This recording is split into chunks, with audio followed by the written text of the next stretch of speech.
his back. That was all Jimmy could see before Cold was pulling on his shirt, buttoning it quickly. Cold didn't look at Jimmy, but he spoke quietly. "I won't be needing your services today. Take the night off." Jimmy couldn't mask his disappointment at being denied an evening with Cold. He pouted, perking up and asking hopefully, "What about tomorrow? I'll let you know," Cold said sternly, tucking in his shirt and fastening his belt.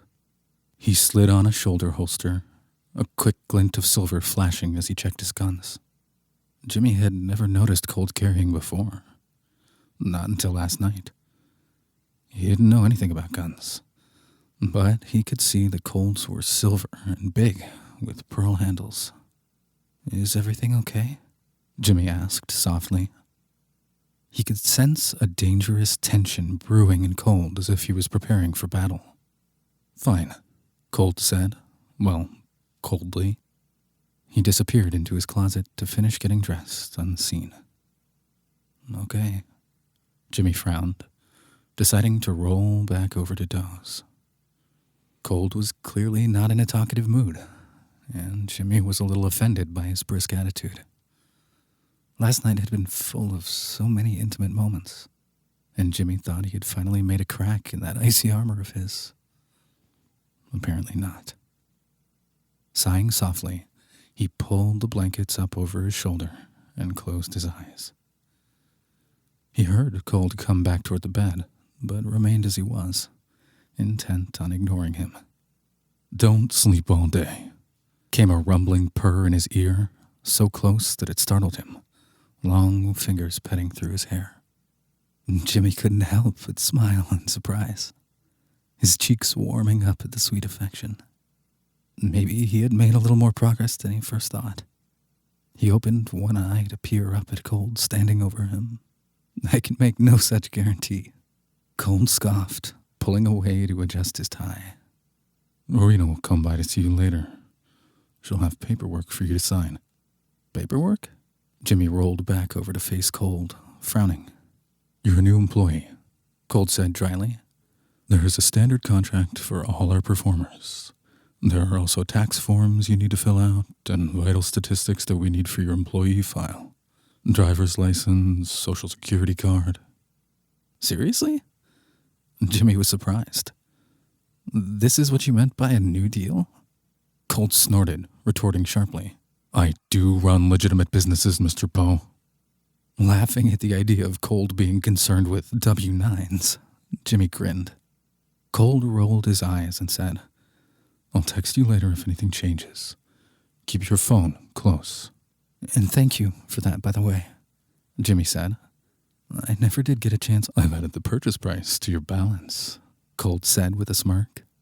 "Once you're more fiscally stable, the monthly bill will also be yours. Understood?" "Yes, sir." "Good," Cold said, turning to leave. "Goodbye, Mr. Poe."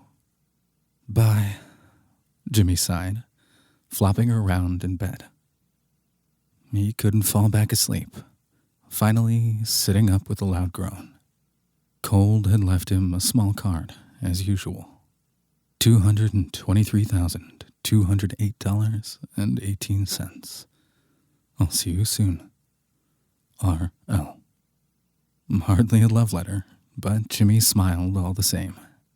He got dressed, back in his tux, slinging the jacket over his shoulder and grabbing his mother's jewelry box. On his way out, he paused to get a better look at Cold's den. Last time he was there, Rowena had been waiting for him, and he hadn't stopped to look at anything. Now that he had a moment, he was curious. There were a few photographs and vintage concert posters, all framed and hung with great care. There was a picture of a little girl and Cold, perhaps in his 20s and his hair already starting to gray. The girl was sitting in his lap and she was grinning, proudly showing off a missing tooth. Jimmy grinned when he recognized the little girl as Rowena. There was another one of Rowena as a teenager, dressed up for a formal dance of some kind. Her hair was a giant brown bouffant of teased-out curls, and she was wearing a neon blue sequined dress. The last photo was tiny, but the frame was thick and heavy, as if to help protect it. It was an old Polaroid of a young woman with smooth, dark skin and a smile that reeked of mischief. Her thick hair framed her face like a smoky cloud with white lilies pinned behind her ear. Cold's mother, Suzanne. She was beautiful. The lilies were the same kind as those scattered all throughout the house, Jimmy realized with a small smile. He also noticed that one of the concert posters hanging up was hers, advertising a show from the early 70s. It was bright and colorful, a heavily stylized Art Nouveau image of Suzanne singing.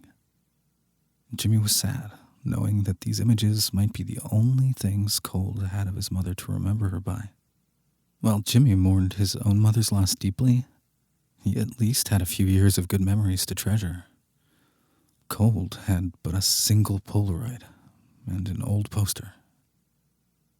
After heading downstairs, Jimmy found Jerry, the limo driver, and a part-time chef ever diligently cooking breakfast in the kitchen, and there was no sign of Rowena. When Jimmy inquired, Jerry politely informed him that she was still recovering from last evening's celebratory activities.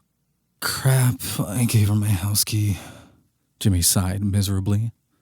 I really need to go home. Ahem, monsieur, Jerry said, reaching into his pocket and offering out the key to Jimmy's apartment. Jerry, you really are amazing. Oui, Jerry chuckled heartily and winked, offering Jimmy a full plate of eggs and bacon.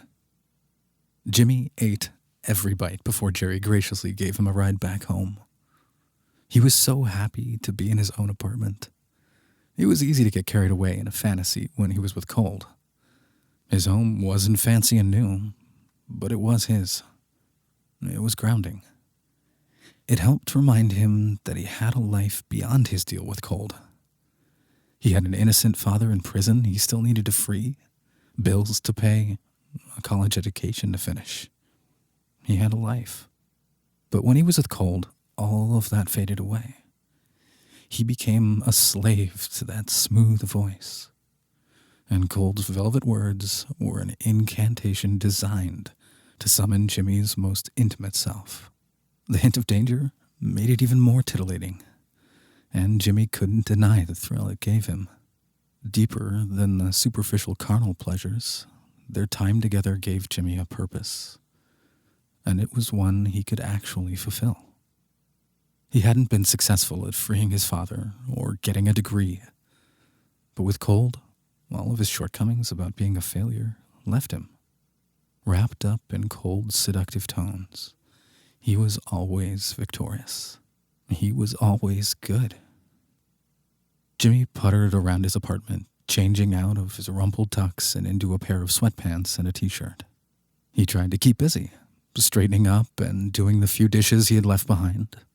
He carried his mother's jewelry box into his bedroom, placing it reverently in the top drawer of his dresser, and laughing when he found his new socks and underwear neatly folded in his drawers already. Jerry was one of a kind. Looking through his closet, Jimmy was amazed at how full it was. Everything they had purchased hung neatly in plastic from the dry cleaners, his new shoes lined up together on the floor. Jimmy thumbed through the new clothing, wondering if he should get rid of some of his old clothes. Some of it was pretty terrible, but he didn't want to get too spoiled with his current lifestyle. It was temporary, he knew. Unless he managed to woo Boss Cold before the last night of their arrangement, he would probably end up selling most of those nice clothes and be right back in rags again. Jimmy didn't want to think that way, deciding to stay positive and start snatching some of his old clothes from the rack. He threw them behind him, making a pile on the floor to donate. "Hello!" Rowena's musical voice sang out. She had her giant purse under her arm, grinning cheerfully at Jimmy when she strolled into his bedroom. "Hey, Jimmy stammered in surprise. "How did you get in here?" Duh," Rowena drawled with a long roll of her eyes. "I had a copy of your key made. Now, look at you. Had such a good night, huh?" Jimmy pressed his hands over his face as if he could hide the blush coloring his cheeks. "It was fine." Rowena hummed, waggling her eyebrows. Thirdsies told me you and Roddy were having a lovely time making sweet music together. Don't worry, I won't tell Dario what you guys did to his piano. But he's gonna find out. Jimmy's face reddened even more. Oh my God. Quirking an eyebrow at the clothing scattered across the floor, Rowena squealed excitedly. Oh my God is right. Are we finally having a bonfire? No, Jimmy protested. I'm just, clearing out some stuff. I'm going to donate them. Jimmy? Rowena said slowly, taking a deep breath. Homeless people wouldn't use your nasty clothes to wipe their asses with. Burn it. Put those poor rags out of their misery. No, Jimmy said stubbornly. I'm going to donate it. Take some of my good luck and, pay it forward. Making a face, Rowena set her purse down and joined him in cleaning out the closet. You're hopeless. You're way too sweet to be a Mafia boyfriend. Yeah. Wait, Jimmy exclaimed when Rowena's indiscriminate trashing had reached a faded black t-shirt. No, not that one. Rowena quirked a slim brow at the ragged old AC/DC shirt. Are you serious? It's sentimental, Jimmy said, grabbing it back with a defiant pout. Oh, your dad's? Rowena said with an understanding nod. Mom's, actually, Jimmy chuckled. It's from the Razor's Edge tour. She was a huge fan. She dragged my dad all the way to Paris to see them on their honeymoon. She always used to joke that it was the night I was conceived. Oh, that's so cute, Rowena said with a sweet smile, continuing to pillage Jimmy's old clothing and throw them aside. Yeah, Jimmy laughed as he hung the precious shirt back up. Most people were like, wow, Paris for your honeymoon? How romantic. Not my mom. Paris, she only wanted to go there to rock out with AC/DC. Rowena's smile took a softer turn. Mom was a little bit of a groupie, huh? Well, let's just say there's a good chance that Brian Johnson might be my real father. Jimmy giggled. Rowena laughed, chucking the last of the clothing that failed to pass her standards into the pile on the floor. You need to cash in on that, Oh, maybe that's where you got those pipes from. Hey, maybe. Jimmy grinned. Wouldn't mind some of that rock star money. Speaking of those beautiful pipes, Rowena teased, twirling around to retrieve her giant purse. It's paperwork time, sweetie. Right, Jimmy said dutifully, leading Rowena to his kitchen table to start filling out the forms. She used her cell phone to scan his identification and helped him fill everything out. The last form was the contract. Now, she said, tapping her nails across the paper, I can't say this is exciting as your, current arrangement with my brother, but it's more than fair. $2,500 a night. 2 nights a week guaranteed. I wanted more, but Roddy wouldn't let me. He, cough, cough, wants to keep your evenings open. Jimmy was dumbfounded. That's $5,000 a week. Yeah, for 2 nights of singing pretty, plus weekly rehearsals. You'll need to get up with Dario and work some shit out. Rowena ran her fingers through her hair. All business, as she said. Your first set was good. Keeping it nice with the classics. But new stuff with a jazzy twist? Mama likes. Figure out some 3 to 5 song sets. I'll give you wiggle room with the modern stuff as long as you change up the feel. Got it, Jimmy said earnestly. I'll give you all of this week to practice with Dario and figure out your wheelhouse of tunes, Rowena went on. But I want you back on stage by Friday. That's Roddy's birthday. We're having a huge party at the club. And you're gonna sing for him. Jimmy gulped. Any questions? Not at the moment. Reaching into her magical purse, Rowena pulled out a check and passed it over. For last night. Now remember, as an independent contractor, you're responsible for keeping some moolah aside to pay your own taxes. Blah, blah, blah. Got it? Got it. I'm thinking Wednesdays and Fridays for you, Rowena said with a happy purr. I'm so excited to see you sing again. But definitely want to make sure you and Dario have time to work your sets out. I'll text you his number. See if he can meet you at the club tomorrow afternoon. Okay, Jimmy said, taking a deep breath. $5,000 a week. He was still stunned. It wasn't quite fulfilling his dream of working at a prestigious law firm helping those in need, but it was a hell of a paycheck. He could get all of his stuff out of Maury's shop, put money in his father's commissary account, and try to find a new lawyer. He could get his life back on track, no matter how this deal with Cold ended.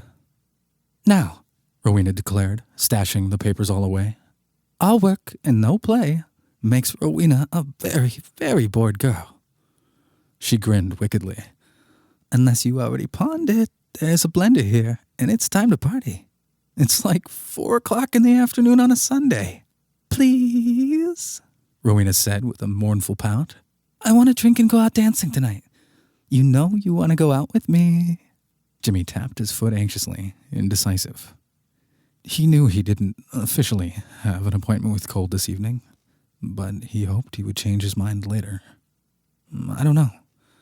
I've only been home for a few hours, and what? Do you need to throw more stuff in the burn pile? Rowena whined. Jimmy, I'll go ahead and help you out. Just burn everything in here and start over. Jimmy snorted. I was kind of wanting to stay occupied in case Cold, needed me. He's gonna be pretty busy tonight, Rowena said with a thoughtful glance at her nails. Jimmy remembered how tense Cold seemed this morning. Is everything okay? Peachy, she replied quickly, smiling innocently. Does this have to do with the Three Stooges being in Strassen? Jimmy asked stubbornly. Rowena pursed her lips, tilting her head thoughtfully. Maybe. Who are they? Jimmy pressed. When Rowena started staring off at the ceiling and humming loudly, he tried again. If you tell me, I'll go out tonight with you. Ah, fine, she groaned, accepting defeat all too easily with a proud smile. Look at you, bribing people for information. Maybe you do have what it takes to be a Mafia boyfriend. Jimmy couldn't help but feel a little smug, and the word boyfriend made his ears burn. Okay, Rowena said, her nails eagerly tapping against the table. Here's the tea. Larry, Curly, and Mo. Luigi, Christian, and Matteo. Lucchesi. Jimmy's breath was lost, his eyes widening in surprise. You mean the same Lucchesis that Cold ran out of town? Yep, that's them. Don Raffaello's boys. You see, after Raffaello was killed, they started an all-out war amongst themselves to see who would get Daddy's crown. They all accused each other of killing Raffaello, and no one would fess up. It was a bloodbath for years. Total chaos. And that's when Cold took over, Jimmy supplied, blinking slowly. Yep, Rowena said, proudly. My big brother is all about opportunity.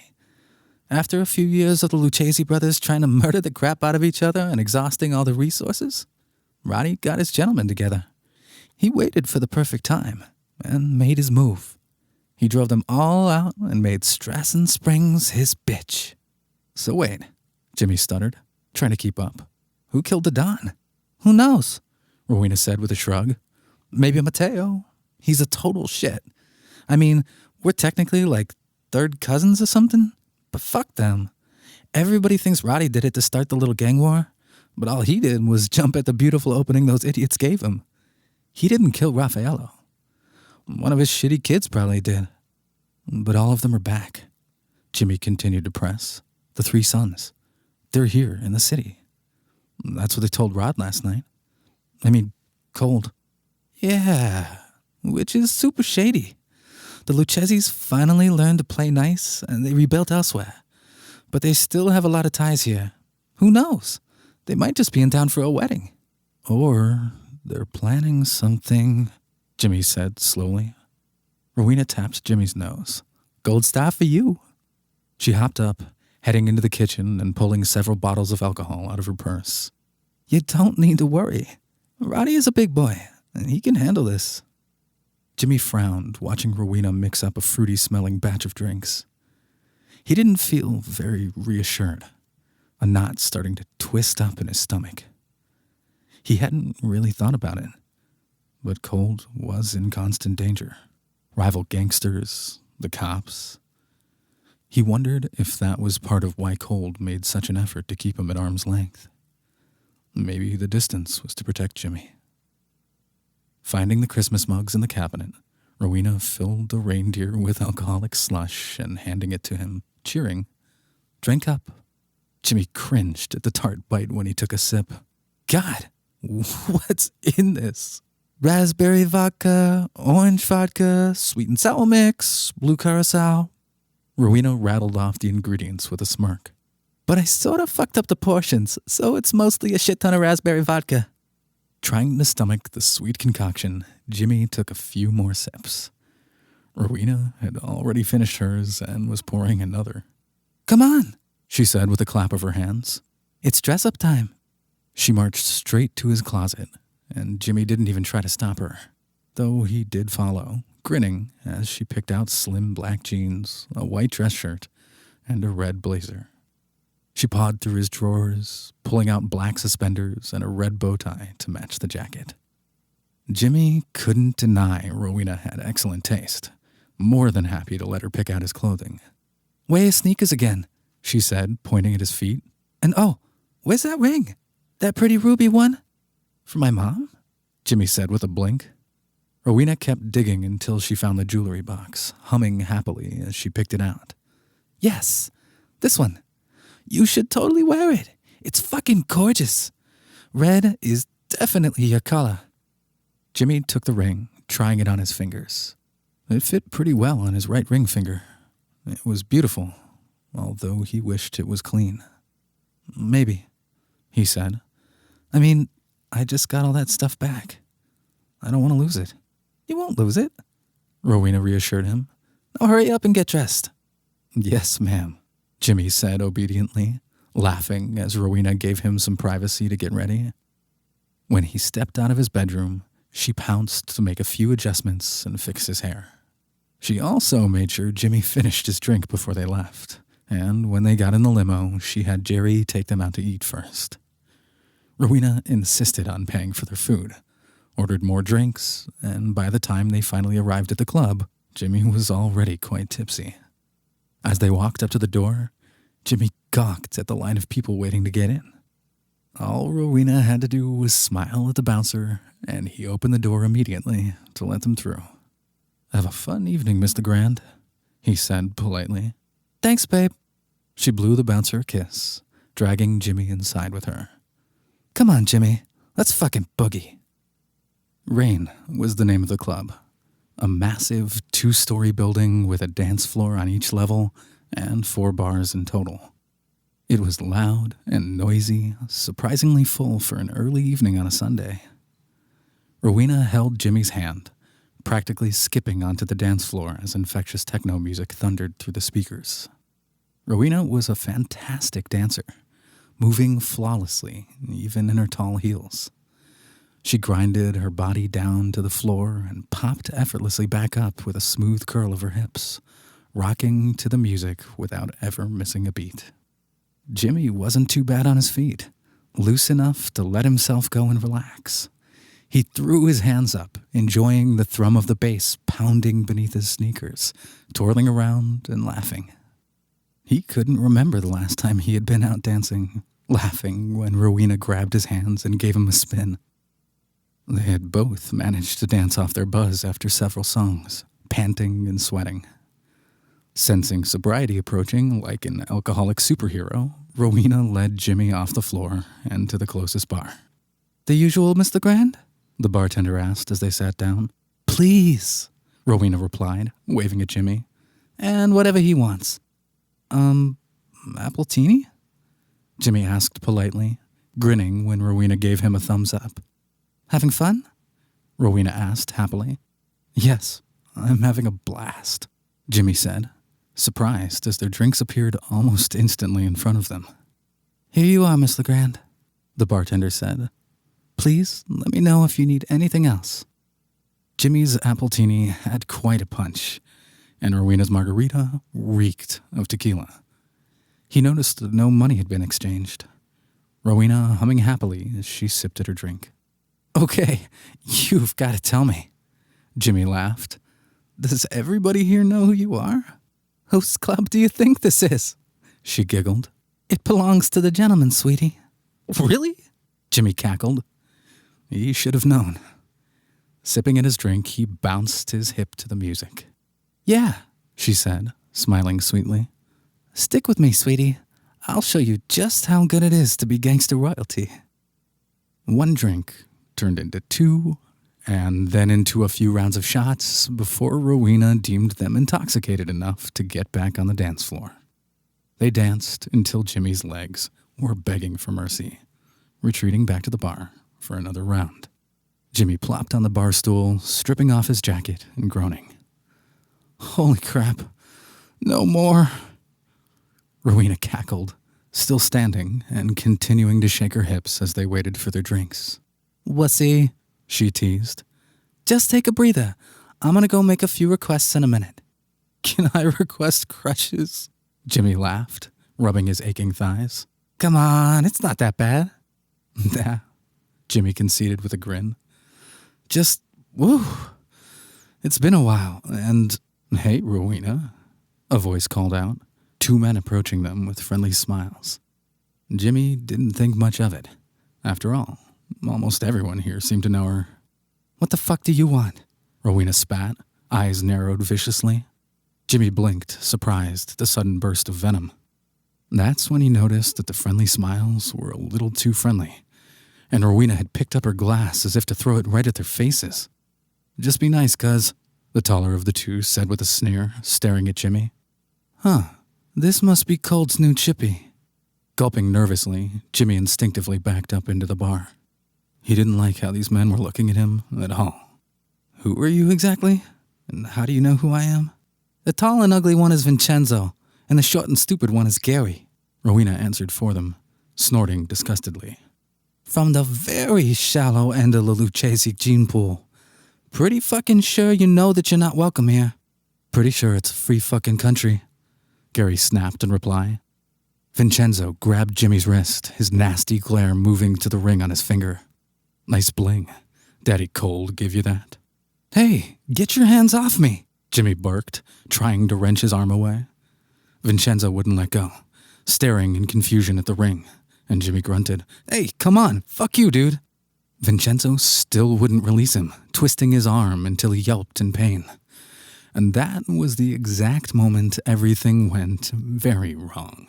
You stupid cock-guzzling son of a bitch! Rowena growled, her temper flying hot as she swung her foot back, driving her heel into Vincenzo's crotch. He fell like a sack of potatoes with an agonized groan, and started crying when Rowena kept kicking him. I will fucking kill you, you motherfucking dickweasel. Don't you ever fucking touch him. The patrons around the bar had scattered, screaming in alarm and trying to get out of the way. Jimmy was frozen, his heart racing so fast he couldn't draw breath, feeling it skipping beats and jumping into the back of his throat. He watched in horror as Rowena kept driving her foot into Vincenzo's crotch, screaming like a banshee. You fucking crazy bitch! Gary shouted and grabbed around her shoulders, yanking her backwards. She tried to smash her drink into his head but missed, roaring in frustration as she tried to wiggle away. Jimmy lurched forward to intervene, but he suddenly couldn't breathe. Wait, no, he really couldn't breathe. Vincenzo had somehow managed to get back on his feet despite the beating his manhood had taken, dragging Jimmy into a tight headlock. Jimmy clawed desperately at his forearm, watching helplessly as Gary pulled Rowena's hair and swung back to hit her. His blow never landed. A pair of strong hands seizing Gary's arm and snapping it at the wrist with a sickening crunch. Gary screamed, a quick strike to his throat sending him gasping and choking onto the floor. Jimmy couldn't even see who the rescuer was at first, the man moving too quick for him to make out and his vision getting fuzzy. Vincenzo was suddenly gone from behind him, howling in pain. Jimmy gasped, wheezing as he tried to catch his breath and holding his throat. Rowena wrapped him up in a big hug, demanding breathlessly, Fuck, are you okay? I'm fine. Are you?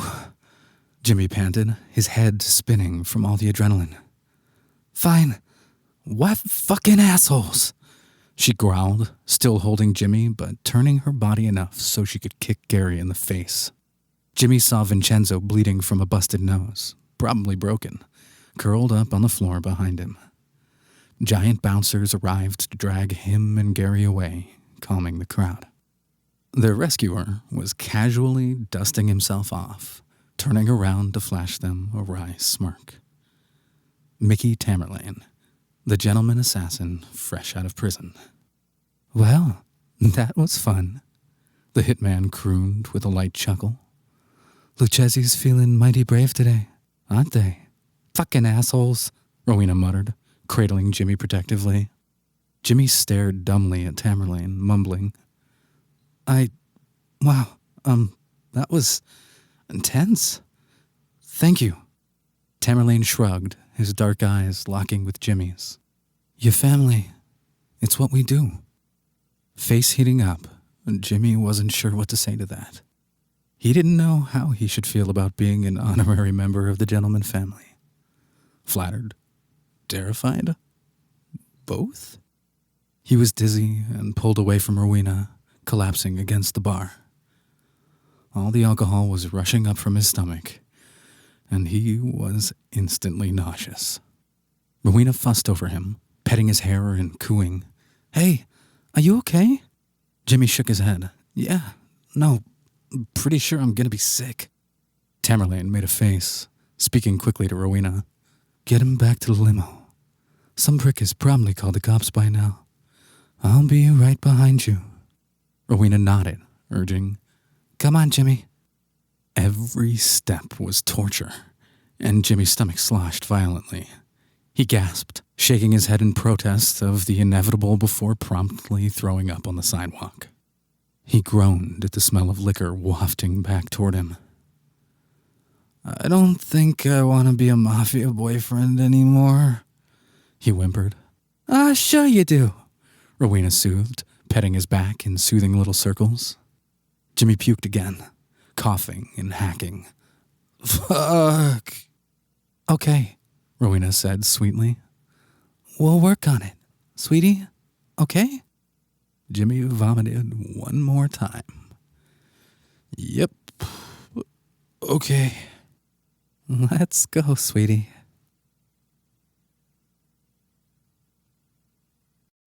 Chapter 15. Crawling into the back of the limo with help from Rowena and Jerry, Jimmy stretched out across the back seat. He dropped his head in Rowena's lap, swearing to himself that he would never drink again. "Where are we going?" he asked numbly. "Home," Rowena said, gently petting Jimmy's hair. "We're going home." The door popped open, Tamerlane shouting, "Let's fucking go, Jerry." He sat down opposite Rowena and Jimmy, helping himself to some liquor from the bar. The limo took off, Jimmy groaning as his stomach lurched in protest. Tamerlane grabbed an empty champagne bucket, shoving it at Jimmy as he said, "Here." "Thanks," Jimmy mumbled, pushing his face into it. The metal felt cool against his flushed skin, swallowing back a streak of bile, trying to crawl up his throat. "You Doc's kid?" "Who?" Jimmy looked up at the hitman, frowning. "David Poe," Tamerlane replied. "The Doc." You know my dad?" Jimmy asked with a loud belch. He coughed, mumbling, "Sorry." Tamerlane didn't seem to mind. "Yeah, Doc takes care of most of the guys in Westchester when they're fucked up. They're too afraid of the infirmary staff. Those pricks are fucking butches. But not your old man. Stubbed toe, shanked, whatever. Inmates all go to him." "Did he ever help you?" Jimmy asked curiously. "Nah, but I did send him a lot of business while I was in," he replied with a dark chuckle. Jimmy felt sick again. "Doc is a good man," Tamerlane said, his expression one of admiration. "I'm trying to get him out." Jimmy sighed into the bucket. "He doesn't belong there. With people like you," he thought, but didn't dare say it out loud. "Only innocent men in Westchester," Tamerlane agreed. "You think he's innocent?" "I know he is," Tamerlane snorted. "Trust me, kid. I know what a killer looks like. The old man. Ain't got what it takes. Thanks. Jimmy found the comment strangely reassuring. If only a judge would accept Tamerlane's instincts as admissible evidence, he thought crazily to himself. He closed his eyes, trying not to vomit anymore, letting Rowena's long fingernails dragging through his scalp soothe him. You okay? Tamerlane asked, speaking to Rowena. I'm good, she replied softly, as if she thought Jimmy might be asleep. Your bar tab says otherwise, he drawled, clearly not believing her. You got a problem, Tamerlane? No problem, just concerned. Thanks, but I'm good. They didn't say another word until they got back to Cold's estate. Wakey, wakey, junk, Rowena chirped, gently rubbing Jimmy's shoulder. Let's get you inside and get y'all better. Jimmy whined like a petulant child. Fuck, I'm never drinking again. Lies, Rowena giggled, helping him sit up and stumble out of the limo with Tamerlane's assistance. They came through the front door, each with an arm around Jimmy, dragging him through the foyer and into a small sitting room. Propping him in a chair, Rowena patted his head and said, Just stay put, sweetie. We're going to go check with Roddy, okay? Jimmy pressed his hands over his face, nodding slowly. The whole room was spinning, and he really did not want to be upright for much longer. Okay. He heard her heels clacking away as she departed.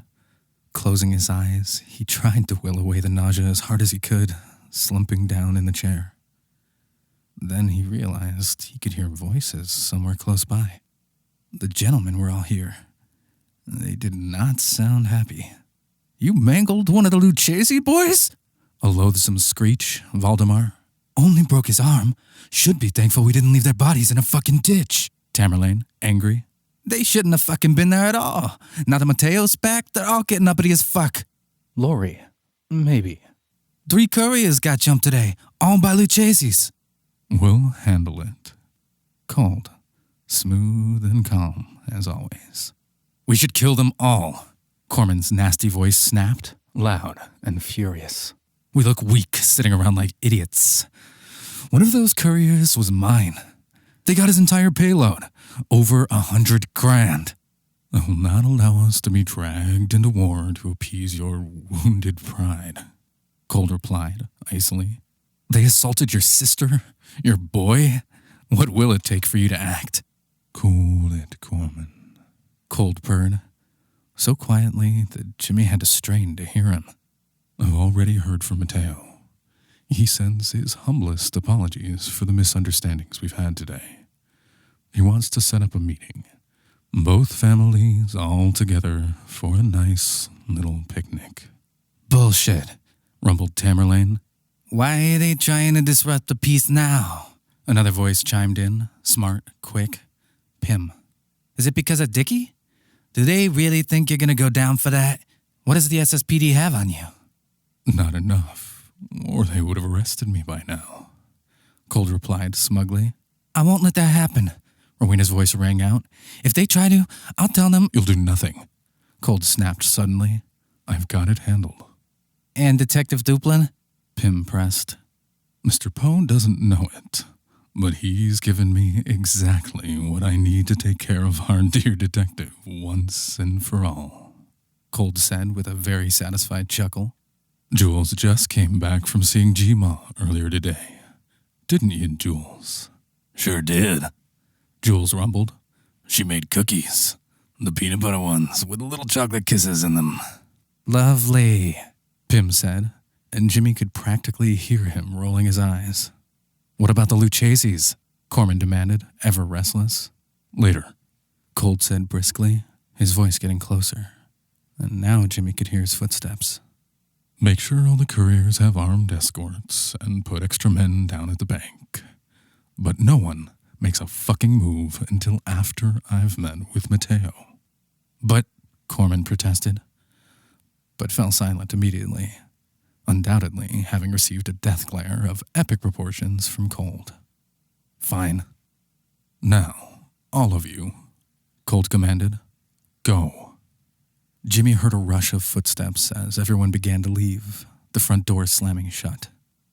Should put a bullet in that one, Jules growled. Not yet, Cold replied, quietly. It would be his couriers that got robbed, Rowena mused. I've got it under control, Cold said, his voice firmer. Come on. Need a hand, boss? Jules offered, snickering loudly. Cold must have said yes, because now Jimmy could hear 2 sets of feet approaching. Take good care of him, Rowena commanded. He's had a hell of a night. Mm-hmm, Cold hummed. Good night, Rowena.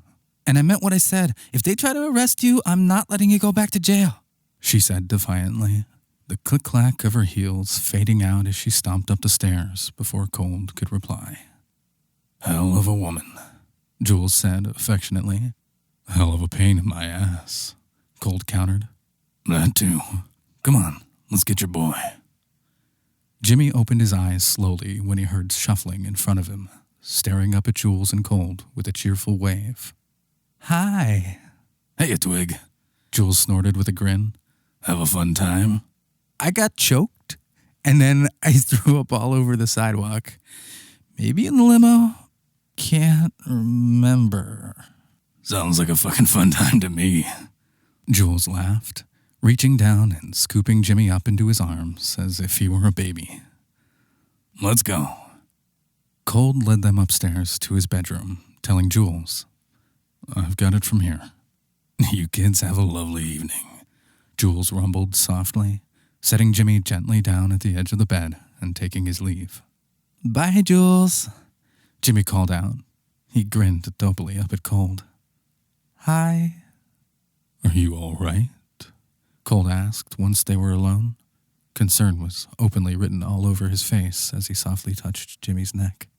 It's fine. I'm fine, Jimmy said, shaking his head. Just, despite how much I puked, I'm still kind of drunk. Cold slowly began to undress Jimmy, tugging at his bow tie and undoing the first few buttons of his shirt. He raised his brow, telling him sternly, You're going to take a hot bath and then probably eat something. If you puke in my bed, I'm not going to be happy. I won't, Jimmy promised, leaning heavily into Cold's hands. I mean, I will try really hard not to. Cold snorted, kneeling down to untie Jimmy's shoes. Jimmy stared down at him, asking hesitantly, What did you mean that I gave you what you needed to get Augustus? Eavesdropping, were you? Cold began to pull Jimmy's socks off. Couldn't help it, Jimmy said. It's not like you guys were speaking in code. I just want to know. I want to make sure you're not going to hurt him. No, Cold said, standing back up and pulling Jimmy's shirt right over his head instead of bothering with the rest of the buttons. We made a deal, remember? No physical harm will befall Detective Duplin. But I am going to make sure he never bothers me or my family ever again. How? Jimmy pushed, pouting. Augustus Duplin is a liar, and now I have proof, Cold said, quick fingers tugging at Jimmy's pants and suspenders. That's all you need to know. Jimmy continued to pout, wiggling his hips as Cold finished undressing him. He began to tug at the ruby ring, grumbling when it wouldn't come off.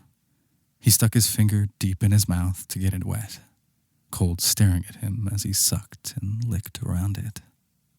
What? Nothing, Cold said, his eyes still fixated on Jimmy's lips.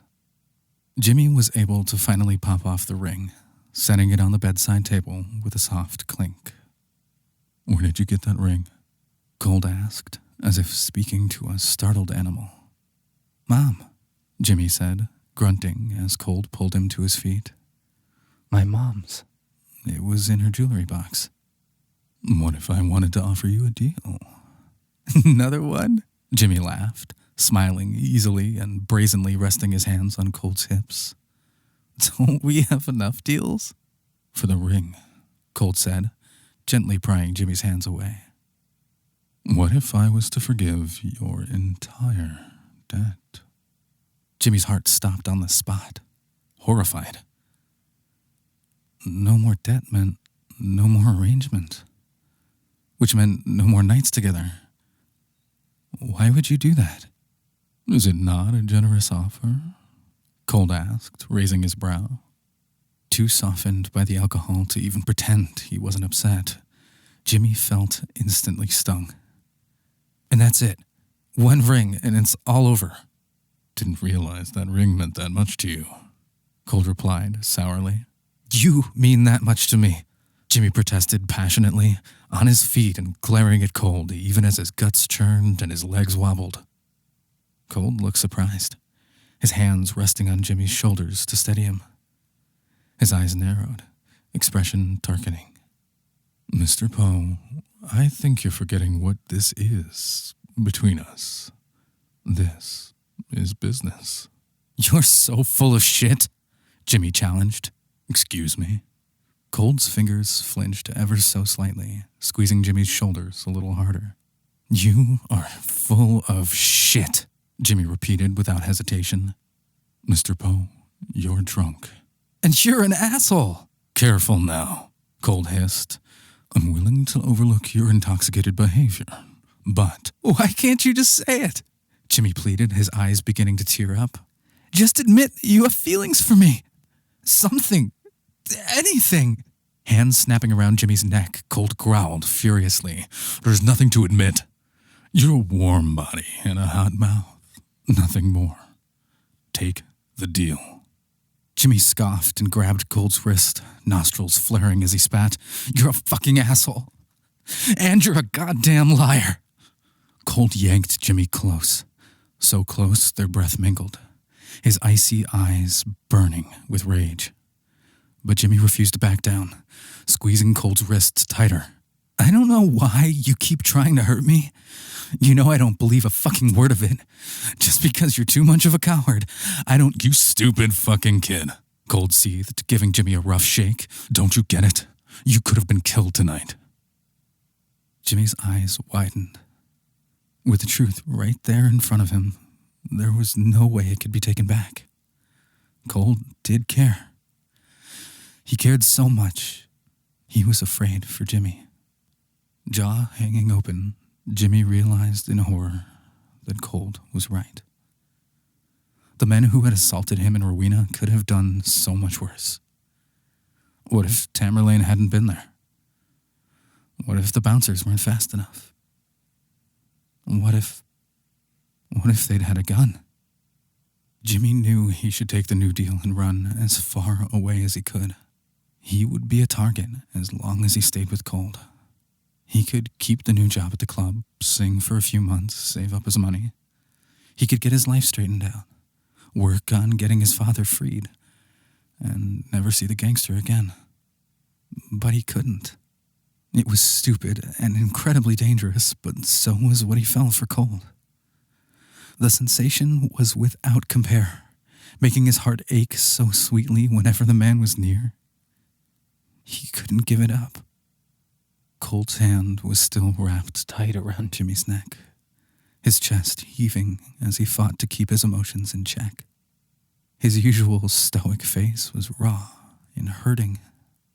For the very first time, Jimmy saw Boss Cold look uncertain. But it wasn't, Jimmy soothed softly, alarmed to see Cold so vulnerable. I'm still here. Eyes wide, Cold's entire body was tense, as if ready to run. Yes, you are. And I'm still yours, Jimmy said, pressing his naked form against Cold's fully clothed one, gently squeezing his wrist. The words seemed to calm Cold, and he moved a hand down the small of Jimmy's back. Yes, he confirmed with a breathy sigh. You are. Jimmy pressed as close as he could, smiling as Cold released his neck to stroke his fingers through his hair. Jimmy rested his hands on Cold's chest, taking a deep breath as he said, I'm not going anywhere.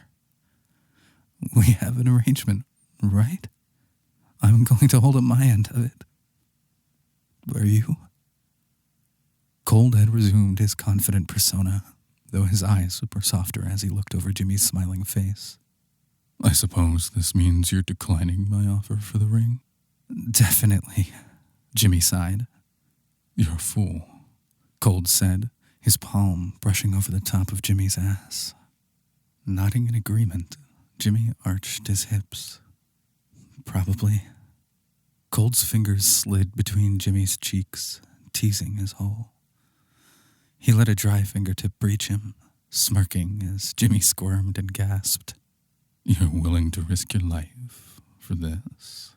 Everything, Jimmy whimpered as Cold's fingers continued to stretch and tease him. What? I'd risk everything, Jimmy said earnestly, his eyes locking with Cold's. Cold pursed his lips in concentration, as if he was debating Jimmy's sincerity. You really would?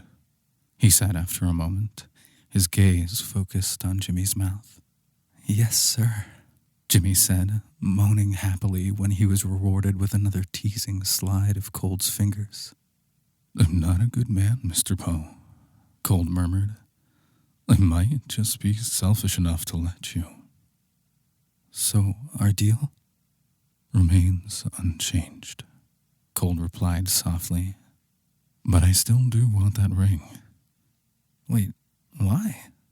Let me have the ring, and I will personally oversee getting your father's case reopened at my own expense, Cold said, both hands now squeezing Jimmy's cheeks and spreading them.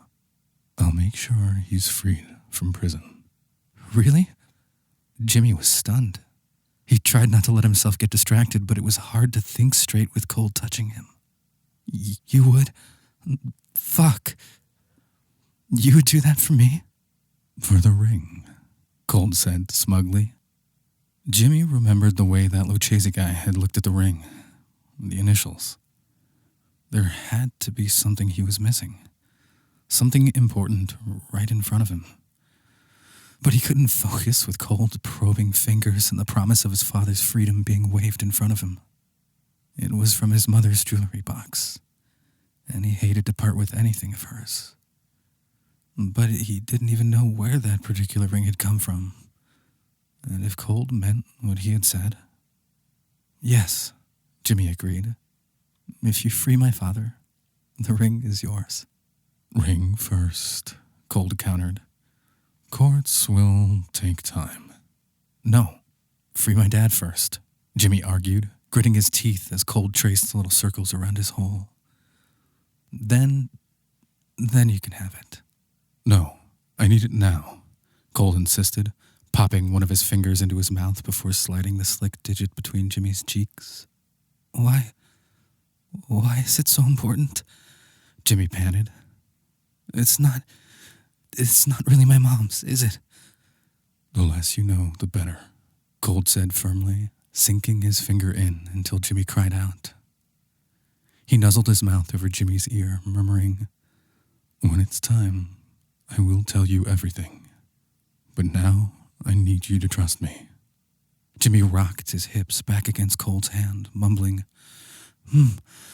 I thought you said I shouldn't. Still true, Cold said with a smirk. Fine, Jimmy groaned, wiggling defiantly. You can have it. Just, please, help my dad. I will, Cold promised, pressing his lips against Jimmy's forehead in a tender kiss. Jimmy's heart ached at the simple affection, absolutely overjoyed. He couldn't begin to imagine the legal resources Cold had at his disposal. If anyone would be able to help his father, it would be him. Jimmy wanted to know the importance of the ring, but he trusted Cold to tell him the truth eventually. More than ever, his belief in Cold was absolute. Whatever this was between them was growing stronger with every passing day. He knew he was falling for Cold, head over heels, and it was insane for so many reasons. He was a gangster, a thief, a murderer, but there was no one else Jimmy ever wanted to be with. Cold didn't show it in conventional ways, But there was no doubt in Jimmy's mind, now that he cared for him deeply. Now, Cold said with a soft sigh, let's get you cleaned up, Jimmy nodded, smiling as Cold took his hand and led him into the bathroom. Cold turned on the water, blazing hot, taking Jimmy's hands and helping him into the tub as it filled up. Sinking down into the water, Jimmy groaned appreciatively. He blinked when he saw Cold adjusting the lights, dimming them until the bathroom was almost completely dark. "What are you doing?" "Joining you," was the short reply. Jimmy's eyes widened, and he resisted the urge to squeal. Cold was getting naked. It was too dark to see anything, but he was taking off his clothes. All of them. Jimmy struggled to make out anything in the darkness, only able to catch a lean silhouette as Cold stripped down quickly. He turned off the water and tapped Jimmy's shoulder, indicating for him to scoot forward. Jimmy obediently moved, grinning like a fool as Cold slipped in behind him. He leaned back, savoring the feeling of hot skin pressed against his own. He could feel Cold's cock digging into him and grinded slowly against it. "Easy," Cold purred, arms wrapping around Jimmy's waist and fingers gliding over his stomach to hold him in place. "Tonight, just relax." Jimmy squirmed for a moment, but relented, letting himself melt against Cold's warm body. Cold's hands moved, a bottle clicked, and then there was a cloth slowly scrubbing across Jimmy's body. Cold started with Jimmy's arms, then his hands, letting their soapy fingers tangle together. "Feels good," Jimmy sighed, resting his swimming head against Cold's shoulder as he continued to bathe him. "You smell like bile and Goldschlager," Cold snorted, moving around Jimmy's neck and chest. "I'll get you a toothbrush before we go to bed." Jimmy barked out a laugh, defending, "Hey, it's your sister's fault. She's a bad influence." "Yes, she can be very persuasive," Cold agreed with a soft chuckle. "Must run in the family," Jimmy suggested. "I mean, you always seem to get what you want." "Indeed I do," Cold drawled and leaned his cheek into Jimmy's hair, hands moving down his lean stomach and over his hips. Jimmy couldn't hold back a faint groan. Cold's touch always waking up something ravenous deep inside of him. He tried pressing Cold's hand to where he wanted it, down between his legs. But Cold suddenly flinched.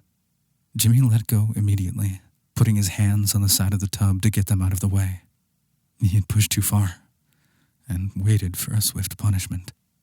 "Keep that up, Mr. Poe," Cold said in his ear, hands barely grazing the tip of Jimmy's cock. "And I may have to tie you up." You know, threatening me with that may have the opposite effect of what you want." "Why? Would you like me to tie you up?" "Yes, sir," Jimmy said, his fingers squeezing the side of the tub as Cold brushed over his cock. He whined, trying to thrust up into his hand. "Please, I want you to tie me down to the bed and—" "Not tonight," Cold said briskly, setting the washcloth aside and rubbing his hands down Jimmy's thighs. "But sir, please."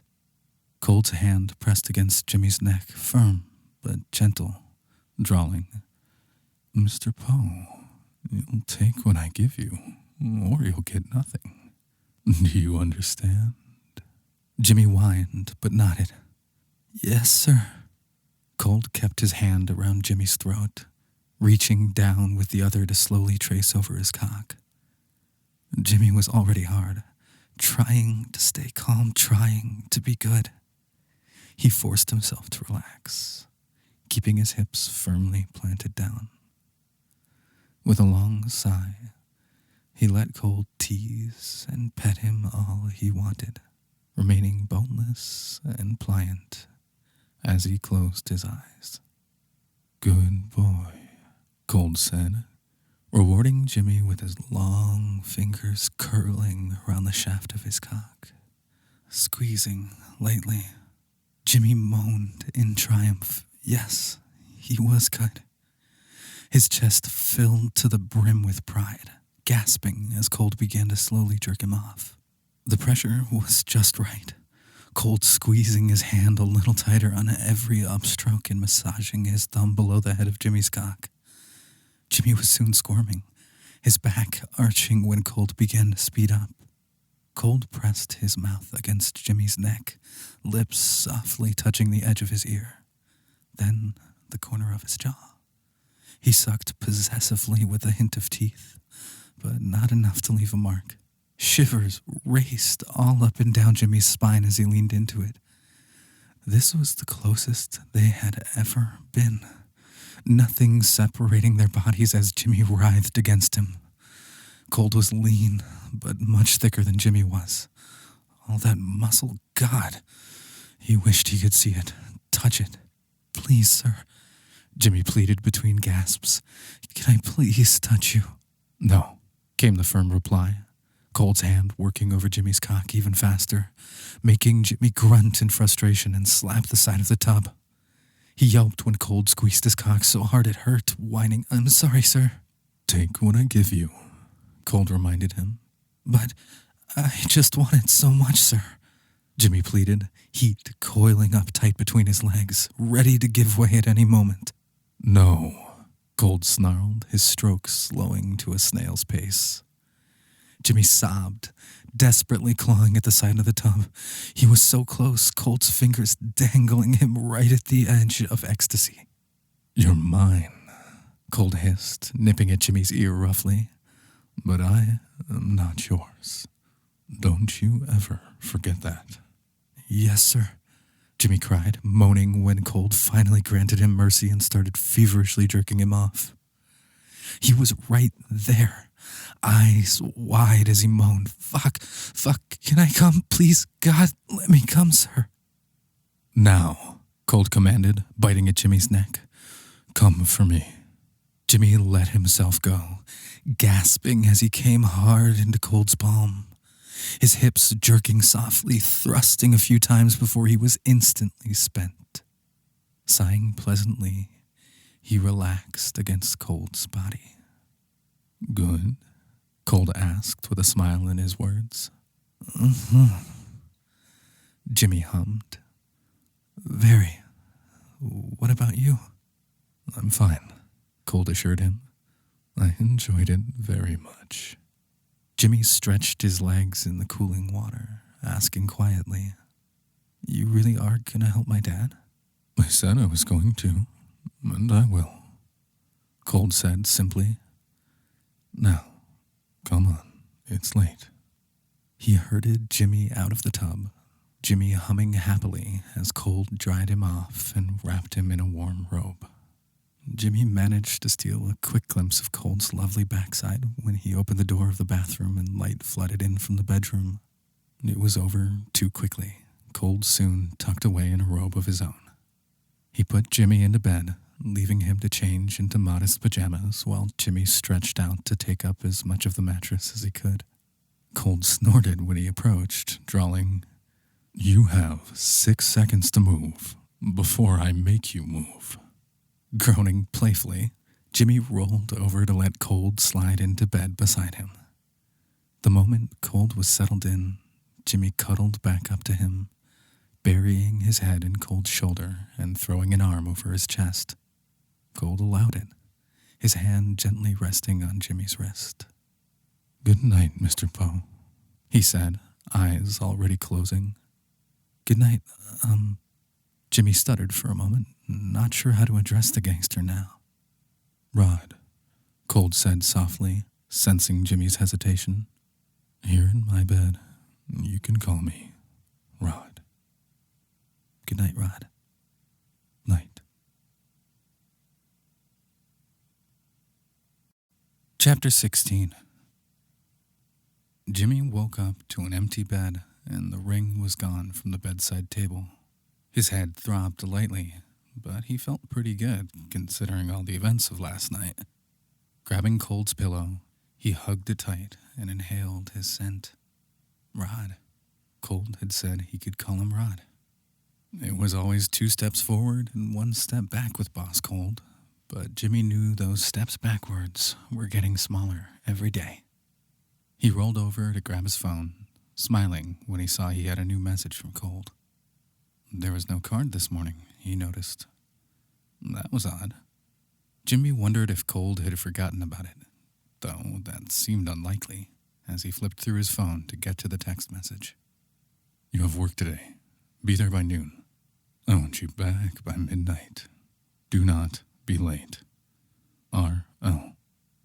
Again, not a declaration of undying love, but at least he was going to see Cold tonight. Jimmy turned the camera on, feeling a little flirty. He made sure his robe was wide open, snapping a quick selfie of himself from the waist up, smiling sleepily at the camera. He sent it to Cold with a quick message. Can't wait. He didn't expect a response, but waited a few moments all the same, hopefully watching his phone. When he heard a door open, he sat up as heavy footsteps began to approach. Jimmy tensed, frowning at the unfamiliar sound. Definitely not Rowena. The bedroom door swung open, and in walked Jules Price.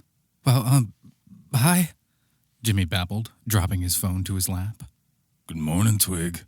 Jules rumbled with a big smile. Me and you get to spend some quality time today. Boss's orders. Me and you? Jimmy blinked in surprise. Yep, Jules replied shortly. Boss has a big meeting tonight. Wants me to keep an eye on you. Then who's keeping an eye on Cold? Jimmy demanded with a frown. Ain't you a sweet one? Trust me, he can handle himself. Besides, he's got the rest of the gentlemen with him. He'll be just fine. Okay, Jimmy said, sighing and pulling his robe a little tighter around himself. Get up, get dressed, Jules ordered. Got shit to do. Jimmy frowned, seeing his outfit from last night neatly folded down by the chase at the foot of the bed. I'll need to go home. I need to change clothes. I have a check to cash. What else? Jules asked grumpily, looking annoyed. Gotta get your hair did too. No, I just, have things to do, Jimmy pouted. Hurry it up. I'll be waiting. Jimmy waited for Jules to leave before quickly getting dressed, then grabbed his phone and scooted downstairs to find him. The giant was in the kitchen, stealing bacon right out of the pan while Jerry yelled and cursed at him in French. Jimmy watched in awe as Jerry fearlessly threatened to bash in Jules' head with the frying pan. Jules was not impressed, swiping another piece and barking at Jimmy. Eat up. Grinning, Jimmy quickly accepted a plate from Jerry before Jules could eat it all. He watched them bicker, giggling all the while. Jules was hardly fluent, but apparently he did know how to say some pretty vulgar things in French. Once Jimmy had finished eating, Jules led him outside, cheerfully calling over his shoulder, Au revoir, jackass. Jerry screamed something in French. It did not sound nice and was likely slandering Jules' mother. Jules' car was parked out front, a slick black El Camino with gray and white flames streaking down the sides. He waved for Jimmy to get in, cranking it up as he mused. Sorry it ain't no limo. No, it's great, Jimmy laughed, running his hands over the dash. 1979, right? Jules smiled, toothy and big, proudly replying, Yep, bought it when me and Boss were in 10th grade. The first time. You've known Cold that long? Oh, yeah. Jules rolled his shoulders, cranking the car. We were beating up kids for the lunch money since kindergarten. Came from the same hood. Grew up together. Jimmy smiled at the thought, shaking his head as Jules pulled out from the compound. He had so many questions. So you're like best friends? Brothers.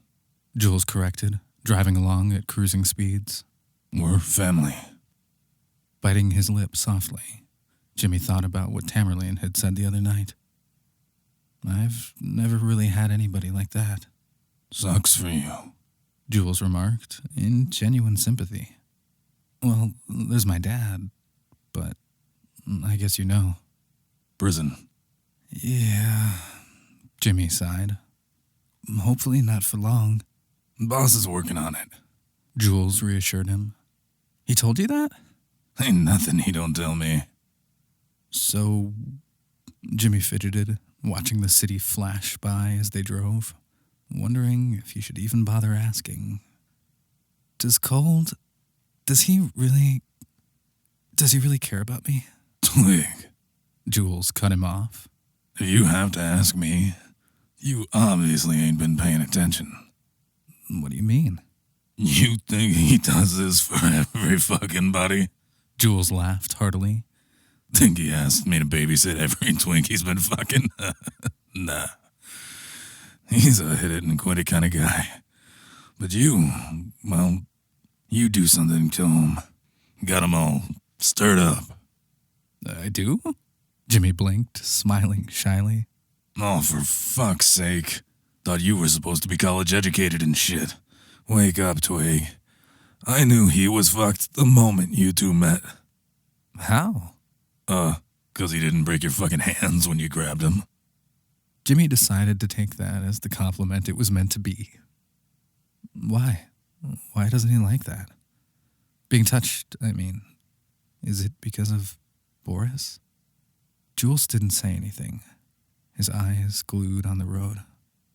Look, I'm sorry for asking, Jimmy said quickly, worried he had made a terrible mistake for digging. I don't want to fuck this up. Ain't my place to tell you, Jules replied. Jimmy tried not to let his disappointment show through at being denied an explanation. So what do I do? Whatever the fuck you've been doing, just be patient.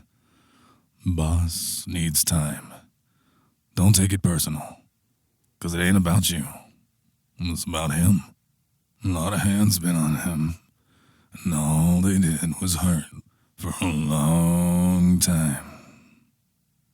Jimmy thought of the glimpse of the scars he had seen before.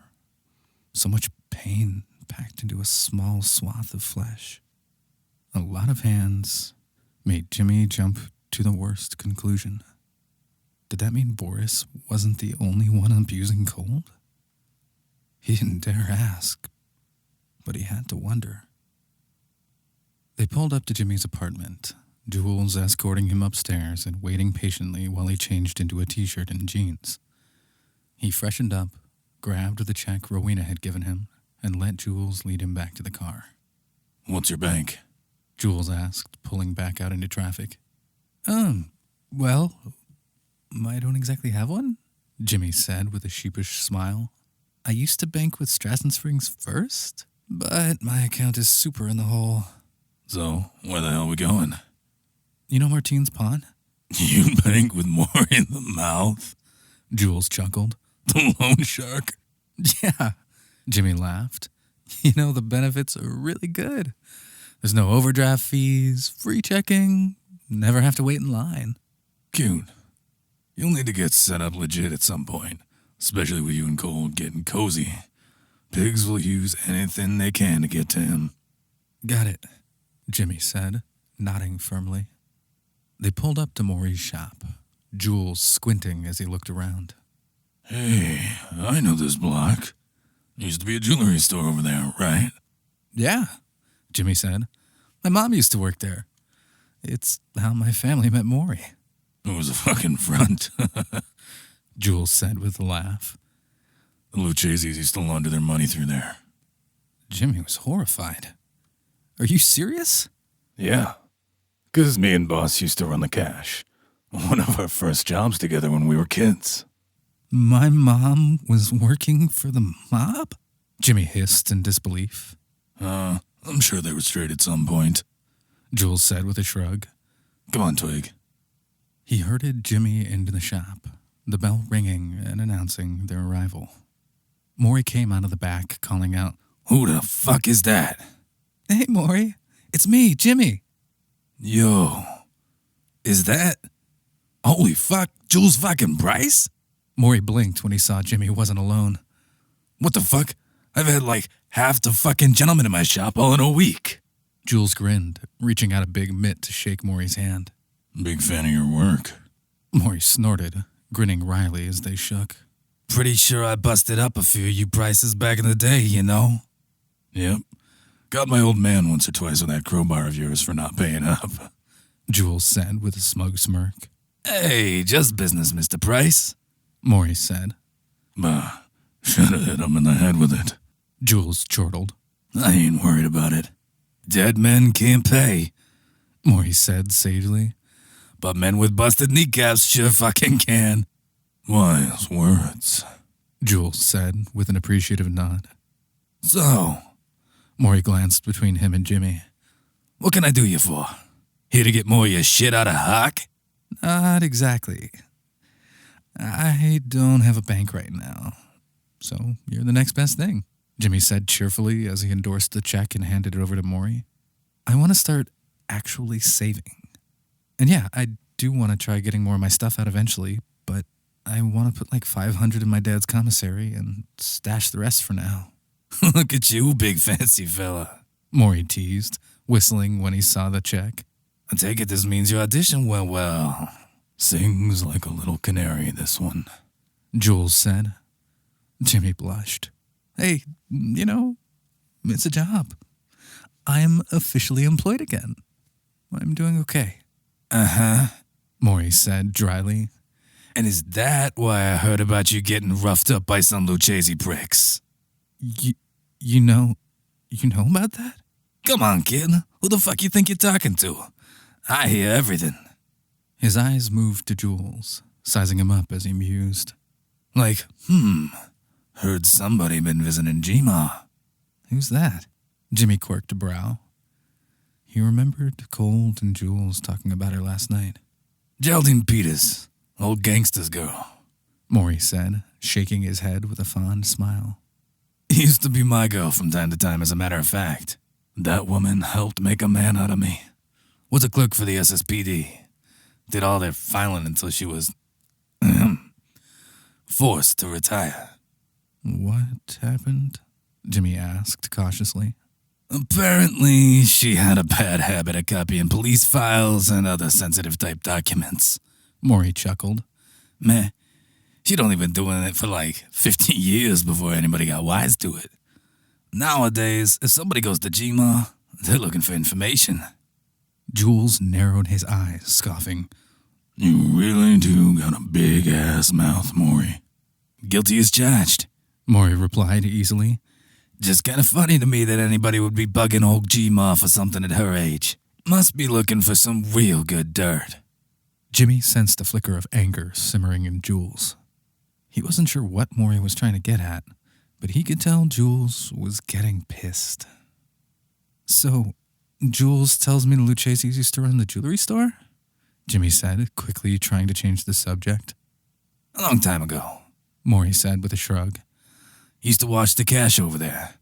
But it was legit when Eliza worked there, if that's what you were wondering about.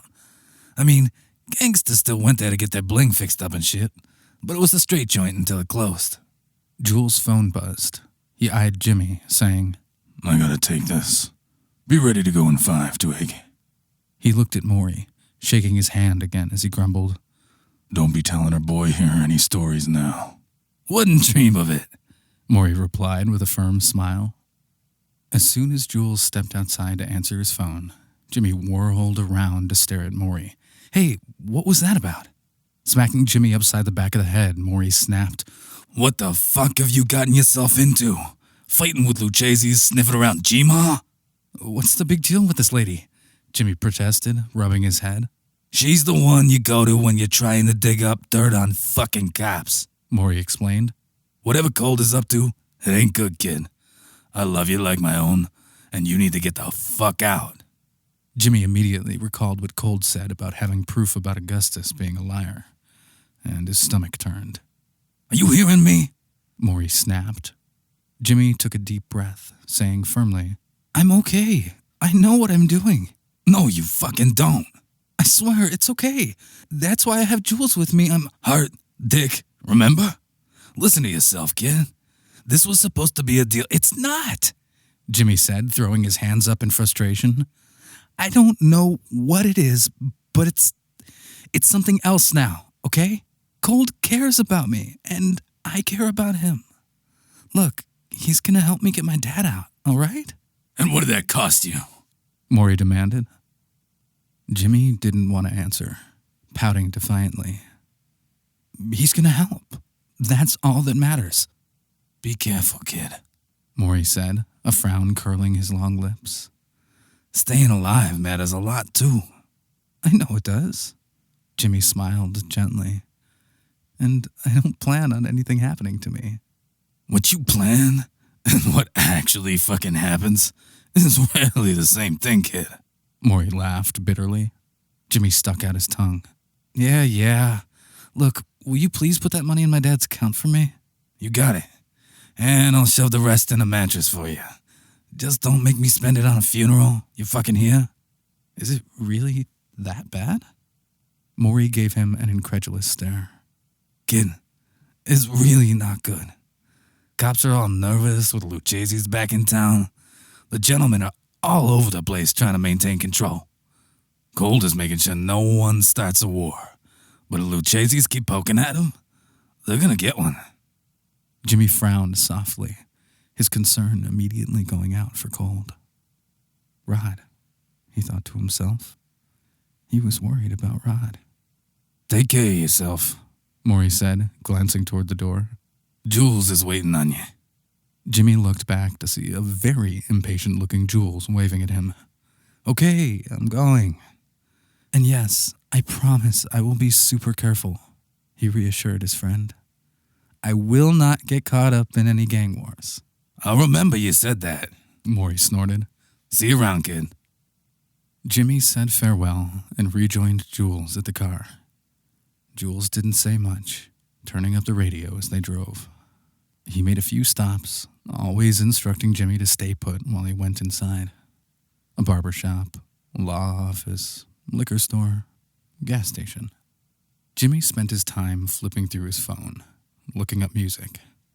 He was trying to get some inspiration for what he might perform for Cold's birthday.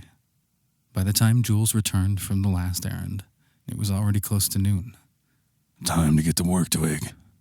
Jimmy nodded, staring out the window as they drove to the club. He was surprised to see a flock of giant-suited men as they pulled up, a few of which he recognized from the hotel. Jules guided Jimmy inside, Dario already up on stage by his piano, waiting for him.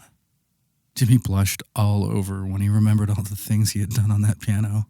Hey, Dario greeted cheerfully, waving, blissfully ignorant of what debauchery had occurred right where he was sitting. He frowned when he saw Jules following Jimmy and quirked his brows at all the suits in tow. What's going on? Everything's fine, Jules rumbled, sitting down at a table close to the stage.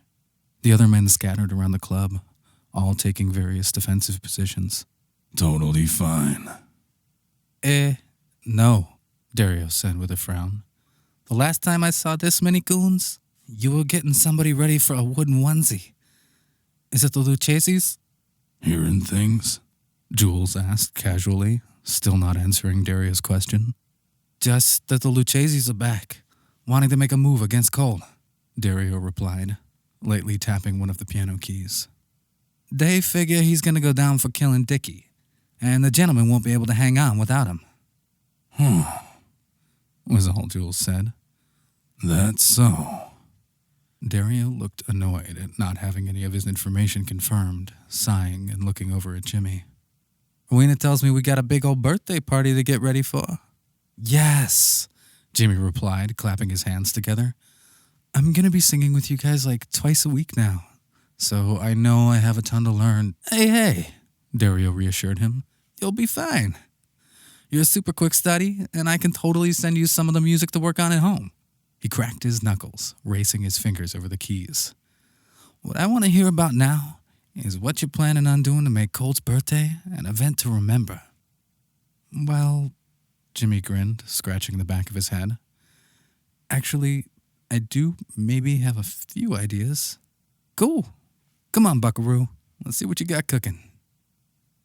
The next few hours were spent rehearsing Jimmy's songs that he had picked out for the party. A few Dario made faces at and nixed immediately, but one or two he was excited about reworking for the show. They had almost completed the set list, and both Dario and Jimmy were pretty proud of the final number they had come up with, leaving Dario grinning from ear to ear as they finished. "Oh, this is gonna be so good." Even Jules seemed to dig it, chuckling. Can't wait to see the boss's face. I still say you should pop out of a big cake, though. "No cake," Dario groaned. "That's for, like, bachelor parties and cheesy strip clubs. This is gonna be classy. But, with some teeth." Jimmy beamed proudly, hoping Cold was going to enjoy it. They had worked so hard, and he was excited for Friday to get here. "Okay, so you want to run through it one more time?" "From the top," Dario agreed, fingers running over the keys of his piano again. Jules' phone went off, and he lumbered to his feet as he answered. Talk. He looked up at the stage, frowning as he listened. He didn't seem to like what the person on the other line had to say. You gotta be fucking kidding me. Jimmy quirked a brow, asking carefully, "Everything okay, Jules?" You two, Jules barked, pointing at him and Dario. stay put until I get back. Jimmy frowned, looking back worriedly at Dario. "Hey, what's going on?" Dario called to Jules. Stay the fuck put, I said. He snapped, heading toward the front of the club. Two of the suited men went with him, guns already drawn. Jimmy backed toward the piano, his heart thumping with dread. "What the crap is going on?" "I had no idea," Dario said, gulping audibly. He was up on his feet, worry creasing his brow. "I have a bad feeling about this." 2 gunshots rang out, making Jimmy jump. "Oh, fuck! What the fuck?" The rest of the suited men bolted to the front of the club, more shots firing. "Okay, time to go." Dario grabbed Jimmy's arm and started dragging him toward the back of the stage as more shots went off. "But Jules said, who do you think is being shot at right now?" Dario hissed, wincing at another round of gunfire. "We gotta get the fuck out of here, now! Who is that out there?" Jimmy demanded. "Do you really want to stick around to find out? Obviously, they're very bad people that are way more bad than the bad people we work for. Let's fucking go." Jimmy found himself being shoved through the curtains, Dario pushing him toward a narrow hallway. It felt like his heart was climbing up into the back of his throat, and he stumbled as he tried to hurry to the door. He hoped Jules was okay, and he wished like hell that Cold was here. "This way," Dario said. "We'll go out through the back, and my car is parked right there." "Okay," Jimmy said, trying to focus on Dario's voice and keep his anxiety at bay. They were almost there. The door was right there. Jimmy reached for the knob, but the door swung open before he could grab it. He yelped, backing away when he saw Vincenzo Lucchesi leering at him. "Just who I was looking for." Vincenzo sneered, pointing his gun right at Jimmy. His nose was bandaged and both of his eyes were bruised from his scuffle with Tamerlane. He did not look happy to see Jimmy at all. "Oh, God!" Jimmy gasped, his chest beginning to tighten, staring down the barrel of Vincenzo's gun. He felt Dario's hands grab his shoulders, leaning against him as he panted fearfully. "Where's the ring?" Vincenzo demanded. "The ring?" Jimmy was flabbergasted. "The hell was the big deal with that stupid ring?" He shook his head, stuttering. I don't have it. I gave it to Cold." "Meh," Vincenzo shrugged. "Ain't that a fucking shame? Guess we don't need you then, huh?" Jimmy's eyes widened, terror making his blood freeze and his breath catch. "Wait, what?" The gun fired. Chapter 17. "Get down!" Dario screamed, grabbing Jimmy and slamming him to the floor. Jimmy felt white-hot pain burning his arm and grunted when Dario landed right on top of him. With his ears ringing from the gunshot being in such close proximity, the world spun around him in a violent blur. There was another shot, and Jimmy thought that was it. Vincenzo had killed him. He could feel something hot oozing down his neck. He could smell blood. He thought it was his own, and grit his teeth together, squeezing his eyes tightly shut. He thought of Cold in those moments, his velvety voice purring in his ear, his rare smile that made Jimmy's heart skip a beat.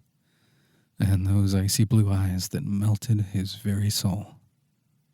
He wished Cold was here. He wanted to see him one last time. No, not Cold. Rod. Another shot nearly shattered Jimmy's eardrums for how close it was, and there was a loud thump in front of him. His eyes fluttered open to see Vincenzo Lucchesi spread out on the floor next to him. There was blood pouring out of his mouth, and his eyes were lifeless pools. He was dead. "Oh, Christ!" Jimmy gasped. Dario shouted, rolling off Jimmy as they both scrambled to back away from the corpse. Jimmy felt sick, trying to move, trying to get up. Jules stood over them, his gun in hand, face terribly concerned. He reached for Jimmy, and he was saying something. He'd shot Vincenzo. He killed him. Holy shit, Jules killed him.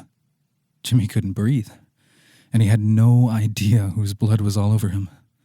It couldn't all be his own. He could hear Dario and Jules talking, but they seemed so far away. He couldn't make much out over the ringing in his ears anyway. Jules grabbed his shoulder to help him up, but Jimmy's legs wouldn't work.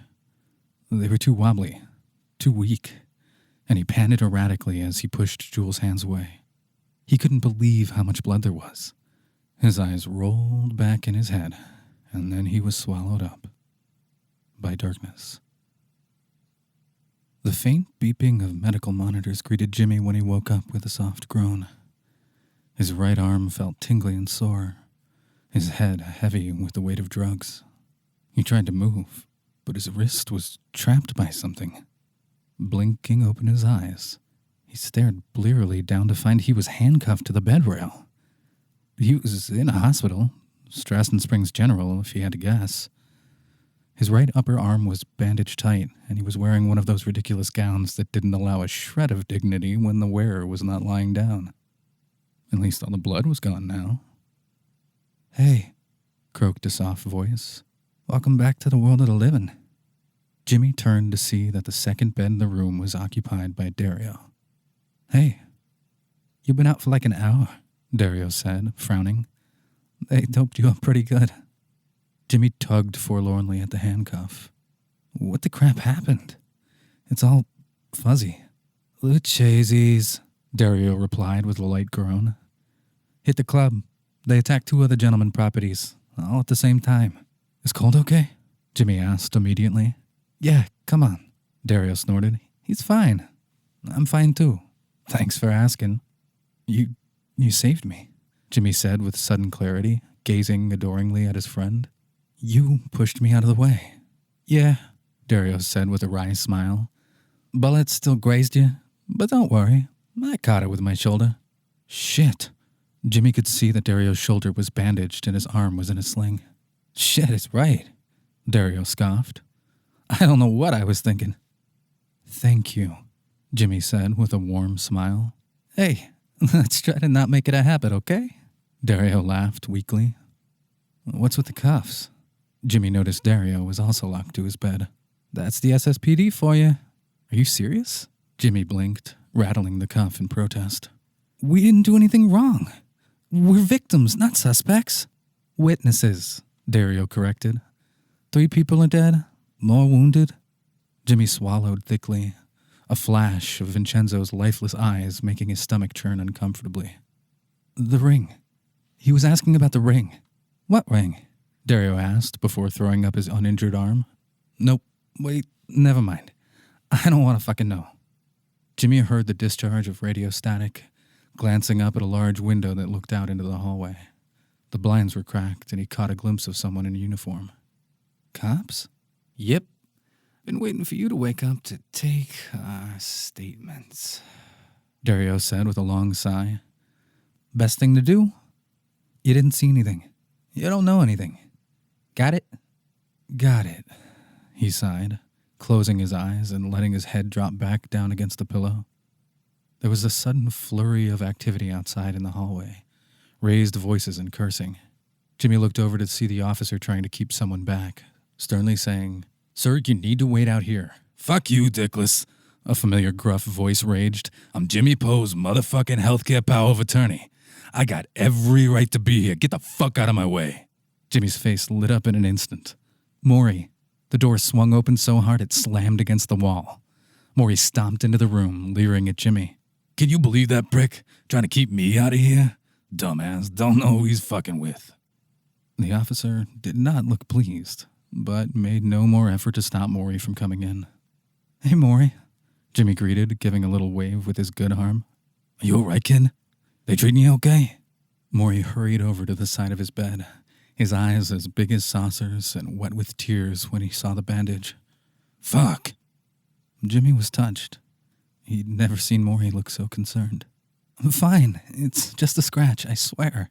Are you sure? Yes, I promise. Maury reared back and smacked Jimmy on the top of the head, snapping, You dumb fucking kid. I fucking told you to be careful. I fucking told you. Ow! What the hell, Maury? Jimmy whined, rubbing his head and pouting. Jesus! Dario groaned in sympathy. Give Jimmy a damn break. Hey, fuck you. Maury snarled, whirling around to glare at Dario. I know I don't know yous, but yeah, fuck you. That's Dario, Jimmy sighed. He tried to help. Nice to meet you, Dario. Now, kindly fuck off and let me tend to my business. Maury growled, turning back to smack Jimmy again. Stupid motherfucking mentally irregular fuckwad. Ow, damn, Maury! Dumbass. Maury seethed. I fucking told you to stay out of trouble.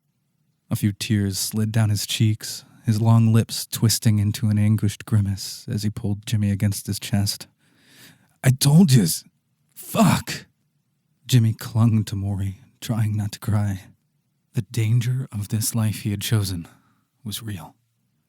It was here, inescapable, and it had almost killed him.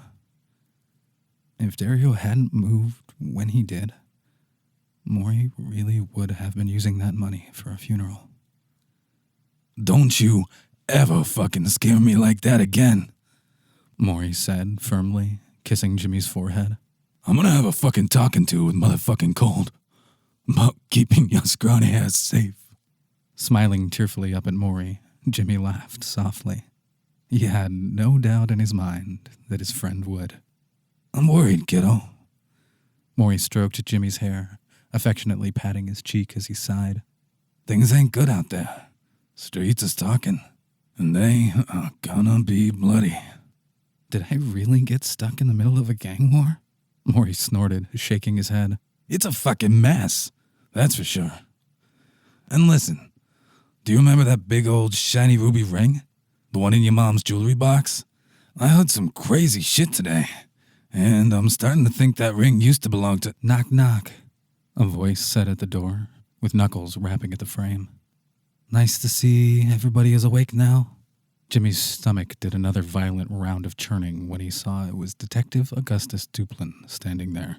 Oh, just fucking fabulous, Maury groaned, rolling his eyes.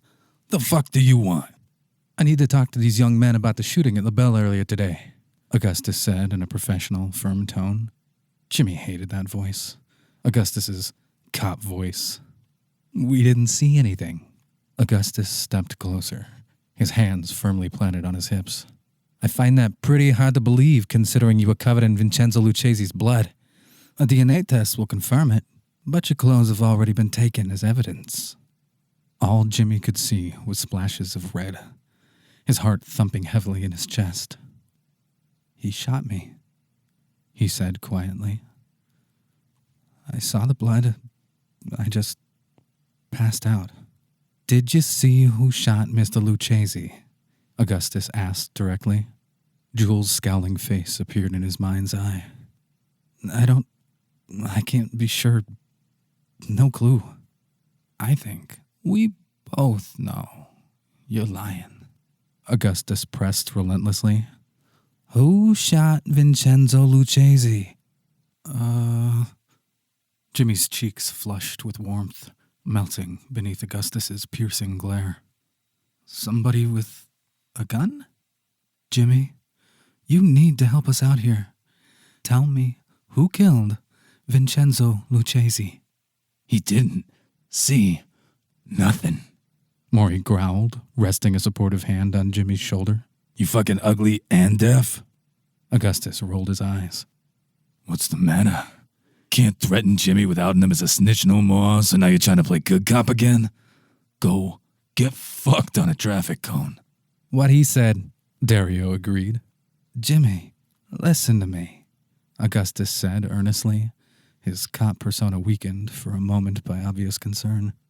I don't know why, but the Lucchese's are very interested in you. Someone broke into your apartment earlier today, trashed it, like they were looking for something. Jimmy's eyes almost popped out of his head. Oh, isn't that weird? Let me help you, Augustus said gently. Same for you, Mr. Romero. We can make a deal that will benefit everyone. A deal? Jimmy repeated. Yes. Help us. Tell me who killed Vincenzo. Tell me what the Lucchese's are looking for. Let's make a deal, Jimmy. Crossing his arms over his chest, Jimmy took a deep breath and lifted his chin defiantly. Already got one of those, thank you. Augustus looked confused for a moment before saying slowly, If you don't cooperate, you're not going to leave me any choice. Either of you. I'm trying to give you a chance to do the right thing here. Too bad we can't help you, Dario said with a shrug. We didn't see anything. Nope, Jimmy agreed, his mind made up. He would not betray Cold, especially not to Augustus. Nothing. Augustus started to argue again, but there was more excitement outside that drew his attention. The officer who was posted at the door was backing away, obviously terrified and frantic. You can't go in there, the officer protested weakly. Then try to stop me, growled a voice of velvet that made Jimmy shiver down in his bones. Boss Cold himself was here, several of the gentlemen right behind him. Lori, Valdemar, and Thirdsies. Cold stormed right by the officer, pushing the door open, eyes wild and teeth bared, searching for Jimmy. When their eyes met, Jimmy could feel the electricity crackling in the air like bolts of lightning striking the earth. Rod, Jimmy caught himself whispering, sitting up straighter in bed. There was an honest moment back there when he hadn't thought he was ever going to see Cold again. Overjoyed now that he had been so very wrong. The man himself, Augustus sneered with open contempt. I'm in the middle of taking a statement. You need to leave. Cold's face softened for the briefest of moments as he gazed at Jimmy, relief washing over him with a slow exhale. His body relaxed, and he strolled leisurely over to Jimmy. Hey, everyone else might be afraid of you, but I'm not, Augustus barked, tracking Cold's every movement. Cold sat down on the edge of the hospital bed, gloved hands reaching to cradle Jimmy's face. He was completely ignoring the other occupants of the room, Augustus in particular. Are you all right?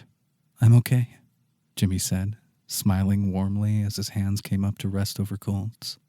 Cold leaned forward and pressed a soft kiss to Jimmy's forehead. The storm that was brewing in his eyes was calmer now, a loving smile playing over his lips. Jimmy wished like hell they were alone. All he could think about was having those wicked lips kissing his and those gloved hands curling around various parts of his anatomy. Cold had been worried about him. He could tell. And having him being so openly affectionate made his heart ache with want. Very touching and all, but right now you're interfering with an ongoing police investigation, Augustus snapped impatiently. Whatever warmth had resided in Cold's expression vacated immediately, his eyes narrowing as he turned to finally address Augustus. Detective Duplin, he drawled. I think it's time for you to leave. Augustus scoffed in disgust, biting back. I'm not going anywhere. Cold rose slowly, and Jimmy could see him visibly shudder with rage despite his cool expression. Leaning back in the bed, Jimmy anxiously curled his fingers in the sheets. It was like watching two titans circling a gladiatorial arena, waiting to see who would draw first blood. Oh, but you are, Cold assured him icily, stepping smoothly into Augustus's space. Right now. You smug, arrogant son of a... You're leaving, or I'm going to call my good friends down at Strassen Springs News and tell them all about how you've been harassing 2 innocent shooting victims, Cold purred, his eyes never leaving Augustus. That's pretty cheap, even for you, Augustus spat disgustedly. No. Cheap would be telling you that I think the apartments over at Baker's Glen are just lovely, Cold taunted, delighted when Augustus's eyes widened. Did you just threaten my daughter? Augustus snarled furiously, his hand starting to go to his gun at his hip. Wait, Anna's here? Jimmy asked stupidly. Baker's Glen was a local apartment complex in Strassen Springs. Cold's vague threat aside, Jimmy was stunned that his former best friend was back in the city, and he had no idea. Then again, Jimmy reasoned sadly, they hadn't spoken in several years. You're a fucking bastard, Augustus continued to rage. He didn't seem to have heard Jimmy, his hand hovering over his weapon as he glared at Cold. You are going to regret this. All I did was make a comment about a popular apartment community, Cold said with a charming smirk. You're the one about to draw your gun on an unarmed man with multiple witnesses. Augustus froze, seeming to remember that the blinds were cracked open and the gentlemen were all watching them. Thirdsies had his face pressed against the glass, peering in. He grinned and waved when Augustus looked his way. Laurie flipped him off. Augustus dropped his hand to his side, fingers curling into a fist. This isn't over, he promised. Far from it, Cold agreed with a nasty smirk. I'd be well within my right to hold them both in police custody as witnesses, Augustus snapped. I could keep them indefinitely. Actually, Jimmy piped up, eyes narrowing. If you're referring to the United States Code Title 18, Section 3144, the material witness statute? Sorry, that doesn't apply here, Augustus. First of all, since Dario and I didn't see anything, our testimony hardly makes us material to the case. Secondly, you can only enforce police custody once you've proven that you have reason to believe you can't ensure a witness's presence in court by subpoena. Both Dario and I live here in the city, we're both gainfully employed, and we've given you no indication that we would flee. You'd never get a judge to believe that either of us are a flight risk. Augustus's jaw dropped. Cold had never looked so proud. Trying to hold us would be unconstitutional, Jimmy went on, holding his head up high. Something else I'm sure the nice people down at Strassen Springs News would love to hear all about. Fucking suck it, Maury cheered. Augustus clicked his teeth together, glowering as he snapped. Fine. This is how you want to be? Fine. You've made your bed. Now you're going to have to sleep in it. Oh, trust me, Cold said maliciously. He sleeps in my bed just fine. Augustus's hand twitched as if he was going to reach for his gun again. He turned around, stalking wordlessly toward the door. Have a lovely afternoon, detective. Cold chuckled, watching Augustus storm off. His eyes moved back to Jimmy. That was impressive. Thanks, Jimmy said shyly, certain that his head was about to pop off from the massive jolt to his ego.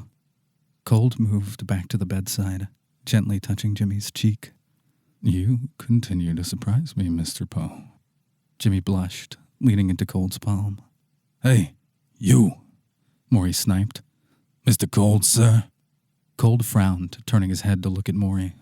I say, sir, out of the respect you do, but, yous and I gotta have a little chat, Maury said, his bushy brows scrunching up. Do we now? Cold seemed amused. Yeah, we sure fucking do, Maury said, about to open that big mouth of his and certainly get himself into a whole heap of trouble. But then there was yet another flurry of activity out in the hall, the gentlemen all cheerfully greeting a rushing blur of heels and glitter. A female voice snapping, Where the fuck is he? Rowena LeGrand was at the door now, her face red from crying, hands over her heart as she squealed, Oh my God, I was so worried. I heard you had been shot, and my fucking God, look at you, you poor thing. Jimmy sighed, smiling gently. I'm okay, really, just a scratch. Rowena came bounding across the room, sniffling. I was worried fucking sick. Seriously, I'm fine. Jimmy insisted, blinking in surprise when Rowena went right by him and crawled into bed beside Dario. No one looked more stunned than Dario himself, wrapping his good arm around Rowena's shoulders, soothing, "Hey, come on now, I'm all right. You saved Jimmy's life," Rowena cooed, running her long nails through Dario's hair. "You're a hero, Dari." "Big damn hero," Dario agreed, grinning dopily. He looked as if he had died and gone to heaven, save for knowing Cold was right there glaring at him. Cold did not look particularly pleased with his sister fawning all over Dario, but said nothing to them. He looked back to Jimmy, asking, "Ready to go home?" "Home? You mean your house?" Jimmy clarified. "I mean exactly what I said," Cold said simply. "In light of recent circumstances, your apartment is not safe. For the foreseeable future, you'll be staying with me." He tilted his head curiously. "Unless you have a problem with that." No," Jimmy squeaked, clearing his throat as he added, "No problem at all." "Hey, I got a big fucking problem," Maury suddenly interjected. "Jimmy got fucking shot at while you were supposedly watching out for him, in case you already forgot." Cold's pleasant expression faltered, and he wrinkled his nose slightly at Maury's objection. "Mr. Martin, is it? I'll let you know when your opinion is needed. In the meantime..." "Listen here, big, tall, and ugly," Maury growled, shaking a thick digit at him. "You might be the giant old king shit of Strassen Springs, but Jimmy's like my own fucking kid." Cold looked over at Maury with equal parts fondness and annoyance, as if he was the beloved family pet that had become incontinent in his advancing years and had just had yet another accident. "If anything happens to him, ain't enough Juleses or Tamerlanes or whoever the fuck else to save you from the likes of me," Maury went on, his stout frame shaking and sweating. "I'll jam my crowbar so far up your ass, you'll be able to open your mouth and pop nails out of walls. You hear me?" While that's a very colorful picture of violence that you're painting, I ain't done yet. If your goons do manage to knock me off before I get to you, I'll haunt your fucking ass. Ain't gonna be none of that cute and fuzzy Patrick Swayze singing shit about Henry's wives, neither." The corner of Cold's mouth twitched, and Jimmy was honestly afraid for his friend. "I will wave my stubby dick in your fucking face for the rest of your days until you want to blow your fucking brains out. You open your eyes, all you're gonna see is my wedding tackle wagging at you," Maury promised him. "So you better take care of Jimmy. You better not let him get hurt again, you fucking smug prick, or else it's gonna be all wrinkly fucking scrotes for you forever." He swallowed audibly, adding quietly, "Sir." Jimmy looked nervously over at Dario and Rowena, who both looked as panicked as he did, before he glanced back quickly to Cold. He couldn't read the gangster's face, unsure of how exactly he was going to react to Maury's outburst. wouldn't dream of it. Cold said after a long pause, extending his hand toward Maury. Maury was more relieved than anyone else, exhaling sharply as he shook Cold's hand. He was instantly blustered by his apparent victory, smacking his lips together and laughing. "Yeah, you just remember, crowbar, ass, wrinkly balls." Don't think I could forget if I tried. Cold drawled, glancing back at Jimmy with a small smirk. Mr. Poe, you have the most charming friends. Jimmy beamed sweetly, agreeing wholeheartedly. Yeah, I sure do.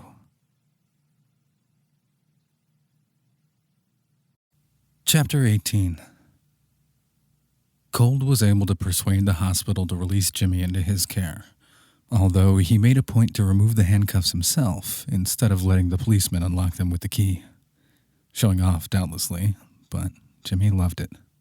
Maury grumbled some more, gave Jimmy a farewell hug, and glared at Cold.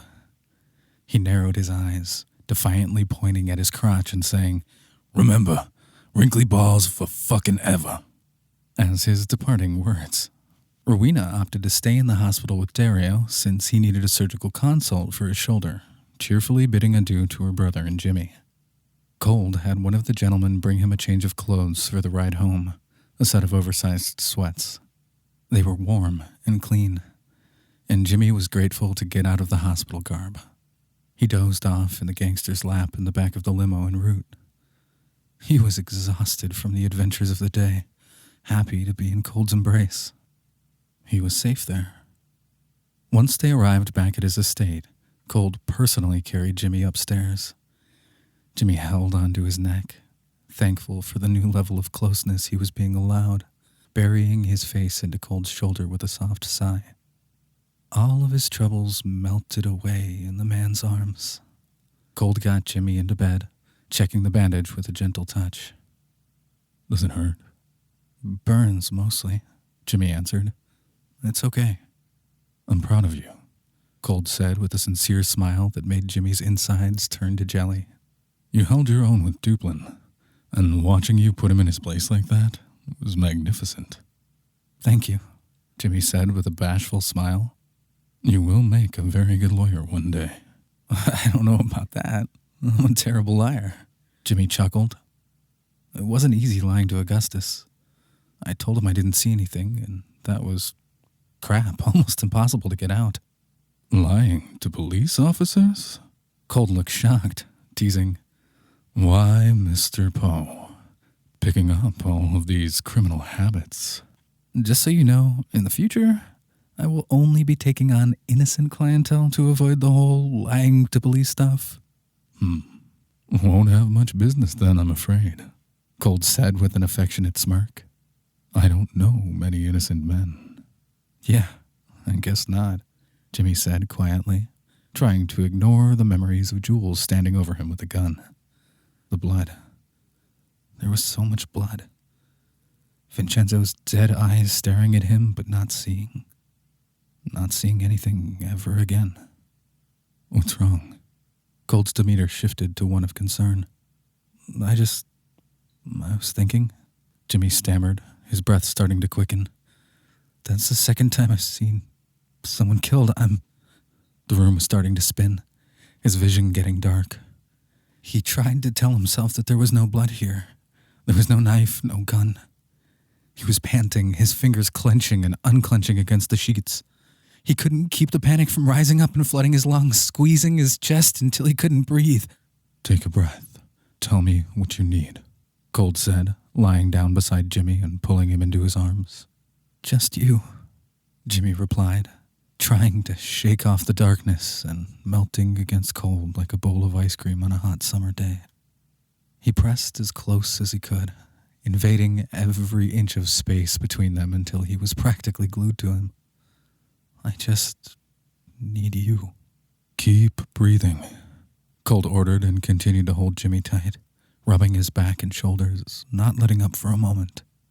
Concentrating on that perfectly smooth voice, Jimmy felt his pulse climb down out of heart attack territory. It was amazing how quickly Cold could pull him out of the darkness, and he sighed contently at the tender affection. Better? Cold soothed gently after a few long beats of silence, resting his cheek against Jimmy's hair. Yes, Jimmy sighed, the anxiety finally receding. Jules said he told you and Dario to stay back, Cold said firmly, his tone carrying a hint of reprimand. He did, Jimmy said. But when we heard the shots, I guess we just got scared. Dario thought we could get to his car. Cold's hand pressed tightly at the small of Jimmy's back, chastising. Foolish. I know, Jimmy confessed. I wasn't thinking. Obviously. Where's Jules now? Jimmy asked. He saved me too. Is he okay? He's fine. Keeping a low profile, Cold replied, his fingers gently sliding along Jimmy's spine. At least until the heat dies down. Did they really trash my place? The Lucchese's? Yes. Probably won't be able to tell much difference, all things considered. Why? Because my apartment is already so shitty? Jimmy snorted, grateful for the splash of levity. Very funny, Cold smirked, pleased with himself at his little joke. So I'm really going to be staying here? With you? Jimmy peered curiously at Cold, hoping he didn't sound as excited as he felt. For how long? Until it's safe, Cold said, his eyes lingering on Jimmy's lips. Worried about me? You still have quite a debt to work off, Cold deflected smoothly. I really do, Jimmy said dryly. He knew Cold was being facetious, but it would be so nice to actually hear one genuine statement of endearment. I'll have your things brought over. Anything in particular you need? My mom's jewelry, Jimmy replied immediately. Cold quirked a brow at that, so he clarified.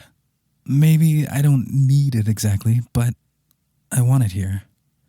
And there's a shoebox under my bed, full of pictures. That too, please. Done. It's that ring, isn't it? They were looking for the ring. Vincenzo saw me wearing it at the club. He asked me about it. Before he tried to shoot me. Cold's face hardened. What of it? You said you'd tell me, Jimmy reminded him, pouting. He trusted Cold. He did. But he had to know what was going on. Cold said nothing. Jimmy reached up, resting his hand on Cold's cheek, trying to make him look back at him. Rod? Cold's eyes flickered back when Jimmy said his name, grabbing his wrist and deftly pinning it above his head. Jimmy gasped, surprised by the spike of lust that rushed through him. He bit his lip, gazing hungrily up at Cold. Shifting his body on top of Jimmy's, Cold was mindful of his injured arm as he held him firmly. I seem to recall telling you that I would explain everything when it was the right time, he drawled. That time is not now. Jimmy wiggled beneath him, scrunching up his nose as he protested. I deserve to know. If this really has something to do with my mother, please, tell me. Cold pursed his lips in that gorgeously sexy pout he wore so well, thoughtful and calculating as he scanned over Jimmy's body. The borrowed clothing was too big, shapeless, but Cold didn't seem to mind. He gazed over Jimmy ravenously, as if he were wearing soft silks and exotic leathers instead of baggy sweats. Scooting down onto his elbows, he kept Jimmy pinned while pushing the loose fabric up his stomach. His long fingers carefully traced the lines of Jimmy's lean hips, moving up to feather along his navel. Jimmy sucked in a sharp breath, amazed at how so few touches could leave him absolutely starving for more. He wanted to touch too, but he knew better than to try. He was patient, keeping his hands firmly against the mattress where Cold wanted them. He let Cold continue to pet and tease him, praying silently that he would give him an answer, something, anything. That ring belonged to Don Lucchese, Cold replied at long last, his tongue running slowly over his top teeth. Raffaello Lucchese. R.L. Raffaello Lucchese. Holy crap baskets! The Don who was murdered? Jimmy exclaimed, eyes wide with disbelief. Are you sure? I mean, how did it end up in my mom's jewelry box? I am positive, Cold replied. I spent years kissing that ring. I am quite familiar with it. As to how your mother came into possession of it, that I cannot say. Can't because you don't know? Or can't because you're not telling me? Both, Cold answered smugly, his nimble fingers lightly pinching Jimmy's nipple. Jimmy whined, his body focusing its circulatory attention down between his legs. He tried to stay on track, demanding, why would the Luccheses be willing to kill me over a stupid ring? The Don had always planned to pass that ring on to his heir, Cold explained, moving his fingers to Jimmy's other nipple. When he was murdered, it was stolen, probably by whoever killed him. They searched for it for years, never found it. That's why they were trying to start a war? Jimmy groaned. Over a ring? Don't worry about that, Cold said, shaking his head sternly. The war was already brewing long before the Lucchese's knew about the ring. I'm keeping it safe, and I will do everything I can to prevent bloodshed. I promise you. It's bad for business, after all. So who really killed the Don? Jimmy gasped, Colt's fingers twisting until it made him squeal. Most people seem to think it was me, Colt teased with a wicked smile. But then, wouldn't you have had the ring already? Jimmy argued, yelping at another hard pull. Trust that I am looking into it, Colt soothed, his fingers resuming their delicate torture of Jimmy's nipples. I believe your mother's murder and the Don's may be connected. Really? Jimmy whined, groaning as Colt pinched him harder. Yes, I've contacted a very reliable source to look into the case. You mean Jima? Colt snorted in surprise. Yes. She's also the one who's going to help me free your father. Wait, Jimmy protested, moaning at another cruel twist. I heard you and Jules talking about Jima before we made the deal for the ring. And? Jimmy glared accusingly at Colt. You only offered to help my dad to get that stupid ring from me. Because there was nothing else you'd be willing to trade it for. But you had me trade for something you were already doing. Colt purred, offering Jimmy mercy and moving his hand down over his side. He nuzzled against Jimmy's neck, his lips allowing a small and chaste kiss next to his ear. That is so frickin' sneaky. You said you wouldn't lie to me again. I didn't lie, Colt interjected. I manipulated the situation to our mutual advantage. I get the ring. Your father will be freed. I am going to make sure of it. That's still so screwed up. Jimmy groaned as Colt's hand moved down the front of his pants, grunting appreciatively when he was found hard and leaking. He kept his hips firmly planted against the sheets, trying to resist the urge to thrust up into Colt's palm. Any other burning questions? Colt asked, far too calmly for someone who had their hand wrapped around a dick. Yes, Jimmy continued to protest, gritting his teeth. Why were you already looking into the case? Why? His eyes widened as a few of those pieces fell into place. Augustus. You said Augustus lied about something. That's how you were going to get him. You found something? Gold star for you, Mr. Poe, Colt purred, squeezing Jimmy's cock teasingly. I admire that lovely brain of yours. I do. But right now, I'm interested in a very different part of your anatomy. I'm not going to answer any more questions, so I hope you're satisfied. Yes, sir, Jimmy gasped, his eyes fluttering closed. At least with, asking questions. Definitely maybe could think of some other satisfying things to do. It's not 9 o'clock yet, Colt mused, suddenly releasing his hold and fixing Jimmy with a sly smile. Are you really paying that much attention to the time now? Like right now? Jimmy all but growled, panting haggardly. Are you serious? We should wait until you're actually on the clock, Colt taunted. Do you want me to beg? Is that what this is? Jimmy whined, falling boneless against the bed despite a strong urge to kick his feet like an enraged toddler. I want to make sure you're actually up for this, Colt corrected, his fingers lightly resting on Jimmy's cheek. My intention is not to be cruel. Rod, Jimmy said earnestly, invoking his name to help convey how serious he was. I could have died today, and when I was down there on the floor, I didn't have any of that whole life flashing before my eyes or anything. All I thought about was you. Cold snark was wiped away, replaced with a curiously blank expression. He appeared to be lost, gazing over Jimmy's face in desperate search of something. He stroked his thumb across Jimmy's cheek, lightly tracing his brow, commanding quietly. Then strip, Mr. Poe. Yes, sir.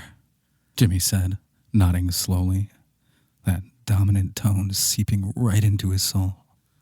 He pushed the baggy shirt up over his head and wiggled his pants off in a blink, then watched as Cold moved onto his back, sitting up against the headboard. Patting his thigh invitingly, Cold beckoned him over, and Jimmy obediently slinked into his lap, surprised when Cold guided his hands up on his shoulders. He was thrilled with being given permission to touch. Cold gently ran his fingers down Jimmy's arms, pausing over the bullet wound. He traced around the bandage, his brow furrowing with obvious concern. His touch was tender, gentle, as he said softly, I wish that bastard was still alive so I could kill him myself. I'm okay, Jimmy said quietly, bravely moving his hands to rest on Cold's chest. I'm here. I'm safe. I'm yours. Eyes narrowing, Cold gripped Jimmy's hips possessively. He rolled his body up against Jimmy's, making him gasp when he felt how hard he was already. Mine. Yours, Jimmy agreed, breathless as he watched Cold grab lube from the bedside table and slick up his fingers. He arched his back, eagerly trying to press into Cold's hand when he reached between his cheeks. Patience, Cold chastised, not yet penetrating him. You do realize that this isn't going to count towards your outstanding balance? Seriously? Jimmy laughed, grinning up at the gangster and shaking his head. Yeah, I guess I'm not that worried about it. Chapter 19. Once 9 o'clock rolled around, Cold gave Jimmy plenty of time to work off some of his debt. Cold tied him up, keeping him stretched out across the bed, and teased him for hours before finally giving in and finding their sweet end together. After a long evening of such hard labor, Jimmy passed out with a happy smile on his face. Too bad he didn't wake up that way. Jimmy jerked up from the sheets suddenly, his heart racing and his skin sweating all over. A nightmare, he told himself. It was only a nightmare. There had been so much blood that it had been gushing down the walls, and his mother had been screaming in his ears. The rain had been pouring outside, thunder crashing and lightning crackling all around the house. The man in the white coat had been right there, leering over him, laughing and laughing, but he still had no face. He didn't have a face, only a black hole that threatened to swallow Jimmy completely. He had been sucked right into it, falling and falling, waking when his stomach dropped and everything went dark. Panting hard, Jimmy tried to shake off the remaining panic from the bad dream. It wasn't real. None of it was real. He sat up, rubbing his hands over his face. He was in bed alone and fumbled for his phone to see that it was a little after 5 in the morning. He could hear the shower running, but he didn't dare disturb Cold. The bathroom door would be locked anyway. Jimmy reached down around the foot of the bed, feeling for something to wear. The first thing he grabbed was Cold's dress shirt from last night. He smiled, pulling it on over his head and breathing in the warm and familiar scent of his lover. He was far too awake to even attempt going back to sleep, slowly padding out of the bedroom and into the den. He had been dying to get a peek at Cold's vinyl collection, and it was the perfect distraction to settle his restless mind. He turned on a small lamp, looking around excitedly. He could still hear the shower going. He had time to browse for a few moments. Carefully thumbing through the records, Jimmy was delighted by the names he found. Sam Cooke, the Pixies, Wild Cherry, the Coasters, Queen, Cheap Trick, the Temptations. He paused when he found one album all the way in the back that didn't have any cover art. He picked it up curiously, reading a small label. Suzanne, Cold's mother. Jimmy couldn't resist, reverently taking the record out of the sleeve and setting it on the player.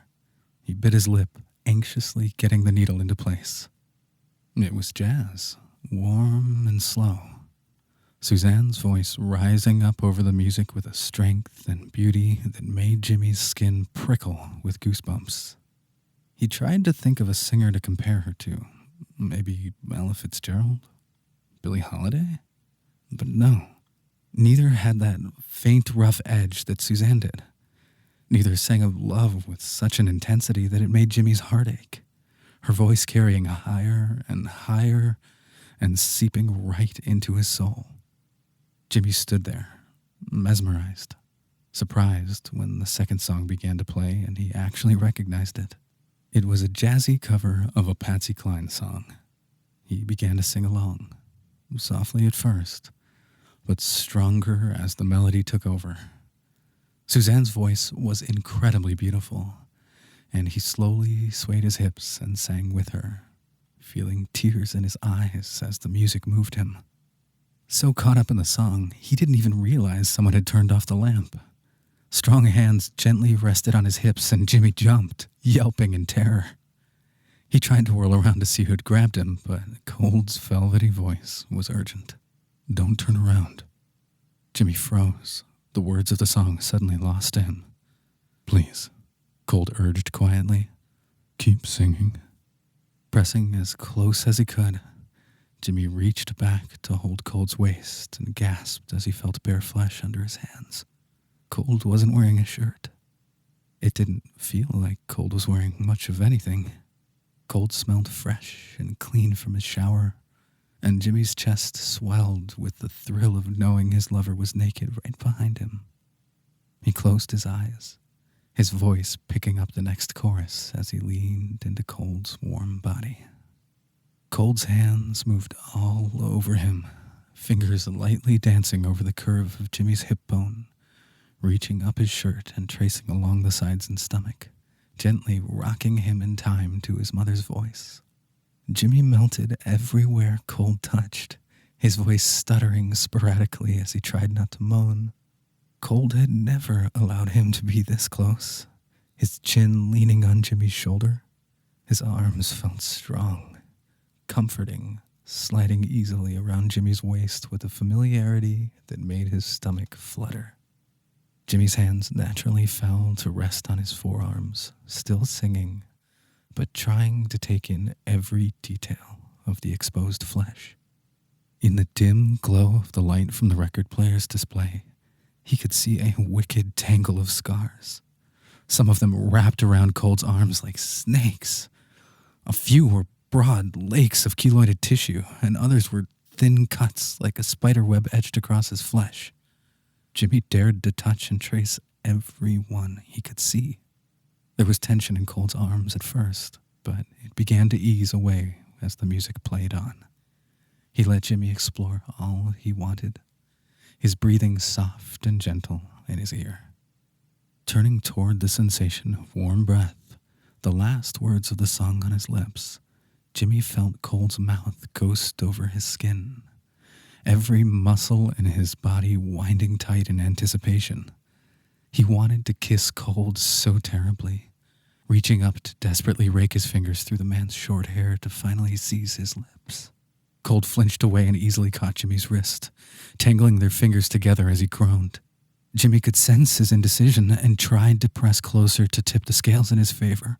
Cold ducked his head away from Jimmy's kiss, but left his hand where it was. Jimmy hated the rejection, but took full advantage of the new allowance he'd been given. He eagerly stroked his finger over Cold's head, dragging through his closely shorn hair, teasing over the edge of his ear. This was a gift. The next song began, one Jimmy didn't know, but he picked up the melody quickly. He began to hum along, his breath hitching as Cold pushed him up against the record player. Cold's hand traveled south quickly, reaching between their grinding bodies in between Jimmy's cheeks. Jimmy's voice stuttered, breaking off into a symphony of escalating gasps. He rolled his hips against Cold's hand, keeping rhythm with the music, his nails digging down into his scalp.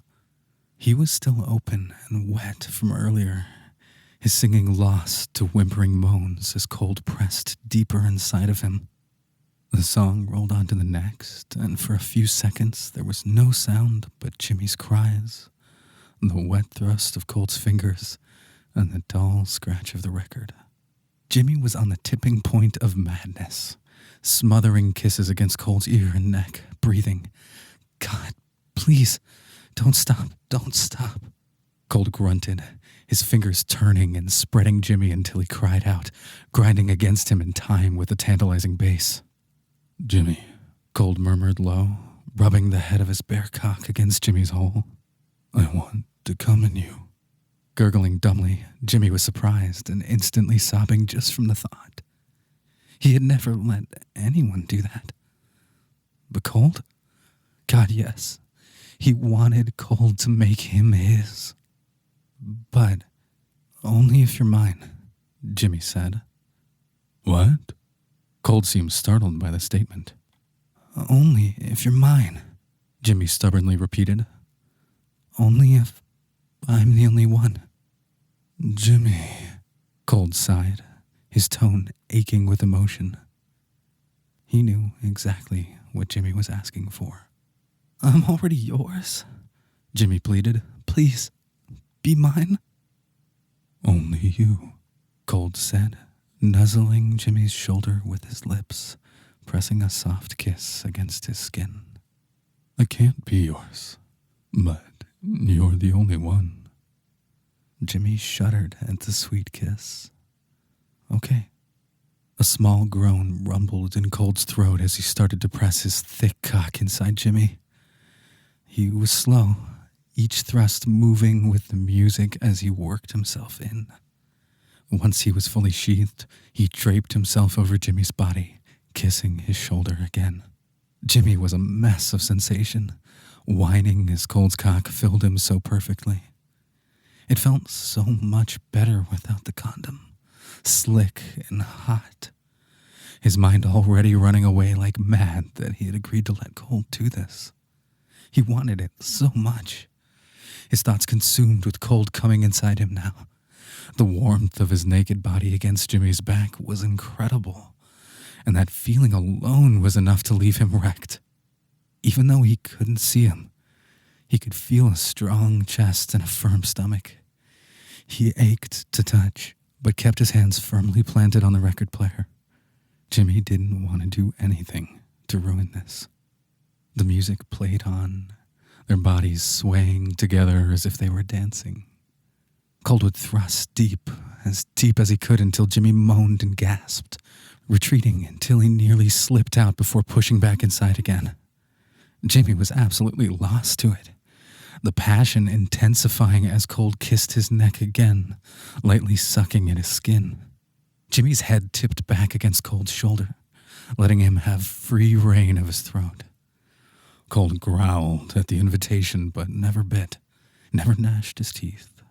He kept hissing and panting, prompting Jimmy to whisper desperately, "Please, God, I want to kiss you." Colt hesitated, his hips starting to slam forward harder as if to work off his obvious frustration. His hands pushed Jimmy's shirt up, fingers clinging to his sides before wrapping tight around him. He didn't know what Colt was trying to convey, but it felt desperate, broken. Jimmy could feel Colt's bare skin against his own, hot and damp with sweat. But no kiss ever came. He moaned, mourning the rejection, but loving how Colt fucked him. No, this wasn't fucking. They'd never had sex like this.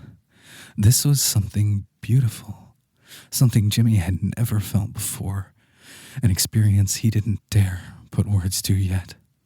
He gasped when Colt shifted their bodies, his cock starting to zero in on Jimmy's prostate.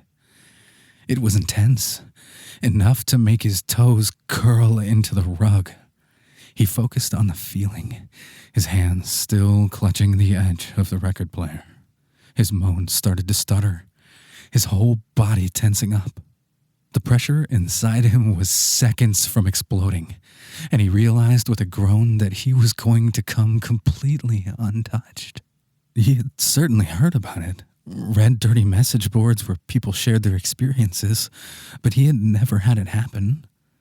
Until now. Rod, I'm gonna come.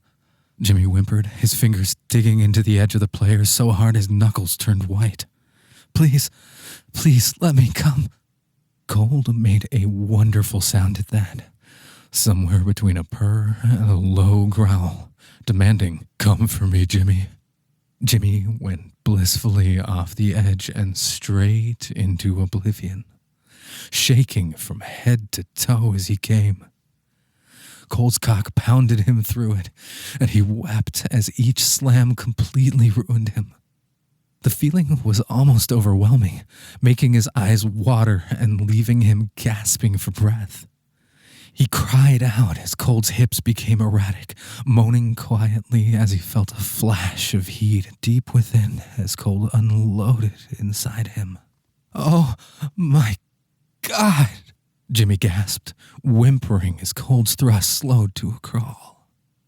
When Cole pulled out, Jimmy could feel his cum dribble out, and his face flushed with more heat, loving the new feeling so much.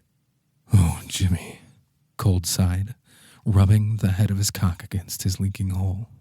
"You are perfect." Jimmy bowed his head against the record player, sighing softly at the compliment. Cole had used his names several times this evening, and it sounded so dirty and wonderful in that velvety drawl. The record had been over for some time now, the only sound the duet of their panting breaths.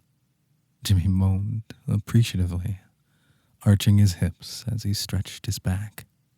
He was warm and fuzzy all over, murmuring contently as Cole kissed his shoulder. Jimmy touched his cock, amazed that he was still hard after coming like that. It didn't even seem like much had come out. Cole dropped to his knees suddenly, spreading Jimmy's cheeks and greedily wiping his tongue over his ass. Jimmy's face blushed so hard it burned. Cole was slurping out every drop of his own cum that he could reach, his tongue dipping in and out of Jimmy's gaping hole. It was so dirty and hot.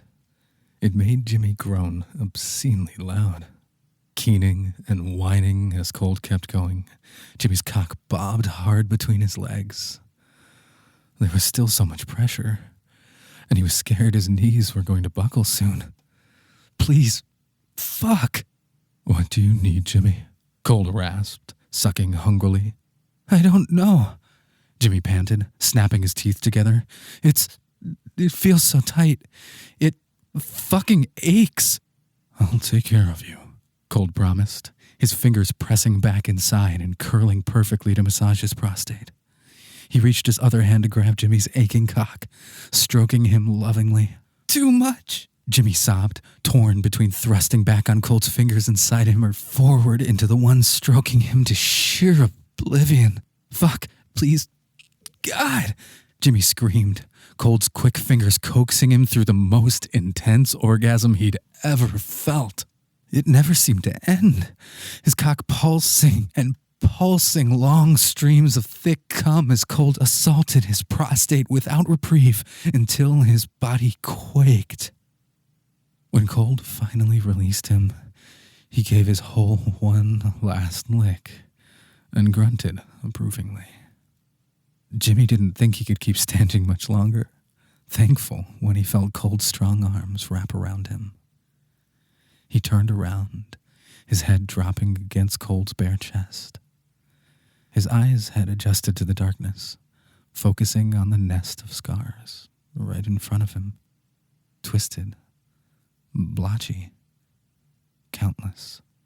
Fingers trembling, he lightly traced over what may have been a stab wound just above Colt's right nipple. Wait, except there wasn't a nipple. Not exactly. It was another patch of scar tissue, a thick and dark tear that rippled across his breast. Colt stiffened like a statue, but didn't yet move away from Jimmy. His voice was strained when he spoke. "I need to get dressed." Jimmy frowned, peering up at Colt's handsome face. "You know I don't care about these." "Huh?" Yes, Jimmy said stubbornly. I've told you, I think you're beautiful. Oh, that word made Cold tremble. Gently, he began to pull away from Jimmy, saying quietly, That's a matter of perspective. Does that have anything to do with why you won't kiss me? Jimmy asked with a small huff. Cold's eyes narrowed, his voice a bitter hiss as he snapped, What I choose to do or not do with my body is no business of yours, Mr. Poe. Wait! Jimmy cringed, quickly trying to repair the obvious damage he had inflicted, exclaiming, I'm sorry. I just meant... You have work today, Cold said shortly. The police finished their investigation, and the club will reopen tonight. While I don't expect Dario to be there, you still have rehearsal. I'll make sure there's a suitable replacement in the meantime. Please, Jimmy said, reaching for Cold's arm. I didn't mean... Cold jerked away from him, his hand snatching Jimmy around his neck. Don't, he warned, eyes glittering with anger. Jimmy's heart sank. They had come so far, and now he felt like he had ruined everything. He gently curled trembling fingers around Cold's wrist, saying sincerely, I'm sorry, Rod. Cold's face softened for a brief moment, as if that last apology was actually heard and meant something to him. Don't be late, he said quietly. Jimmy didn't try to hold on when Cold pulled away, getting a departing glimpse of his body as he moved back to the bedroom. He heard the bathroom door slam shut and sighed defeatedly. Well, fuck. That had ended spectacularly well. Crawling back into bed, Jimmy pulled the covers up over his head. He didn't think sleep would come, but he tossed and turned in search of it. He managed to doze off at some point because he didn't hear Cold leave. He opened his eyes when he heard polite knocking at the door. Grumbling, he rolled back over and stuck his head under the pillows. He felt terrible for upsetting Cold, and he wasn't in the mood for company. The door opened despite his refusal to answer it, a familiar voice calling out, Monsieur? Allô? Jerry? Jimmy poked his head up. He glanced at his phone, noticing that it was a few minutes after 10. He also saw that Cold had again not left him a card. He didn't have a text from him either. Great. I am very sorry to bother you.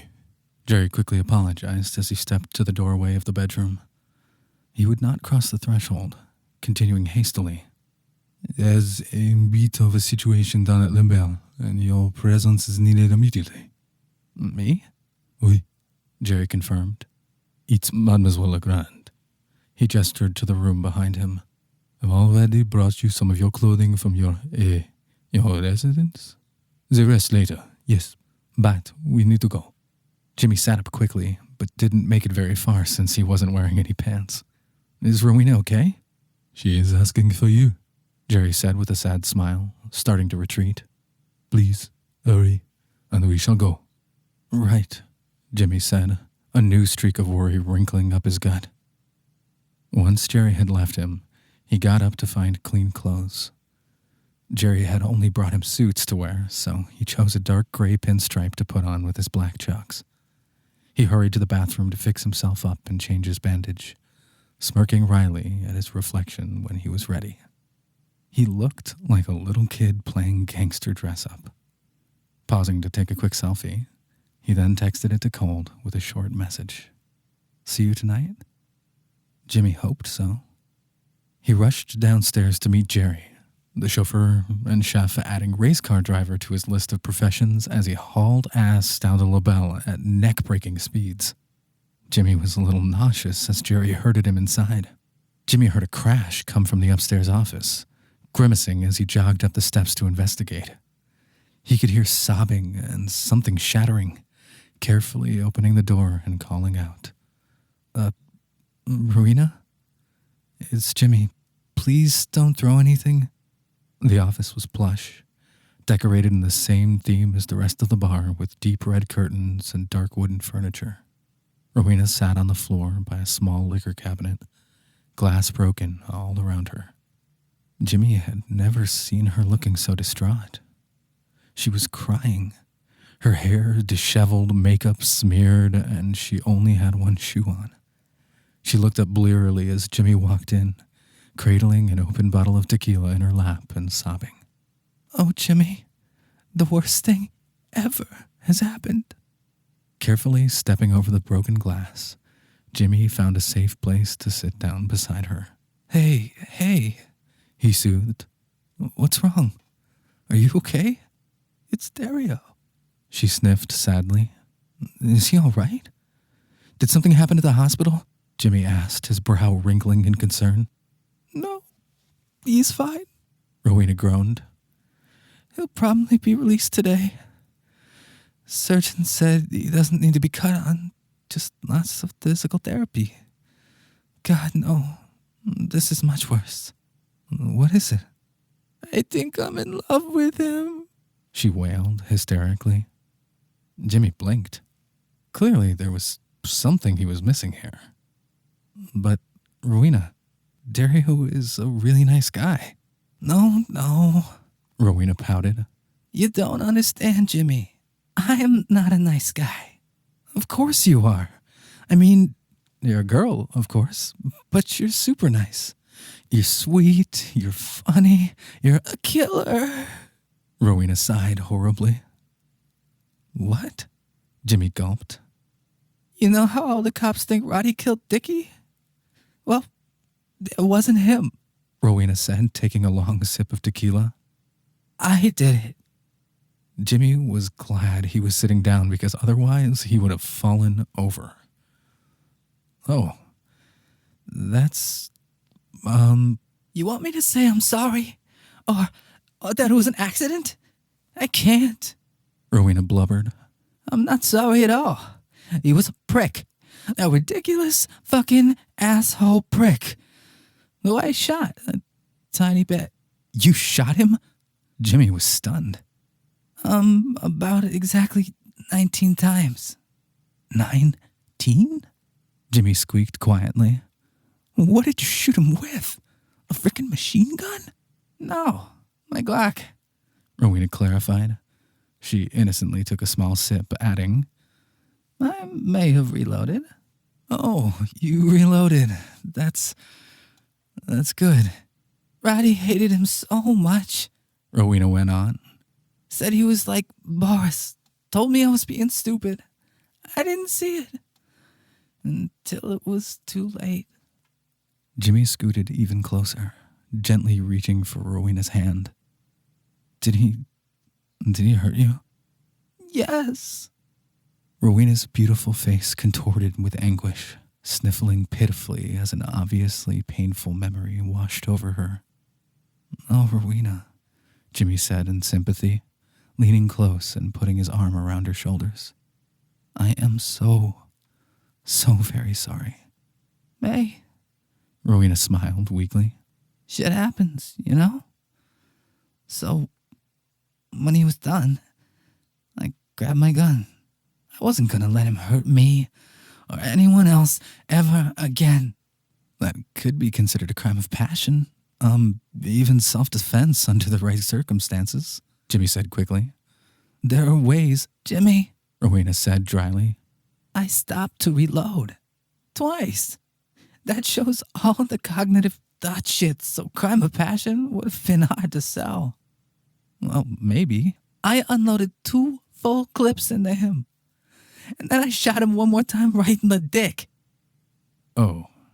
And I tried to set him on fire." "Oh." Jimmy tried not to show how horrified he was, patting Rowena's hand as he stammered, "Well, Jules would have liked that." "That's why they think it's Roddy," Rowena said sadly. "The cops found the body. Saw the burns. They think Roddy offed him and Jules tried to hide the evidence." "Well, did Dickie have a criminal record? Violent history?" "Squeaky clean," Rowena grumbled. "Look, Jimmy, Roddy and I went through all of this, trying to find a way to sell it. I didn't want Roddy to clean up my mess, but he did. Like he always does. He really loves you, Jimmy said quietly, offering Rowena some tissues. I know. Rowena sniffled, gratefully accepting the tissues and loudly blowing her nose. Ugh, it's all such a mess. All of this. This shit. It's my fault. It's why the Lucchese's came back. Why? Because they thought Rod was going to get arrested? Yep. Rowena popped, rolling her eyes. Have you met the gentlemen? They're all good guys, strong, whatever. But Roddy is the one that keeps them in line. Keeps them going. Without him, they'd fall apart. So if he went to jail, the Lucchese's could make a move to take Stress and Springs back. Jimmy finished with a frown. Roddy is always so careful. But the cops still found Dickie's body. Everything keeps pointing back to him. All of this shit keeps going wrong, and it's all because of me. Is that why you've been, trying to pickle myself?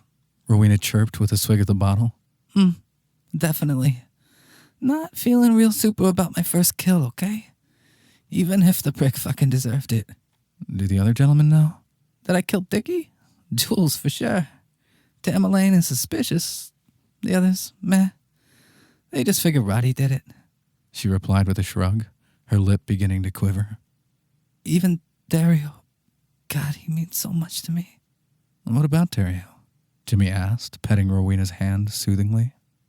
He thinks Roddy killed him too. And he's so sweet and so kind. Fuck. If he ever found out it was me.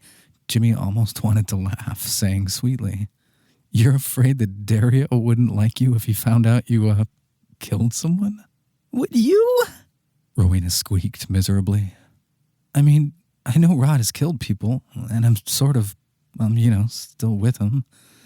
And my moral compass has been a tad hazy. And I might be falling for him, which is super crazy. And God, Jimmy babbled away, trying to aim for comforting, saying more confidently, I think love is blind, okay? I think when you love someone, you look over stuff, no matter how bad it is. And I know for a fact that Dario is frickin' crazy about you. Really? Rowena's big blue eyes were wide and hopeful. Really, Jimmy confirmed with a warm smile. Thank you, Jimmy. Rowena sobbed happily, throwing her arms around his neck and hugging him tight. You're such a good friend. Oh, sure. Jimmy laughed, wondering if it was possible for his life to get any crazier. Any time. So just to make sure we're on the same page, this actually does qualify as super secret mob stuff? Rowena chuckled. Yes, sweetie. This is super secret mob stuff. You keep your lips zipped, or it's the fishes for you. Got it. Rowena took a deep breath, straightening herself up and wiping off her face. She smirked shyly, teasing. You totally admitted that you're falling in love with my brother. Jimmy's ears spontaneously caught on fire. I did? I guess I did. You guys doing okay? Jimmy thought about their little tiff this morning that had been preceded by some pretty incredible passionate sex. 2 steps forward, a half step back. Progress. What about you? Are you going to be okay? Oh, sure, sweetie. Rowena replied with a bright smile, her usual swagger trying to crawl back into place. I'll make it. Without developing cirrhosis of the liver? Jimmy challenged, gently prying the bottle away from her. She pouted. Maybe. I think Dario may surprise you if you let him, Jimmy said. Just be honest with him. I think you guys could be really happy together. Yeah? Yeah, Jimmy said, playfully bumping their shoulders together. Worth a try, right?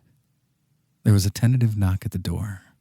Jerry hesitantly poking his head inside, asking, Everything all right now? Oh, Jerry. Rowena gushed tearfully. I am so sorry I screamed at you and called you a frog cunt sucking whatever it was.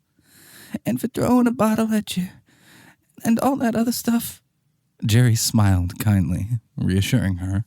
Think nothing of it, mademoiselle. Rowena snatched the bottle back from Jimmy, smiling sweetly at Jerry.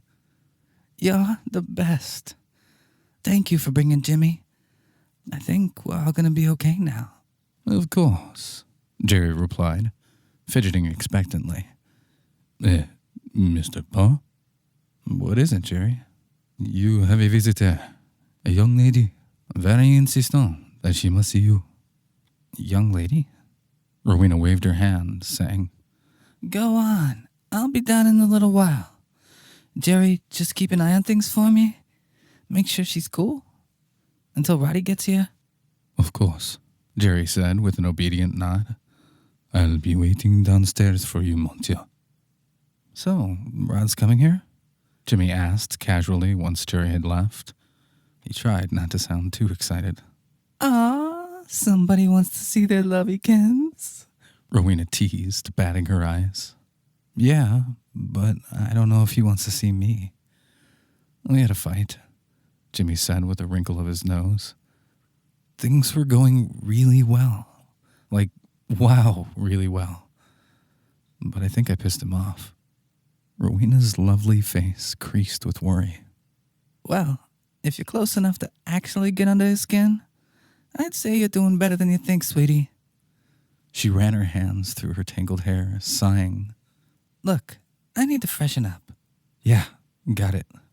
Jimmy nodded, scrambling up to his feet. We'll talk more later, I promise. If you need anything, Jerry will be keeping an eye on you. Thanks, Rowena. Hey, thank you, Jimmy, Rowena said with a sweet smile. Now go on. Go see who your mysterious visitor is. Maybe it's a talent scout. Right, Jimmy laughed. Rowena blew him a kiss as he trotted out, taking a deep breath before he started back downstairs. Playing matchmaker by assuring his new best friend that her crush wouldn't care about her being a murderess. Yep, just another day in the life of a mafia boyfriend, Jimmy thought crazily. Things couldn't get any more insane, right? Jimmy looked around to see who his visitor was, but he only saw Jerry at first. Over there, monsieur, Jerry said, and pointed him to a table on the other side of the bar. There was indeed a young woman waiting there, and she stood up when he began walking toward her. Jimmy gawked, dumbly, unable to stop himself from smiling when he recognized her as his old friend and Augustus's daughter. Anna? Chapter 20. Why, Jimmy Poe, Anna Duplin gushed happily, a dazzling smile lighting up her beautiful face. Look at you. Jimmy grinned dopily, his cheeks heating up from the appreciative gaze Anna passed over him in his sharp suit. Yeah, thanks, he said shyly. But wow, look at you. You look incredible. She was even more lovely than Jimmy remembered, dressed in a cute floral print dress and sandals. Casual and equal parts elegant and stylish. She looked absolutely amazing. Come here, Anna insisted, pulling Jimmy in for a big hug. Jimmy didn't protest one bit, laughing. What are you doing back in Strassen? Well, I graduated school a few years ago in Raleigh, interned at the News and Observer, moved to Baltimore for a while. Anna babbled excitedly. I've just been everywhere. But Strassen Spring News offered me a position as a lead reporter a few months ago, and I couldn't resist coming back home. That's awesome, Jimmy said. Want to sit down? Catch up a little? I've got a few minutes before rehearsal, I think. Sure. Anna sat back in her seat, smiling sweetly. Rehearsal, huh? Jimmy Poe, the nightclub singer. Wow. Definitely not what I would have pictured for you at all. No? Jimmy sat across from her, blushing when Anna scooted down a seat so they were right next to each other. No, I thought you'd be uptown in some swanky condo. She laughed. You know, taking all the big high-dollar cases, fancy car, Rolex, all that. Yeah, not so much. Jimmy's smile wavered for a moment. Right career, wrong goal. I've been doing okay, though. Well, not to be too forward, Anna said in a voice that indicated she was going to be exactly that. But Dad told me some pretty crazy stuff. Like you've been shacking up with a gangster? Wow. Well, he's not wrong. Jimmy! Anna gasped, leaning close as if they were sharing a dirty secret, her hand resting on his arm. You're seriously dating Roderick LeGrand? Boss Cold? Dating is a strong word, Jimmy admitted sheepishly. But yes, we've been seeing each other and, it's going well. I saw them putting your name up on the marquee when I pulled up, Anna squealed. I'd say things are going really well. How did you guys meet? It's an interesting story, Jimmy replied carefully. I'm a reporter. I love interesting stories, Anna teased. Okay.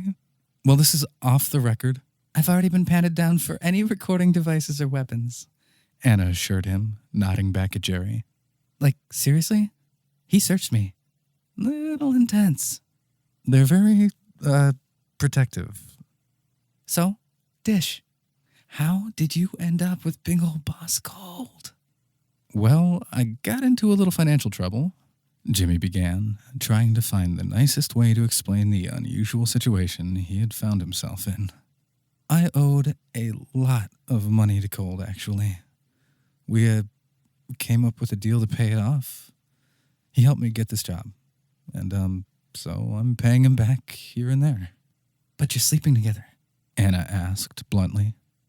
Yes, Jimmy replied, wishing he could stop the flow of blood above his neck. Jimmy? Anna said slowly, as if she was concerned he wouldn't understand what she was about to say. It sounds like you're prostituting yourself out. No, Jimmy said quickly. It's not like that. Not at all. Well, at first maybe sort of. But everything is okay now. I mean, see, he only came to me because he was trying to get Augustus since he was investigating him. But then Maury had told me that Cold might be willing to make a deal, and he's not worried about Augustus anymore anyway. And whoa, slow down. Anna looked horrified. Wait. So this deal to pay off your debt came about because Cold thought he could use you to manipulate Dad? No, well, it sounds really bad when you say it that way, Jimmy said with a grimace. Yeah, it sounds pretty sick, Anna said, not even bothering to hide her contempt. What the hell were you thinking? I was thinking that I had no job, no money, and no one else to fucking turn to, Jimmy replied honestly. Yeah, it's not a perfect fairy tale or anything, but it's worked out. I'm happy. I'm doing just fine now, thank you. Getting shot at is just fine? Yeah, Dad told me about that too. That doesn't normally happen? Jimmy squeaked in protest. I mean, there's just a lot of stuff happening right now. And, gangster-related stuff. Jimmy, you have your whole life ahead of you, Anna chastised. Why don't you just get out of here and finish school? I still can't believe you dropped out.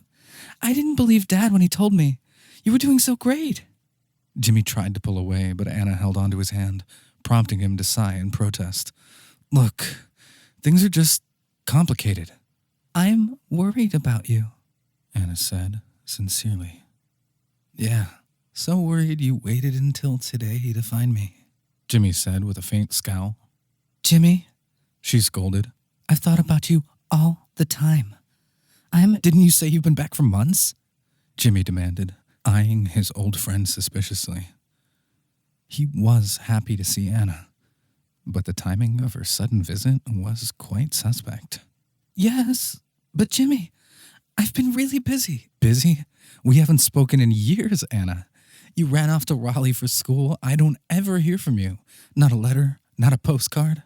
After all this time, you just come flouncing in here concerned and caring, and you act like nothing happened.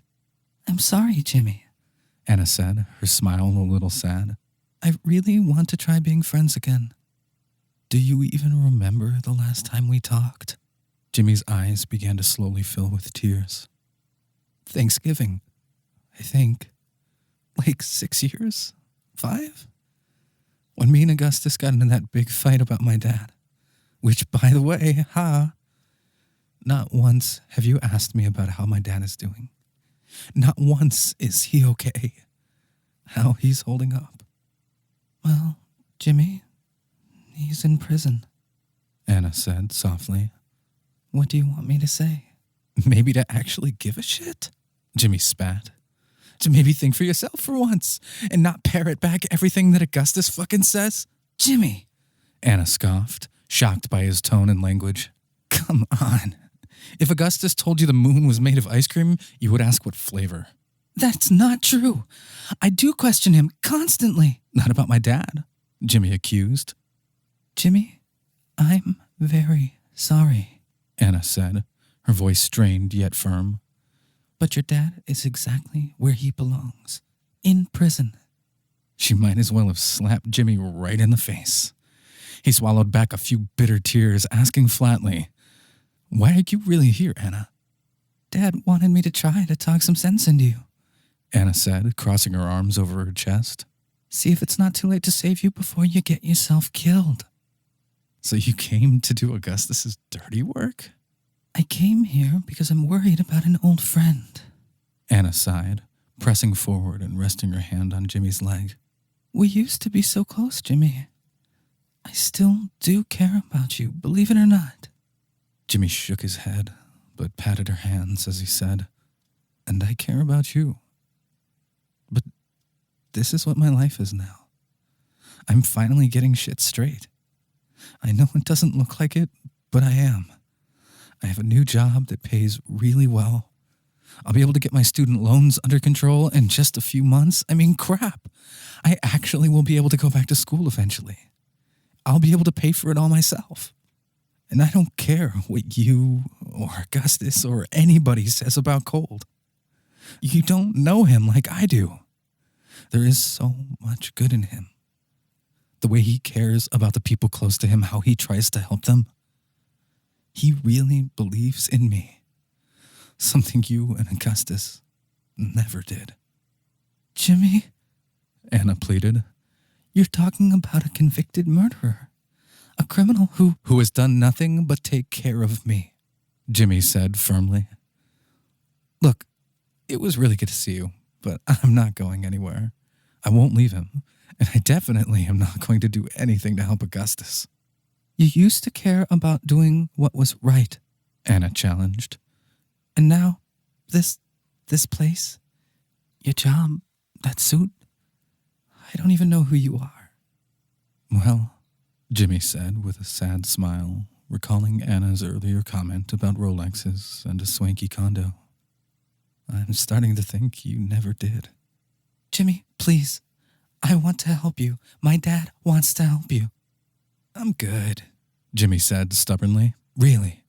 You're going to get yourself killed or end up in prison like your dad, Anna warned. I don't want that for you. We can still get you out of this mess. You could come stay with me or Dad. I might be able to help find you a new job. Your generosity's amazing, Jimmy laughed bitterly. I'm just, wow, blown away. You know, I almost starved one time. And there was that time I almost died because I couldn't afford to go see a doctor. I was almost homeless more times than I can count. And where was your concern then? Where was Anna and Augustus wanting to save Jimmy then, huh? Anna was silent. Oh, but now? Now that I'm with Cold, all of a sudden you want to come save me? Jimmy went on, too disgusted to even care how nasty he was being. What freaking right do you have? You can't just magically pop up and pretend all those years you weren't there for me didn't happen and decide that you and Augustus know what's best for me.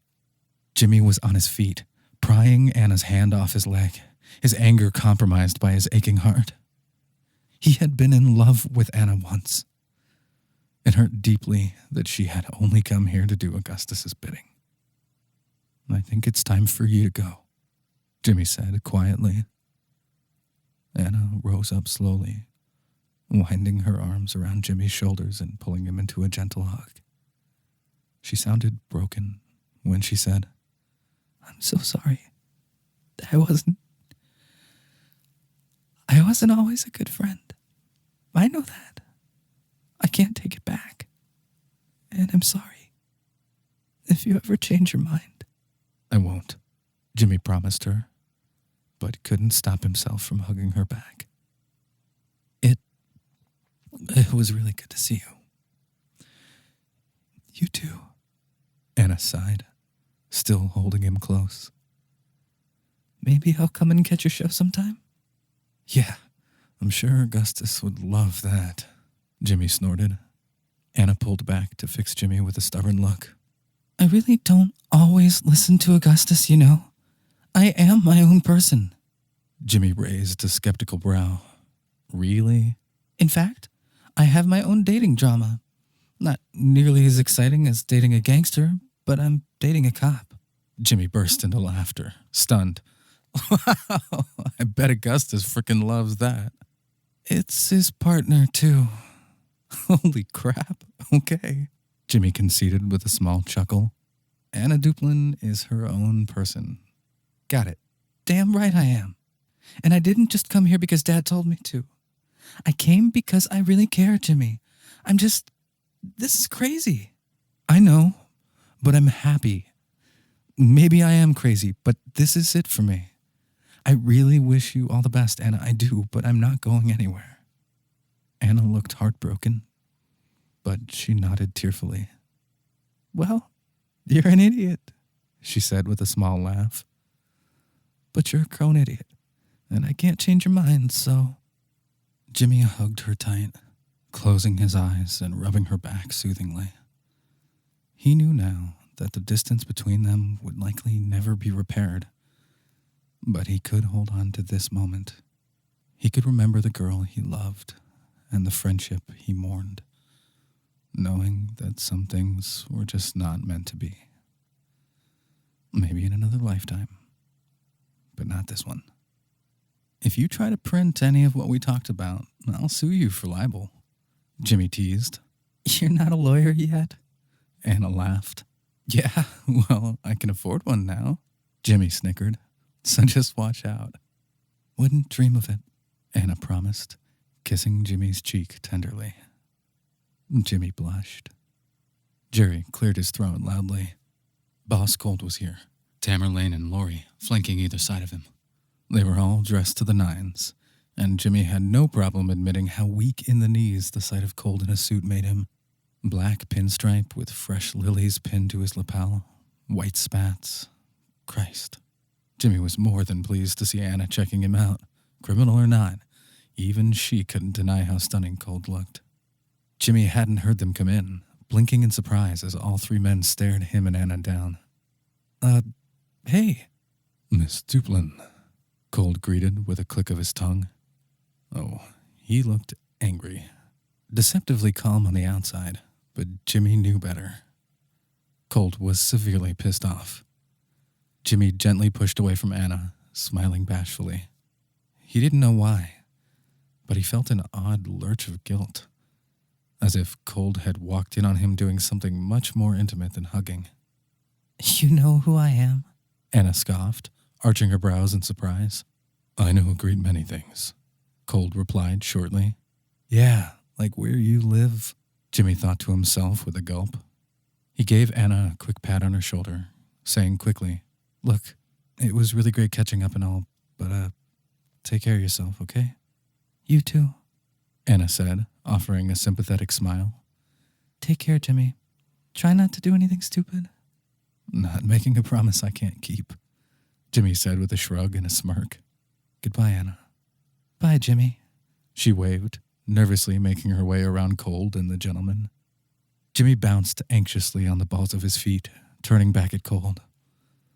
So, upstairs, Cold barked, his voice so loud it made Jimmy flinch. He took a deep breath, more calmly, adding, Right now. Jimmy heard Lori and Tamerlane snicker to themselves as he raced up the stairs to the office, his heart pounding with dread. It was the same feeling of trepidation as being marched through school to see the principal. He wasn't sure what exactly he had done wrong, but it was very obvious Cold was not happy with him. Cold looked around the trashed office disgustedly as he walked in, groaning. What the fuck happened in here? Rowena, Jimmy explained, and a half bottle of tequila. She was upset because she doesn't think Dario will like her anymore if he finds out she killed Dickie. She told you? Cold stared heavenward, saying out loud to no one in particular, I'm going to kill her. Look, I'm sorry. She wanted to talk. I didn't know what she was going to tell me. You know you can trust me. Oh, can I? Cold narrowed his eyes into venomous slits, his upper lip curling defiantly as he slammed the door shut behind them. Is that why I saw you cozied up with Miss Duplin? Because you're so trustworthy. She just showed up, Jimmy protested, eyes wide in disbelief. I had no idea she was going to be here. Are you being serious right now? Look, I wanted to apologize for this morning. I know I upset you. After all that I've done for you, Cold seethed, you'd let her put her hands on you, right in front of me. All you've done? Are you freaking high? Jimmy argued, throwing his hands up in frustration. What have you freaking done for me, huh? Lie to me? Manipulate me? Use me? I've clothed you, I've fed you, I've provided for you, I've allowed you to share my bed. Cold snarled back, his voice rising to overtake Jimmy's. Everything I have done has been for you. And for you too, Jimmy countered. Don't you dare act like you've been some selfless saint. You do remember how this all started, right? Don't insult me like that. You mean how you insulted me with Miss Duplin? Hanging all over her? Cold challenged, his eyes shining and bright with anger. Oh my God, Jimmy gasped as realization clicked into place. You're jealous. Cold scowled, but didn't deny it. She's just an old friend, Jimmy groaned, exasperated. And we're probably not even going to be friends now.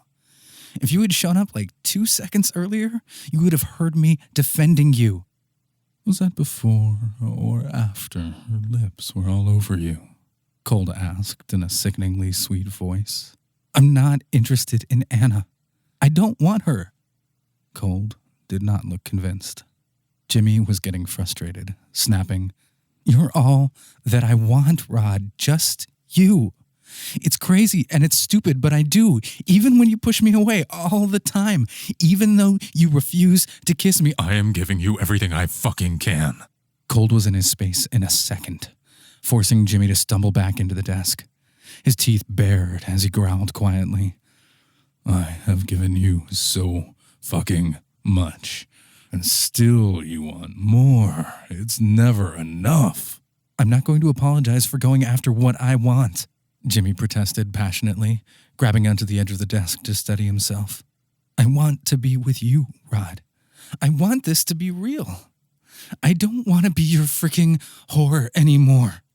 I don't want any more stupid deals. Why can't I actually just be your boyfriend? Why can't you just admit— You're whatever the fuck I want you to be, when I want you to be it. Cold snapped back, his hands sliding around Jimmy's neck. You're mine. But you'll never be mine, right? Jimmy spat defiantly, fingers curling tight around Cold's wrists. You know, maybe you should be jealous. At least I know Anna wouldn't be afraid to kiss me. Oh, you fucking brat. You have no idea what it's like to be afraid. Cold sneered, something hurt and wild clouding his eyes. I am afraid all the time, Jimmy wailed, his eyes beginning to flood with tears.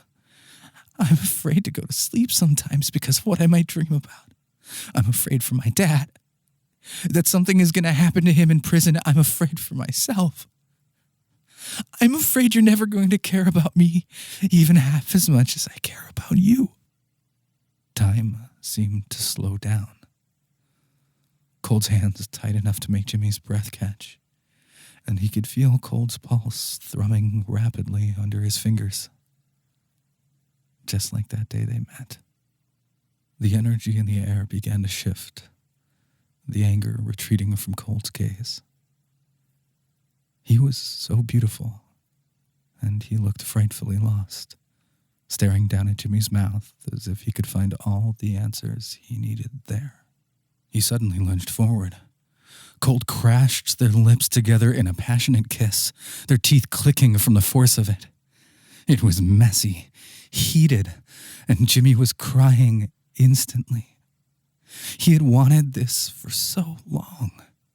Squeezing Colt's wrists, he pressed his body into his. Colt began to regain control, his lips now like velvet, smoothly gliding against Jimmy's. They tasted as wonderful as Jimmy had always dreamed, moaning as Colt's tongue seductively slipped its way into his mouth. Colt's hands at his neck were firm, tilting Jimmy's head to find the perfect angle as they kissed, their mouths dancing together so sweetly. A kiss had never felt this damn good. Giving Colt everything he had, his body trembling, knees wobbling, Jimmy gasped. Can I please touch you? Yes, Colt purred, sighing as Jimmy's hands immediately slid up his arms and around his shoulders.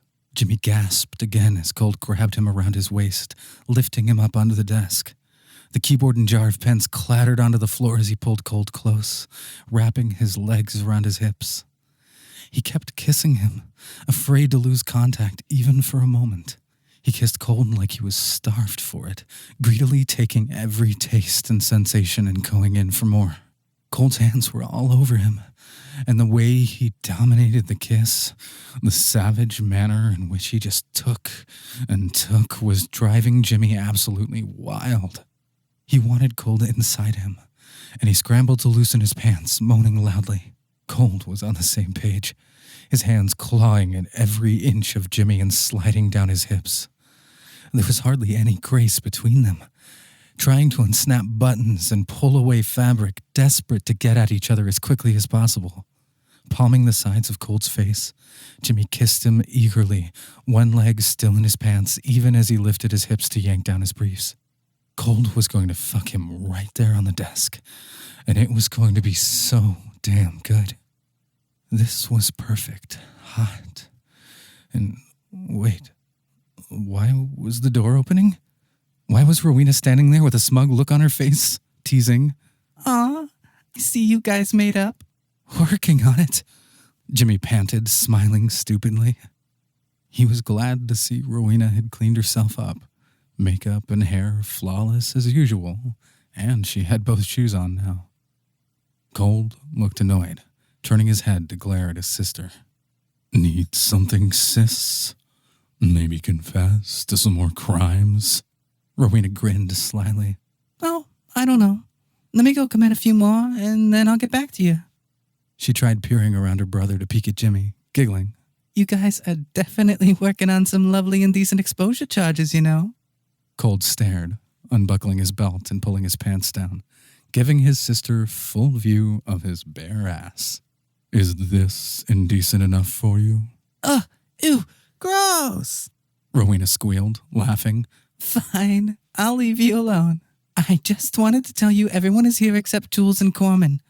Have fun making up. She giggled loudly, quickly exiting and slamming the door. Colt rolled his eyes, smirking at Jimmy. Making up? Is that what we're doing? I hope so, Jimmy replied honestly, glancing down at Colt's hard cock bobbing between them. He leaned forward, softly kissing Colt. I am sorry, Rod. Colt flinched slightly, his hands resting on Jimmy's thighs.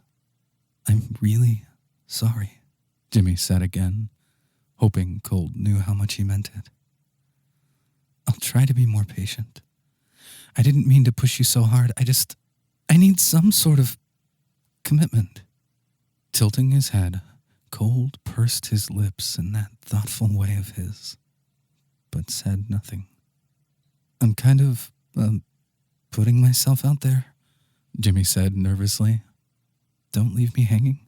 Please, if you don't want to be mine, I get it. I mean, I don't get it, but I need something. Rod? I spent almost all of my life as property, Colt replied quietly. I was a thing to be used however they wanted. He closed his eyes as if to fight off a wave of pain, continuing firmly. I swore that once I was free, no one would ever own me again. No one. I will never be yours, because I refuse to belong to anyone except myself. Jimmy couldn't help the look of despair that came over him. For both Cold's admission of his earlier life and his adamant declaration that he would never be his. He could feel his heart breaking, his eyes already damp with fresh tears. That couldn't be it. It just couldn't be. Rod, Jimmy pleaded softly, ready to fight, ready to beg if he had to. He sniffed, quieting down when Cold shook his head. He wasn't done yet. But, Cold said, his voice smooth and gentle, hands cradling Jimmy's face. What I can give you is this. One final deal. I'm offering you my loyalty, my affection, my home, and my bed for as long as you want it. And in return? Jimmy asked softly, eyes wide and hopeful. What do I have to do? Be mine, Jimmy, Cold replied sincerely. Be mine always. Be loyal to me, and only me. Be mine, and I promise that I will always take care of you. So, Jimmy asked coyly, I'll actually be a Mafia boyfriend? Cold scoffed, rolling his eyes as he dryly replied, Yes, Jimmy. What about money? All the money I owe you? Jimmy asked quickly. Consider it a signing bonus, and your debt forgiven. Cold snorted. I will still help get your father out of prison. You'll continue working here at the club for as long as you'd like, but I still control what happens in the bedroom. My rules. Everything at my discretion. Always. That's not negotiable. Fine, Jimmy chirped happily. Now, tell me, Jimmy, Cold drawled, studying Jimmy's face carefully. Is that enough for you? That's enough, Jimmy assured him. That's enough for me. If that's what you're offering, I'm taking it. All of it. I'm yours. Thought you might, Cold teased, tilting his head and capturing Jimmy's lips in another deep kiss. Jimmy moaned, melted against him. He could feel Cold's cock pressing against his thigh and mewed softly in anticipation. He was already trying to figure out if spit would be adequate enough lube when there was a heavy knock at the door. What? Cold roared, enraged by yet another interruption. Jules walked in, not deterred by Cold's obvious fury, rumbling, Hey, boss, it's time. Cold growled, glancing back at Jimmy and taking a deep breath. Jules waved, cheerfully greeting. Hey, Twig. Glad you're doing okay. Hi, Jules. Jimmy sighed. Thank you, by the way. For doing that thing and saving me. Next time, listen to what the fuck I tell you to do. Jules snorted. He looked expectantly and cold. Gotta go, boss. Eyes glancing up to doubtlessly curse the heavens, Cold bit out. Be right there. Jules gave them some privacy, retreating out the door, but he left it open. Cold dressed himself with a sour sneer, stepping away to allow Jimmy to hop off the desk. He pulled him in for yet another searing kiss, letting it linger for a long moment. Visibly struggling to break away, he purred. To be continued. Definitely, Jimmy agreed, struggling to shove his erection away. He made himself presentable, asking hopefully, Tonight?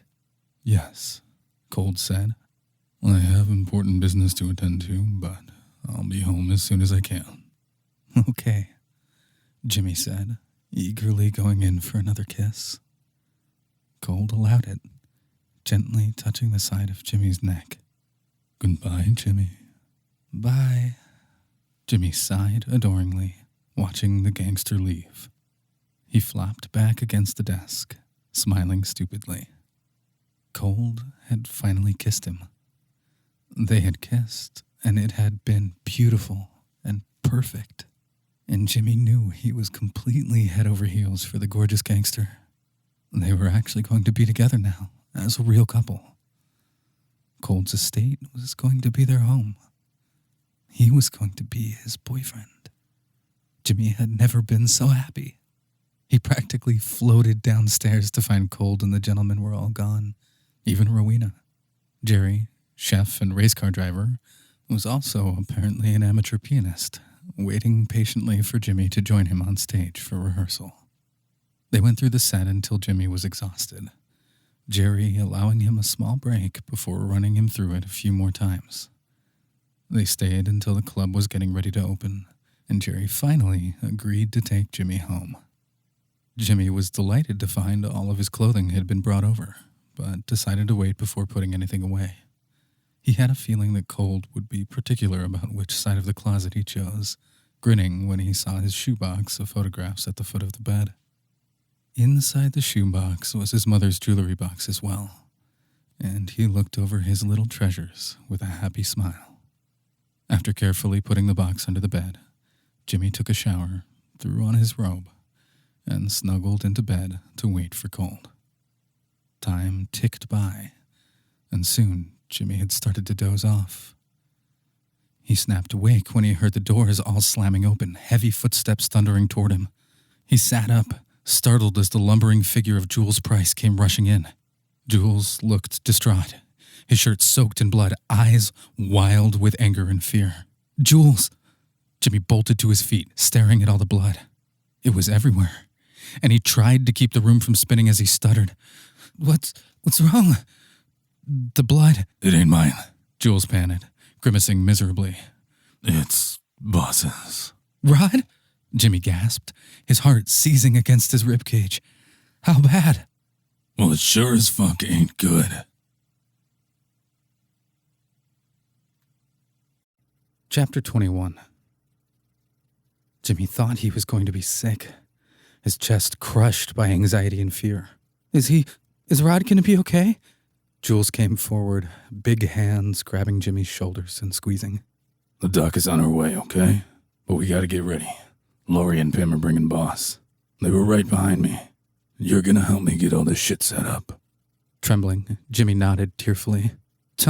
Just tell me what to do. Come on, Jules urged, gesturing Jimmy to start stripping the bed. They pulled off all the sheets, Jules throwing down a plastic tarp. Jimmy didn't even know where he had gotten it from. It was just suddenly there, Jules shoving one end at him to drape over the bed. They tucked it all around the mattress, and Jules dragged one of the bedside tables out of the way. Tamerlane was there next, his face bloodied and carrying a large fluorescent lamp, panting. They're not here yet?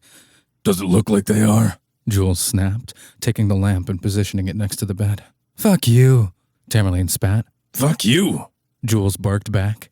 They'll be here. What happened? Jimmy asked in a tiny, frightened voice, wrapping his arms tightly around himself. Tamerlane glanced at Jules before replying. Meeting with the Lucchese's. Went bad. Real bad. We got a rat in the house. You mean a traitor? Jimmy clarified.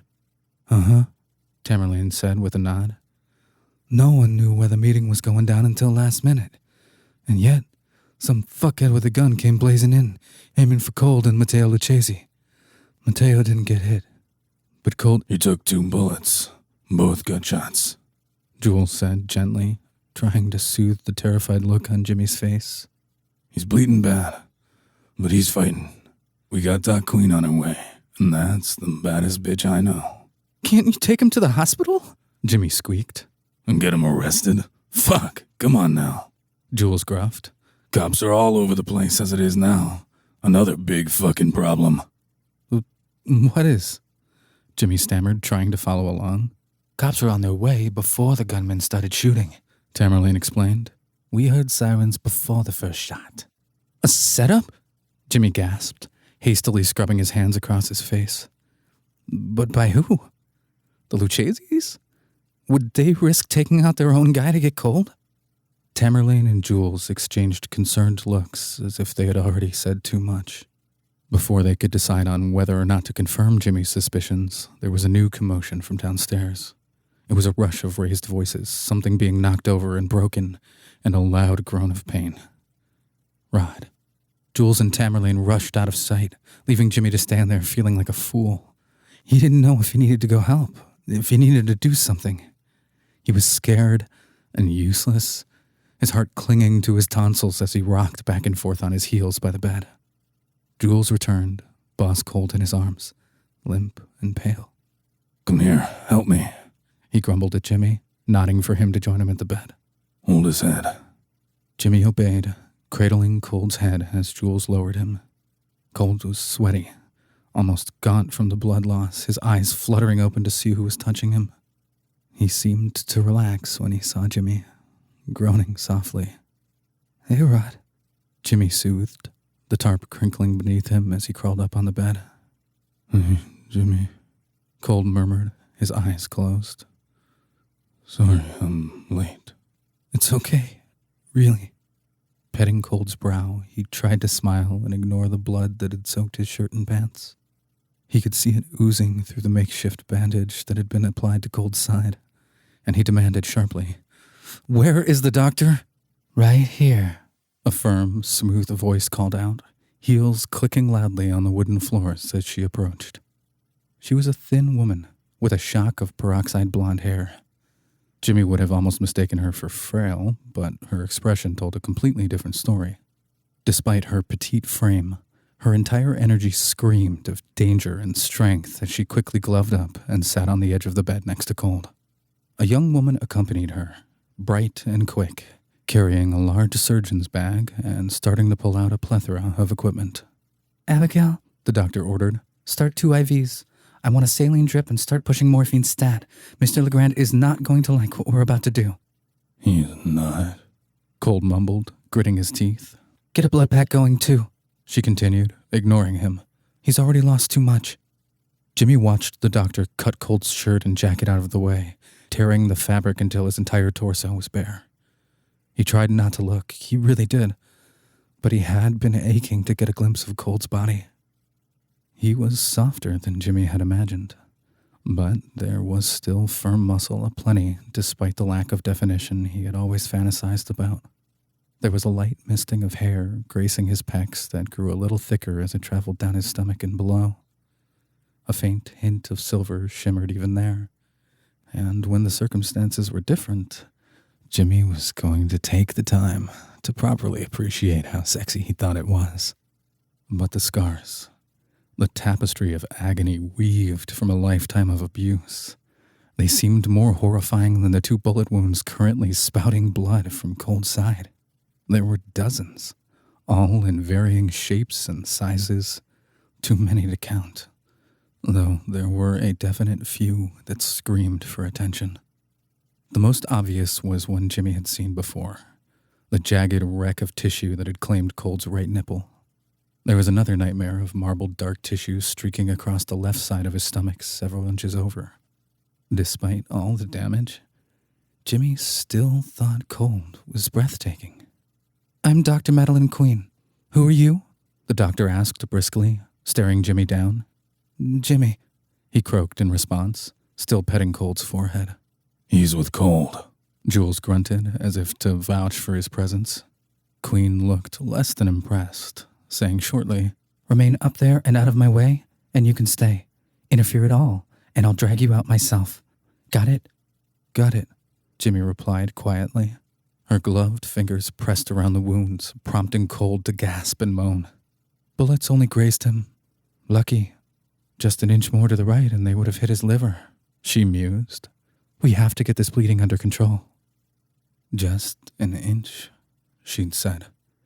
Those words hitting Jimmy hard in the gut. They were the words his father always said to comfort him when he visited him in prison. Just an inch of glass separated them. Just an inch. Jimmy had never expected those words to carry such added weight. Cold could have died. After all they had built together, an inch would have ended it. Abigail had already gotten the 2 IVs going, one in Cold's arm and the other in the back of his hand. Blood and clear fluid pumped away, and she drew up a syringe of medication to push into the line. "Ready, doctor," she said tensely. "Go ahead, right now," Queen barked, "and give me 2 sets of hemostats and suture." Abigail scrambled to supply the requested tools, and Jimmy had to look away while she worked. He kept his eyes focused on Cold's face, watching him slip in and out of consciousness, grunting in pain as Queen sewed up his wounds. Jimmy kept dabbing his brow, trying to stay strong, trying not to cry when Cold finally passed out. The gentlemen were all here now, lining the doorway like mourners at a funeral, all watching silently as Queen worked to save their leader. Rowena was a softly blubbering mess, Jules' strong arms holding her tight and murmuring something in her ear to comfort her. Jerry had his hands clasped together, praying softly in French. Laurie looked grim, and Tamerlane hugged him close. Pim kept wiping his eyes and adjusting his glasses, prompting Thirdsies to lean affectionately against his shoulder. Valdemar had grown tired of standing and had flopped onto the floor, holding his face in his hands. The fear was thick, making the air hard to breathe. Jimmy couldn't take it any longer, finally letting himself cry, bowing his head and whispering in Cold's ear, "You can't leave. You can't. They all need you. I need you. Please. I need you so much. I love you, Rod." "Jimmy, right?" Queen asked quickly. "Yes? Please keep your sweet little love confessions to yourself right now." She sighed in annoyance. "I need to concentrate." "Sorry," Jimmy said with a grimace, falling silent. After what felt like hours, Queen had finally finished her work and was suturing the last of Cold's wounds closed. Abigail helped her roll him over to clean up all the remaining blood and apply a thick bandage. Then she stripped off her bloody gloves, handing them off to Abigail to dispose of, along with the soiled instruments. Waving at Jimmy, she ordered, "Come on, Casanova, make yourself useful." Jimmy gently slid off the bed, helping Queen pull a fresh sheet over Cold. Underneath its cover, she pulled off the last of Cold's bloody clothing, leaving him naked underneath. She passed the mess over to Abigail, who quickly made it vanish. Abigail removed the IVs, placing small bandages over the sites while Queen watched her carefully. "Want some free advice, lover boy?" Queen asked, glancing away from Abigail's work and quirking a finely manicured brow. "What?" Jimmy asked softly. "All that deathbed goopy love shit," Queen replied briskly. "If it was important enough for you to say then, make sure you remember to say it when he can hear you." Jimmy gulped. He had told Rod he loved him. He loved him so very much. Smiling weakly, he said, "Thanks. I will." Queen turned her head, addressing the other gentleman as well. "He'll be fine. He'll be weak from the blood loss, but he'll recover. I've given him antibiotics to ward off any possible infection and left enough painkillers to take out a few horses." She looked back at Jimmy. "Keep the wounds clean, check for any signs of infection, and keep him on strict bed rest, or at least in bed." "Got it," Jimmy said eagerly, wiping at his eyes. "Call me if you need me," she said curtly, cutting her eyes at Jules as she asked, "I expect my usual house call fee?" "Done and done, Doc," Jules replied with a smirk. Crawling back into bed beside Cold, Jimmy hated how the tarp crinkled as he moved, but was desperate to be close to him. He watched as all the gentlemen came to pay their respects, a nod or small murmur. None of them touched him except Rowena, who bent down to kiss his forehead, sniffling at Jimmy. "You take care of him, okay? I'm right down the hall if you need me." Jimmy took her hand and squeezed it tight. "Don't worry, I will. I promise." Rowena tried to smile, but the tears wouldn't stop coming and she left quickly, Pim gently offering his arm to guide her out. Laurie and Tamerlane followed, Thirties and Valdemar soon after. Jerry and Jules helped Abigail take down the light and clean up while Queen supervised. It was that moment when Jimmy realized there was one gentleman missing. Corman wasn't here. Not that Jimmy was unhappy about that. Of all the gentlemen, Corman bothered him the most. Just thinking about how he had looked at him that night at the club made his skin crawl with a fresh batch of heebie-jeebies. Nice work, Doc. Jules rumbled as the last of the makeshift operating room was packed away. We appreciate it. Gold is mighty important to us. Trust me, he'll be fine, Queen said with a warm smile that seemed unusual for her given her cold bedside manner. Maybe it was a special smile, Jimmy thought, reserved just for Jules, considering the way it made him grin like a little schoolboy. Jerry didn't seem to be a fan of the situation, casting a longing gaze toward Queen. He quickly insinuated himself between them, asking sweetly, Mademoiselle Queen, please tell me what I can do to assist you. Could you help Abigail carry out the equipment? Queen replied shortly. Thank you. You're such a dear. Anything for you, mademoiselle, Jerry said with a warm smile, giving Jules a nasty glare before he obediently left with Abigail. For once, Jules had no responding glare for Jerry, too focused on Queen as he reached for her hand and gently pressed a kiss to it. You're one hell of a broad, Doc. Queen actually blushed, laughing quietly. Why, thank you, Mr. Price. When you gonna let me take you out? Jules asked, still holding her hand. Let me thank you proper like. Oh, never, she teased softly. I don't date my patients. You ain't doctoring on me right now, Jules protested with a charming smile. But we could play doctor later, if you like. On the first date? Queen pretended to be aghast. What kind of girl do you take me for? The kind that don't give a fuck what nobody else thinks. Jules answered honestly. The kind that might be interested in having a real good time with me. Guess we'll never know, Queen sighed dramatically. Face it, Mr. Price. I'd fall asleep, and you'd fall in love. Jules didn't have a response to that, finally releasing his hold and grumbling in defeat. Jimmy was starting to think it was already too late for him. Queen stood up on her toes, placing a chaste kiss on his cheek. Take care of yourself, Mr. Price.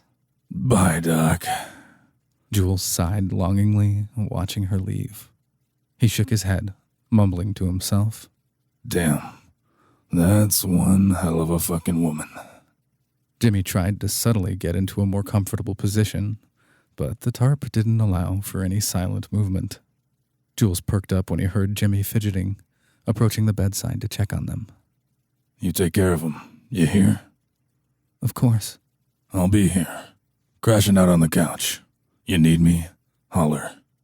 I will, Jimmy assured him. He watched Jules lumber about and turn off all the lights, shutting the bedroom doors carefully. Stretched out beside Cold as close as he dared, Jimmy shut his eyes and tried to rest. He listened to the soft sounds of Cold's breathing, drifting off into a restless sleep. It was still dark outside when Cold's touch woke him up. Rod, are you okay? Jimmy stirred, clicking on the small lamp at his bedside. Jimmy? Cold's voice was raspy, but his eyes were clear when he opened them, scanning around the room before settling back on him. I'm here, Rod, Jimmy said, gently taking his hand and kissing it. Come here. To me. Cold commanded, his voice stronger now, reaching up to pull Jimmy into a surprisingly passionate kiss. Rod, Jimmy mumbled, blushing all over as Cold's tongue slid into his mouth. He tried to pull away to catch his breath, but Cold wouldn't let him budge, kissing him even more deeply. Cold's grip was firm, tugging Jimmy right on top of him and sliding the robe off of his shoulders. Jimmy tried to be mindful of the large bandage on his side, but it was hard to think straight when he could feel Cold's hot flesh pressing against his. There was absolutely nothing between them now, and Cold felt so incredibly good. His skin was soft, his hair tickling a little when their stomachs pressed together, and Jimmy was so grateful that Cold finally trusted him enough to be this vulnerable with him. Maybe it was also because of the drugs, but Jimmy wasn't going to let this chance pass him by. Cold's hands squeezed and clawed at him, checking every inch to make sure everything was right where he had left it. Jimmy kept his hands patiently pressed up beside Cold's shoulders, not yet touching in return. He knew he needed to wait. He didn't want to push Cold too far, not after all they had been through. Feeling Cold's hard cock urgently pressing against him, Jimmy was amazed Cold was able to find such passion while wounded. "Rod!" he gasped when Cold's long fingers began parting his cheeks, sliding along his hole and back behind his balls. "You're hurt."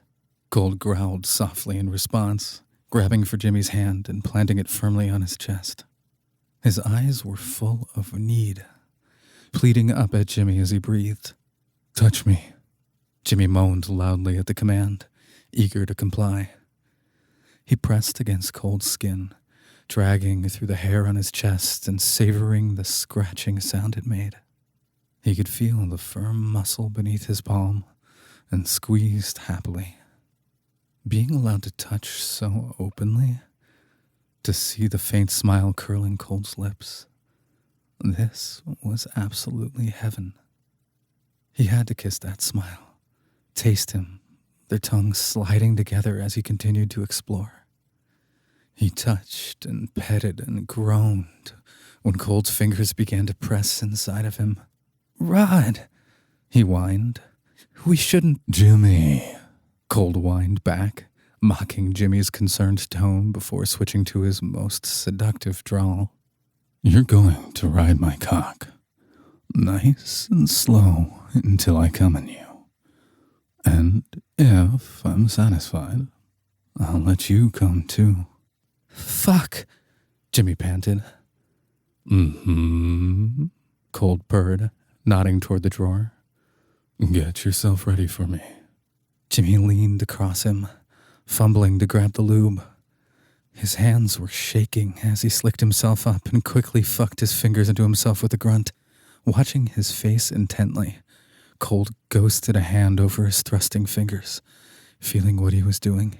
His tongue ran over his lips, hungry but patient, purring. "Good boy." Jimmy beamed at the praise, his head tipping back as he opened himself up. He moaned quietly when he hit the right angle to make his legs shake. "Just wait until I'm all healed up," Cold taunted. "I'll take you apart myself, piece by piece. Tie you to the bed again. Take hours stretching you out. Would you like that, Jimmy?" "God, yes, sir," Jimmy whimpered eagerly. It wasn't long before Jimmy was whimpering and needed more than fingers to fill him, lifting his hips as Cold lined his cock up. Jimmy slowly lowered himself down, moaning and gasping as his body stretched.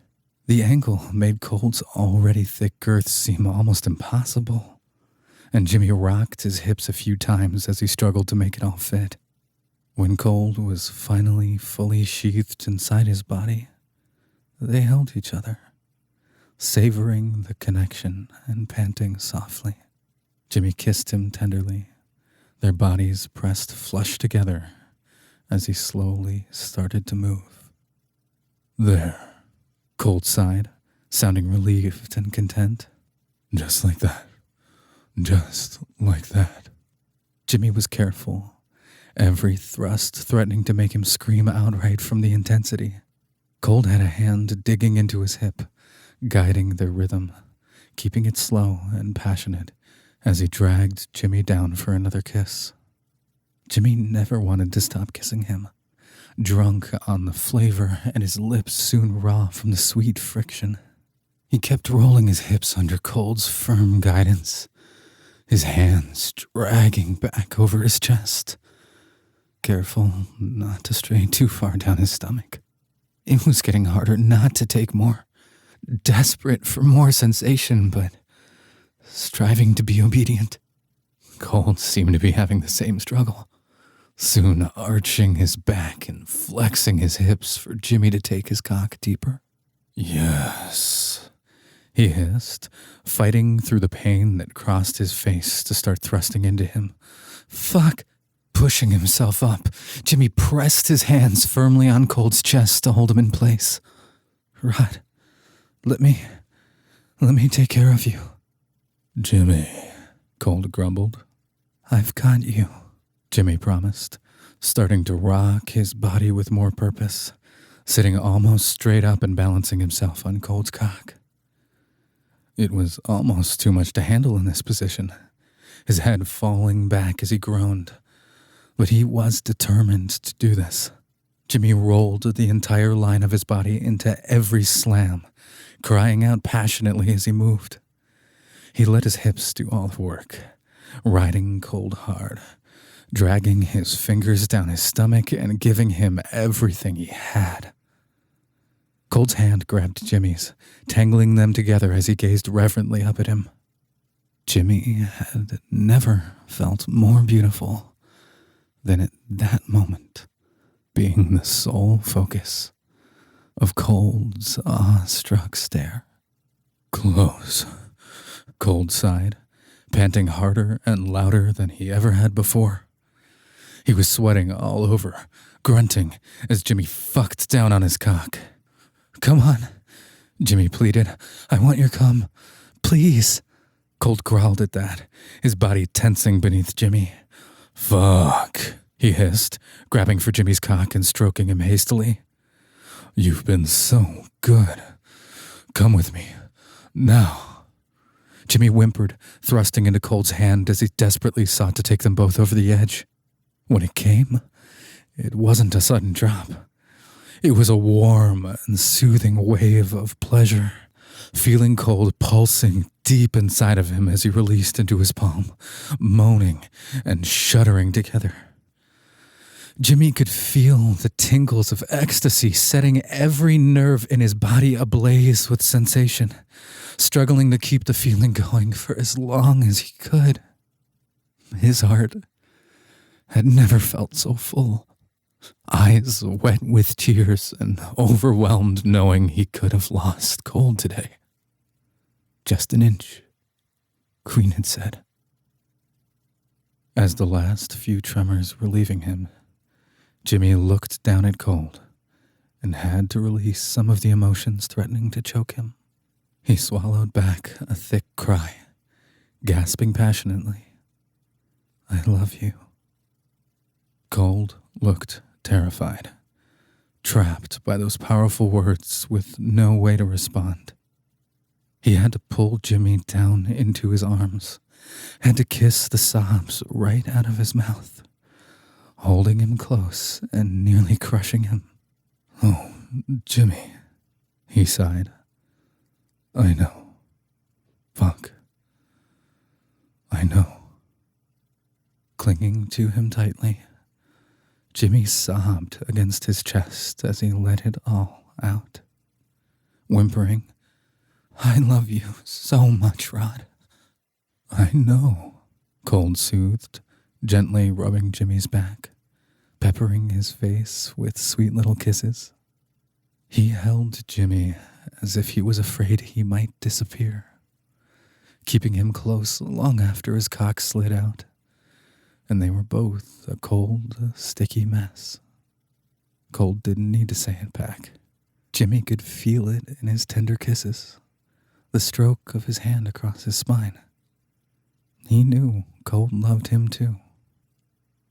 Releasing Jimmy long enough for him to grab a damp washcloth to clean them up, Cold protested lightly. This is supposed to be my job. I can take care of you sometimes, Jimmy said with a loving smile, sliding back into bed beside him and snuggling against his uninjured side. Cold grunted at that, lazily winding his arm around Jimmy. He closed his eyes, taking a deep breath. We'll see about that. Jimmy smiled softly, his hand gently wandering up Cold's chest. He found a particularly intricate scar that looked like a jagged bolt of lightning, tracing it with the tip of his finger. Beer bottle, Cold said quietly. 12. You were 12? Jimmy repeated. Mm-hmm. Jimmy's fingers traveled up to the large scar that rippled across Cold's breast. Decided I was going to be daring and get my nipple pierced when I was 17. Cold snorted. Boris tore it out. Got infected. Never healed right. Jimmy grimaced, moving his hand down to touch the other large scar that stretched across Cold's side. First time, Marco Lucchese told me to use my mouth on him, and I refused, Cold said, his eyes closing softly. Jimmy froze, his insides clenching in sympathy. Ironic thing about the Luccheses, Cold drawled bitterly. They're quick to bash someone for being gay, but they're not real picky about where they put their digs if they don't think anyone will find out. I'm so sorry, Rod, Jimmy said quietly. Sorry didn't seem right. It didn't seem like a strong enough word to convey how much his heart hurt to know how Cold had suffered. I'm only sorry I didn't refuse sooner. How old? 16 was the last time, Cold replied. 10 was the first. Christ, Jimmy muttered, cuddling closer as if he could leach out all those bad memories with his embrace. Realization began to creep over him, and he exclaimed, Holy crap, I've been such an asshole to you. After everything you've been through, and I've been pushing you so hard, Jimmy clarified, peering owlishly up at Cold. You know, to be more physical. I should have known. I mean, at least I should have been more respectful. And the kissing, I had no right. Well, I do appreciate that and hope this new knowledge allows you to make more respectful decisions in the future, Cold said quickly.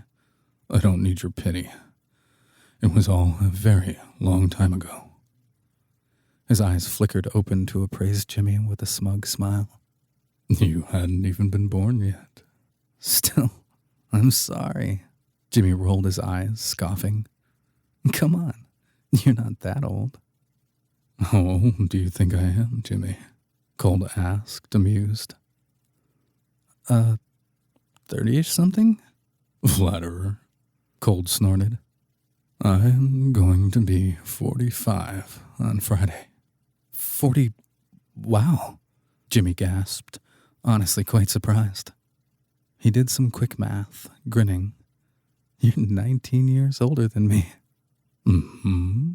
Why are you smiling like that? It's just something about that damn number, Jimmy laughed. I swear, it's been following me. Just seems fitting. Oh? Like the universe is telling me this is exactly where I'm supposed to be. Cold smiled at that, kissing Jimmy's forehead. Maybe it is. Yeah? Or maybe you're just crazy. That, too.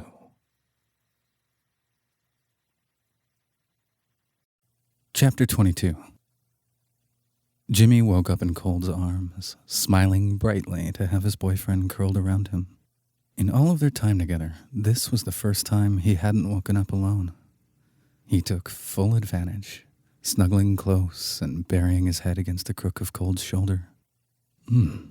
Morning, Cold mumbled, peeking open an eye to peer down at Jimmy. Good morning, Jimmy chirped, his hand lightly resting on Cold's stomach. How do you feel? Like someone shot me, Came the droll reply. Want your medicine? Jimmy asked, glancing to the bottles Dr. Queen had left for him on the bedside table. Not yet. I need to think. About last night? Jimmy asked, carefully. Tamerlane and Jules said there's a rat? Absolutely there is, Cold said with a faint scowl. Someone has been working very hard to start another war between the gentlemen and the Lucchese's. I noticed Corman wasn't there last night, Jimmy said, biting his lower lip. Cold hummed lightly. His loyalty is questionable at best. I've long suspected he's up to something, but I need proof. Why? Can't you just... Jimmy made a little finger gun motion with his hand. You know, bang bang? Cold actually laughed, though the wince that followed showed he regretted it. It's more complicated than that. Corman has a lot of powerful connections in this city. Judges and things like that. Very useful things I don't want to lose if I don't have to. I must be absolutely sure before I make a move against him. Well, what kind of proof do you need? Something more than my gut. I trust my instincts, Cold said, and yes, my instincts say it's Corman. But I need concrete evidence. There's been too much that's happened now for it to be a coincidence. The police finding Dickie's body so quickly, the timely returns of the Lucchese's to the city, the attack on the club, the meeting going bad last night. Corman knows that I suspect him. How do you know that? Because once he saw I wasn't dead, he ran. Cold drawled. Above all else, he's a coward. He only joined the gentlemen when he was absolutely sure the Lucchese's were going to lose the war. But being a coward doesn't make him guilty. But why start so much shit? Is he trying to get back with the Lucchese's? Join their cause? Possibly, Cold mused. But Italians never forget. Corman already betrayed them once. They wouldn't trust him. Not unless he did something to prove himself, Jimmy said, his eyes bright with conspiracy theories rattling his brain. Like setting you up to take the fall for Dickie's murder. Everybody thinks it was you anyway, right? Even your own gentlemen do. If he figured out where the body was, maybe he's the one who snitched to the cops so they'd come after you. If he promised Lucchese's he could get you out of the way for them, that would be a hell of a way to prove his loyalty. Look at you, Nancy Drew. Cold laughed softly.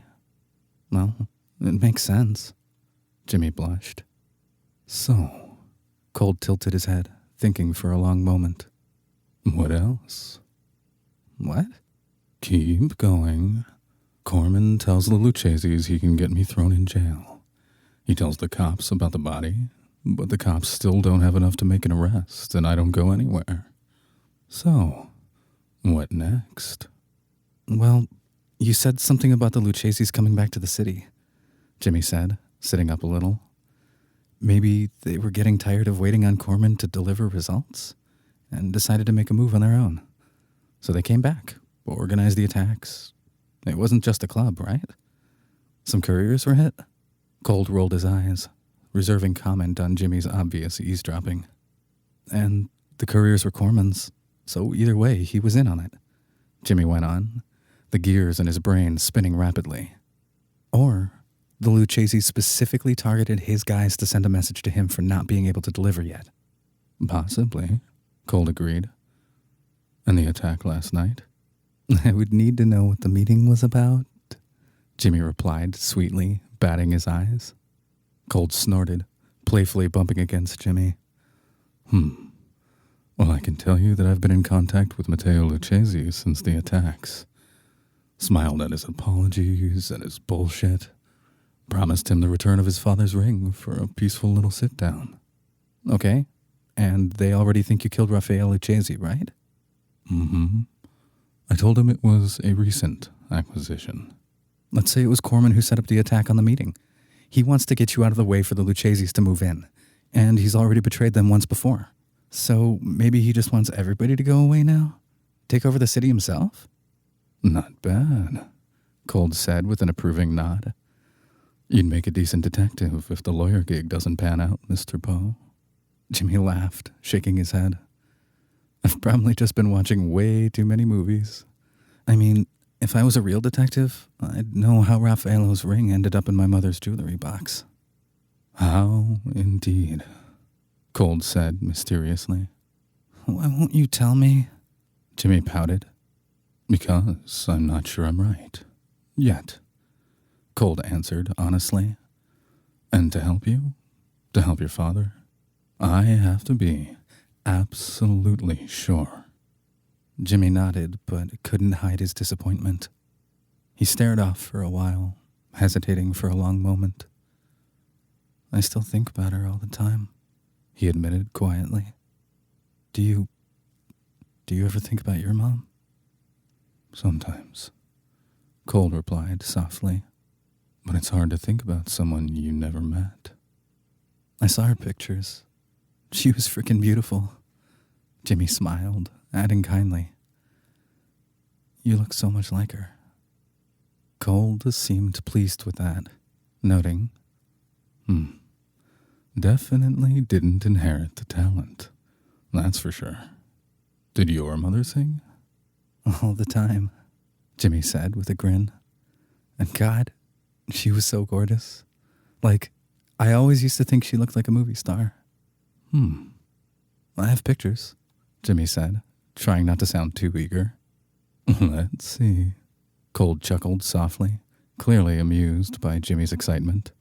Jimmy bounced off the bed to pick up the shoebox, grinning as he held it tightly to his chest. He took out the jewelry box, lovingly setting it on the bedside table before crawling back under the blankets with Cold. Flipping through the photographs, he finally settled on one of him and his mother at a picnic, offering it out shyly for Cold's inspection. That's me and my mom. Cold quirked a brow, noting, She's very beautiful, Jimmy. And this is you next to her? You were blonde? Thanks, Jimmy gushed. And yeah, my hair was super light when I was a kid. It started getting darker around 7th grade, I think. He kept flipping through the pictures, finding a portrait of his Little League days. Cold said, curiously glancing over the photograph. Yeah, and you see my jersey number? Jimmy grinned. 19. See? It's really like my lucky number. I only had 19 cents in my pocket the day we met. I'll never forget that. Oh, and Rowena shot Dickie 19 times. Well, I don't know if I should count that or not, but still 19. Cold had the strangest look on his face, still staring at the young picture of Jimmy. What? Is my number story not exciting enough for you? Jimmy teased. Cold looked up at him, saying slowly, Jimmy. Yes? I know who killed your mother. There was no shred of doubt in his eyes. Still, Jimmy scoffed. Come on. Cold didn't say anything. You're serious? Well, who? Closing his eyes, Cold took a deep breath and gently grasped Jimmy's hand. I can't tell you. What the hell, Rod? Jimmy jerked his hand away, hurt and confused. You just suddenly somehow magically figured out who killed my mother, and you won't freaking tell me? Cold reached for Jimmy's hand again, his voice soothing as he tried to explain himself. Jimmy, do you want to get your father out of prison?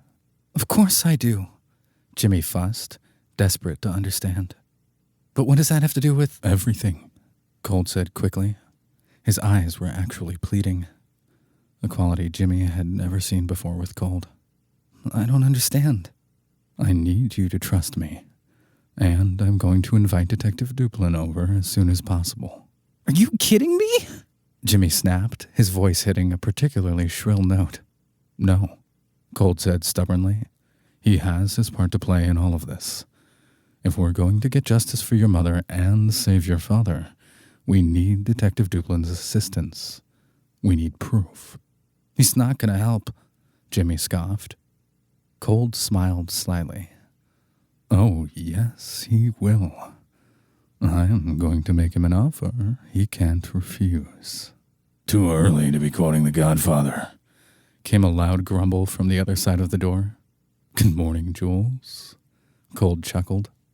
Jules pushed open the bedroom door and lumbered in, a little tousled from sleep. He had changed out of his bloody clothes, wearing sweats and a thin tank top that stretched over his broad chest. What? No breakfast in bed for the patient? Cold pouted at his friend. Fuck you. You can get it yourself. I know you're feeling fine, 'cause I had to fucking lay there and listen to you giving it to Twig last night. Jimmy's face flooded a spectacular shade of red. Wait, you were out there? In the den? I said I was crashing on the couch, Jules replied. What fucking couch did you think I meant? Not that one, Jimmy groaned. Cold grinned, warmer than Jimmy had seen before, and laughed softly to himself. So, what's the word, boss?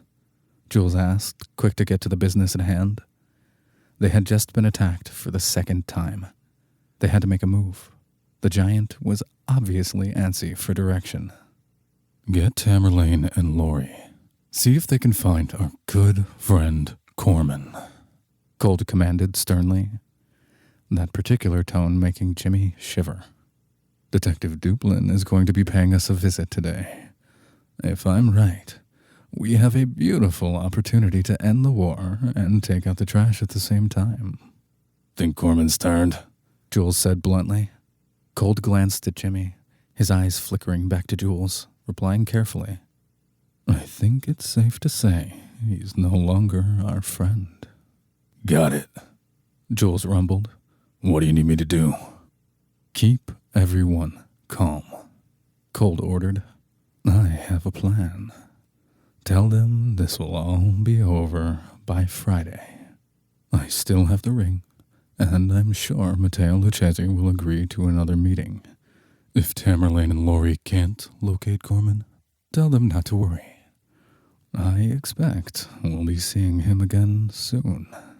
You got it, boss. Jules nodded, smirking softly as he added, Don't fuck yourself up getting your fuck on, all right? Jimmy's blush blazed bright while Cold snorted in reply.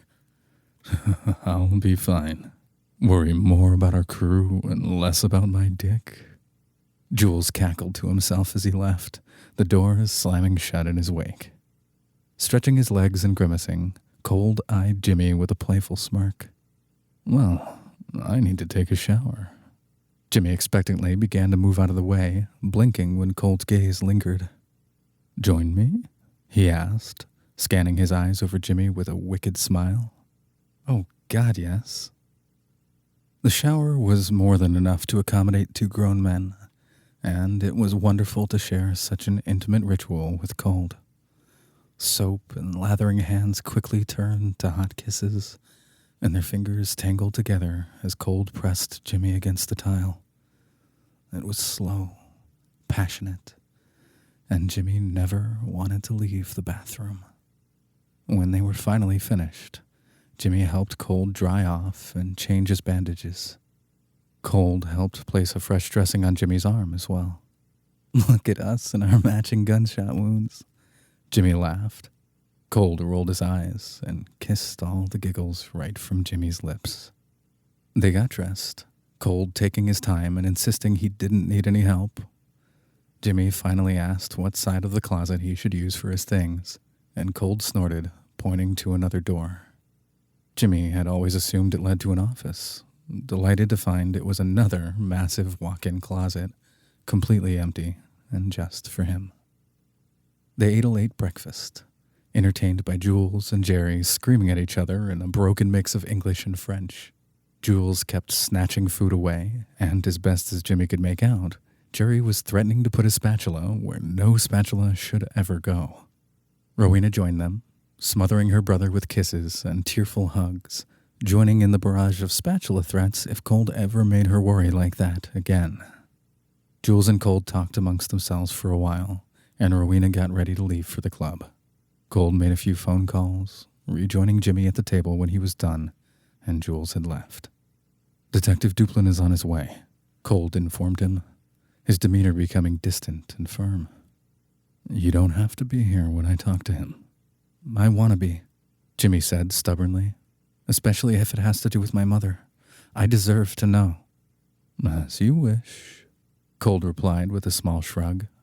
He pressed a chaste kiss to Jimmy's forehead, reminding him, you probably won't like what I say to him, or what he says to me. Remember who this is for. You, Jimmy replied dryly. I know you want Augustus to leave you alone, and I want to help your father for you. Cold smoothly cut in. It's for both of us. Jimmy nodded, fidgeting as Cold led him to the living room. He left briefly to bring in a large box, dropping it down next to the coffee table. He sat in a plush chair, neatly crossing his legs and leisurely leaning back. He looked like a king preparing to hold court. Jimmy clumsily plopping down on the sofa next to him. He was surprisingly nervous. He and Augustus hadn't parted on the best of terms, and while he knew Cold had special ways of being persuasive, he still didn't think he would be able to convince Augustus to help them. They only had to wait a few more minutes before Augustus arrived, looking around the room with a sneer. He didn't seem to want to touch anything, as if the very furniture was covered in a thin veil of slime. Looking between Jimmy and Cold, he snapped, "Well, I'm here." "Thank you for coming," Cold purred graciously, gesturing for Augustus to have a seat across from him. "You said Jimmy needed help," Augustus said shortly, getting right to the point. He hesitated, but finally sat down. "That's the only reason I came." "I'd like to make a deal, Detective," Cold said, smiling slyly. "Huh, like you mean the one you have with Jimmy?" You know about that, do you?" "Yeah, Anna told me all about your sick little arrangement," Augustus said, his tone dripping with disgust. "What you did to Jimmy because you wanted to get me to drop the investigation." Did she now?" Cold snorted, cutting his eyes at Jimmy. "Okay, so maybe he shouldn't have told Anna," Jimmy conceded with a grimace.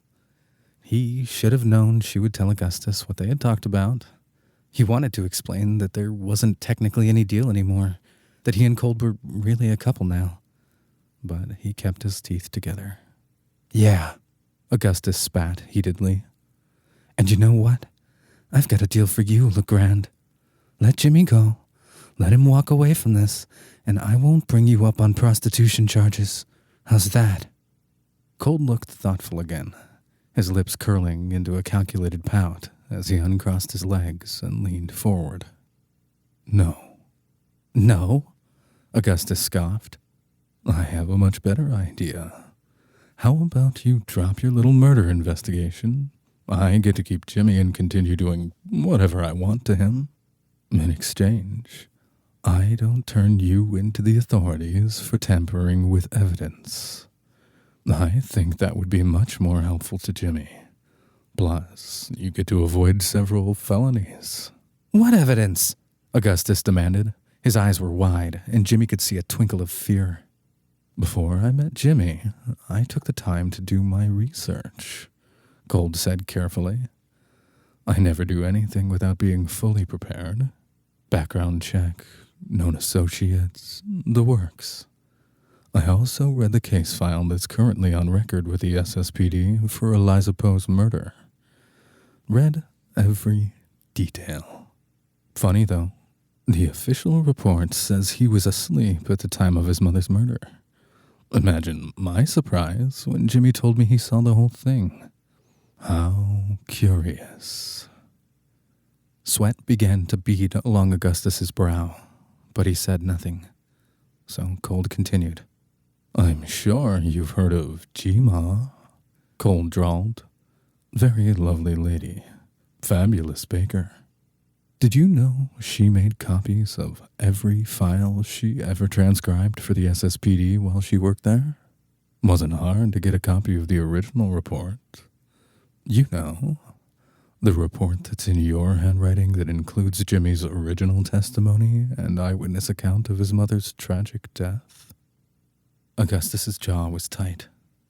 "And yet," Cold gasped, clicking his tongue as he spread the file out across the table between them, "you went on and filed the report a second time. But this time, your story had changed. All trace of Jimmy witnessing the crime had been removed." "I was trying to protect Jimmy," Augustus said quietly, glaring harshly at Cold. "Oh, 1 second," Cold said, reaching down into the box next to him. "See, I thought you might say that. He brought out a stack of files, a dozen at least, dropping them down on the table with a loud slam. Were you trying to protect Jimmy when you altered all of these reports too? You motherfucker. Augustus leaned back in his chair. Cold looked triumphant, saying sweetly, I decided to stop at 19. Seemed like a good number. He smiled over at Jimmy before turning his icy gaze back on Augustus. In at least 19 cases, I can prove that you altered evidence to make arrests. Every single one of those men were guilty, Augustus challenged passionately. They were low-life scumbags, just like you, who had managed to beat the system over and over again. Everything I did was to ensure justice would be served. And David Poe? He was another scumbag, and you just had to make sure that justice would be carried out? Or did you have some additional motivation? What are you implying? Augustus snapped. Back in the day, the Lucchese family made several contributions to the Strassen Springs Police Department. Cold chuckled fondly. Some of the names in those files looked awfully familiar to me. I began to notice a rather distinct pattern. Fuck you, Legrand. I'll pass. But how about you tell me about Eliza Poe? Did you, or did you not receive compensation to tamper with the investigation? Even if I did, Augustus raged, it wouldn't have changed the facts. David murdered his wife. I know it. Jimmy squirmed, Augustus's anger pulsing the very air in the room. How can you be so sure? Cold pushed, never flinching. Because Eliza called me the night she was murdered. The oxygen all seemed to drain away. Jimmy left gasping as he stared at Augustus. She called you? Not once in all these years had Augustus ever mentioned his mother calling him. Jimmy's eyes began to sting with tears. She called you. She called you and you never told me? You didn't need to know, Augustus said firmly, even as his lip began to twitch. Oh, but I think he does, Cold snarled. If you don't tell us right now, I will take this beautiful pile of evidence to the nearest news station. I'll even be kind enough to take it to the one your daughter works at. I'm sure she would love that. Augustus tilted his head skyward, blinking back tears. Detective takes Ma Moolah to make unlawful arrests, Cold suggested. I think that's a good headline, don't you? Oh, well, I suppose we should let Daughter Dearest pick it out. Fine, Augustus hissed. He was trapped, speaking slowly and defining each syllable as he called on old memories, saying, She called me from the house. Phone at the jewelry shop was out again. She started to complain about a customer who had been giving her a hard time. I've seen the files. There was a robbery the same night she was murdered, Cold interjected sharply. Was it? No, that was after Eliza was killed, and only one item was taken, Augustus said, miffed at being interrupted. Cold scowled, flicking his fingers in annoyance for Augustus to continue. She called me. Some customer had been a jerk, and I heard Jimmy in the background. Augustus went on, his eyes moving toward him, mournful and sad. I could hear Jimmy, how excited he was, calling out, Daddy's home. Hey, Daddy's here. And that's when Eliza started screaming. He closed his eyes, tears falling freely down his face. Jimmy's heart had twisted into a knot, hanging on Augustus's every word. That wasn't right. He didn't remember his father coming home before his mother was killed.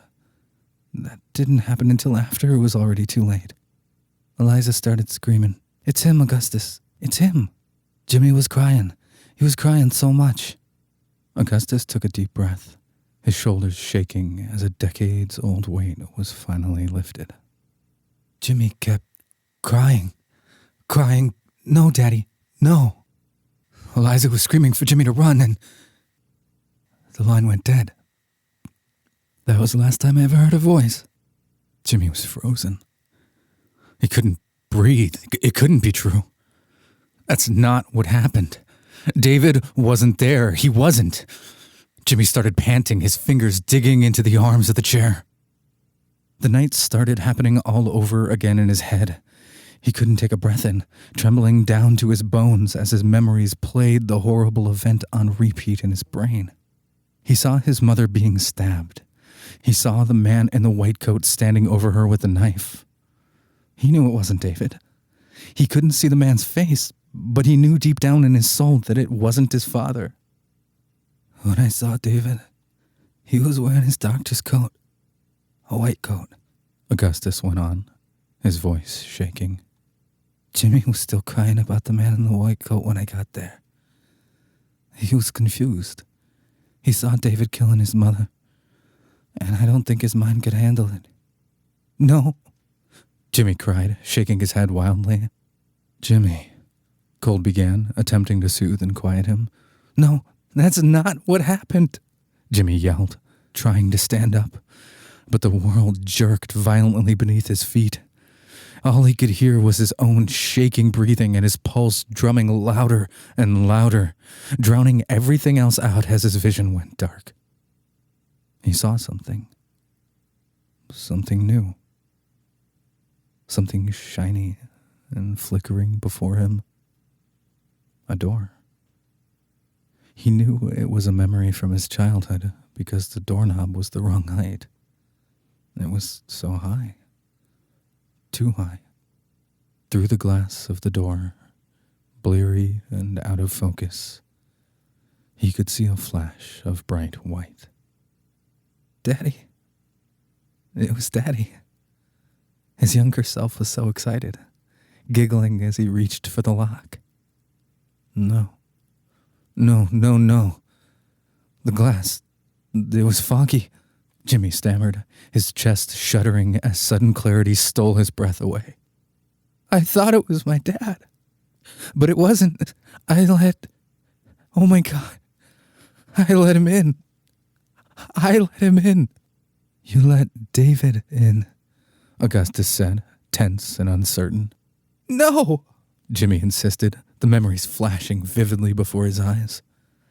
He hadn't even realized it, but Cold was suddenly right beside him, folding their hands together. I thought it was. I did. That's why I opened the door. But I was wrong. The memory continued to move forward, the man in the white coat brushing by him and going straight to his mother. They were arguing. The knife. Where did he get the knife? It hit her in the stomach first, and that's when Jimmy started to sob. No, Daddy. Not Daddy at all. It wasn't David, but why couldn't Jimmy see his face? Why couldn't he see who it was that was hurting his mom? He let him in. He let him in. Jimmy collapsed into Cold's strong arms, sobbing hysterically. It's my fault. The man in white. I let him in the house. I thought it was my dad, but it wasn't. It wasn't him. Augustus had the decency to look upset, but he was still clearly not convinced. Breathe, Jimmy, Cold ordered, his tone firm and soothing. It's not your fault. Jimmy cried harder, trembling all over. Maybe Augustus was right. Maybe David... No. Jimmy forced himself to examine the memory, as painful as it was, looking at the white coat of the man who killed his mother. It wasn't a doctor's coat. No, it was a white suit jacket. The memory was shaky, but he could remember when David came home and found him and his mother later. Yes, he was also wearing a white coat, but it had his name embroidered on it, still wet from the rain. Jimmy could recall the damp feeling on his face when David hugged him close, much like the damp pressed against his cheek now from crying so much. Jimmy slowly began to calm down, taking deep breaths. He didn't care what Augustus said. David didn't kill Liza. There was another man there that night. Holding Jimmy close, Cold gently rubbed his back, not even caring about the wetness Jimmy was leaving all over his shirt. He glanced back at Augustus expectantly, nodding for him to keep going. When the Lucchese's contacted me to keep the case rock solid against David, I didn't even ask why. Augustus sighed, holding out his hands, looking at Jimmy without a hint of regret. It wasn't the first time they'd asked me to do something like that, and everything I ever did helped put guilty men behind bars. All men who also happen to be enemies of the Lucchese family, Cold said dryly. Except David Poe. You didn't find it odd?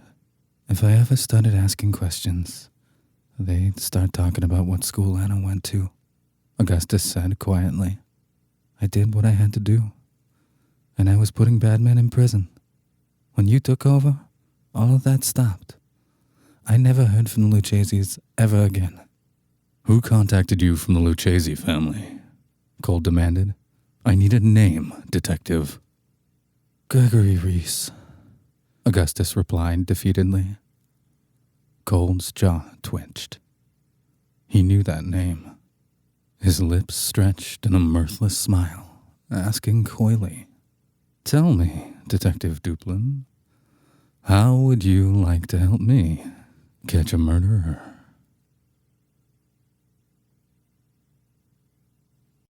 Chapter 23. It took quite a bit of convincing for Augustus to accept Cold's deal. Augustus was immediately resistant, and Cold would not back down. Jimmy wished he had been privy to the entire conversation, but it soon got so heated that Cold asked Jimmy to leave the room. Jimmy pouted, retreating from the yelling to the parlor at the front of the house. He hated that Cold didn't apparently trust him to know exactly what he was up to, sighing as he flopped into a chair. He was still shocked by the mysterious phone call Augustus had been keeping a secret all this time. Now he understood why Augustus had been so convinced of David's guilt. But it still didn't change Jimmy's memory of what happened. He knew his father was innocent. So who was his mother talking about? Augustus had mentioned something about a customer who had been harassing her at the jewelry shop. And then there was a robbery there the same night she was murdered. It couldn't be a coincidence. Jimmy was frustrated. It felt like the answer was right there. But he couldn't put it together. He knew it had something to do with the ring from Don Raffaello, but what? That name Augustus had said, Gregory Reese, definitely meant something to Cold. As soon as Augustus had said it, the gangster's face had lit up like it was Christmas morning. But Jimmy was totally at Cold's mercy for any information, and none seemed to be forthcoming any time soon. Crap, Jimmy mumbled to himself, wishing he was an actual detective and could solve this mystery. He looked up when he heard footsteps, standing to see who it was. Augustus was walking by, pausing when he saw Jimmy. His face looked decades older, tired and sad. Well, he said grimly, I see you've made yourself right at home. Augustus, Jimmy frowned, wringing his hands nervously. I understand now why you thought it was my dad, he began, slowly walking toward him. I do. But there has to be another explanation. Jimmy, Augustus said, holding up his hands. Just stop. Jimmy's heart sank. I've never claimed to be a perfect man, Augustus sighed. I know I've made mistakes. I've done plenty wrong, and I should probably let Cold turn me in, but if I can do right by you and David... His eyes began to water. And by Eliza. If I can do right by her, then maybe God will forgive me for all my other sins. Augustus, Jimmy whimpered, wishing he could reach out and embrace him. The chasm between them was still too deep, and he couldn't bring himself to cross it. There were too many years of pain and anger. But he managed to offer a small smile, at least. Does that mean you believe me? It means I'm willing to admit I may have been wrong, Augustus said, his tone strained. But Legrand is still the worst fucking monster I've ever met. and I will pray you wake up one day and see that for yourself before it's too late. Jimmy blinked at the language, trying to respond. But Augustus, he's really not. He's a monster, Augustus fiercely repeated, holding up a stern finger. If you stay here with him, you're a fool. He didn't give Jimmy a chance to reply, already heading toward the door. Jimmy started after him, freezing when he saw Laurie and Tamerlane intercepting him. Hey there, Duplin, Laurie said with a scowl, his eyes glittering with rage despite his calm tone. Tamerlane walked behind Augustus, silent and watching him carefully. Hey, Laurie, Augustus said, completely fearless. Want to get the hell out of my way? You know, one of these days, I'm gonna get you for my brother, Laurie warned. Well, that day is not today, Augustus shot back with a wry smile. Maybe not, Laurie replied, glancing over his shoulder and sharing a smirk with Tamerlane. But damn, is it good to see Cold make you his bitch? Augustus's smile dropped. Have a great day, detective, Tamerlane said cheerfully, laughing as Laurie stepped aside to let Augustus leave. Augustus gave Jimmy one last lingering stare before he walked out, slamming the door behind him. Jimmy felt a hand on his waist, jumping, and his heart started to pound fearfully until he heard a familiar purr. It's only me. Whirling around to see Cold standing there, Jimmy laughed breathlessly. I hate when you do that. I'll avoid it in the future then, Cold promised, gently touching Jimmy's cheek. His expression became stern, looking to Tamerlane and Laurie. Well? Nothing, Laurie said, scratching his chin. This place is cleared out. Snitch at that deli he likes says he's still coming by lunch every day, Tamerlane supplied. So, he's still in town. Want us to grab him today? Bring you back a meatball sub? Change of plans, Cold said with a smirk. Corman doesn't know it yet, but he's going to help us get rid of the Lucchese's. Oh, is he? Laurie chuckled. Cold hummed without going into any more detail. He looked at Jimmy, saying, I actually have a favor to ask of you. I guess it depends on what that is, Jimmy said slowly. All of this cloak and dagger was certainly exciting, but he still had reservations about doing anything illegal. Go and see that charming specimen, Maury the Mouth, Cold said. I need you to get a special receiver. A receiver for receiving what exactly?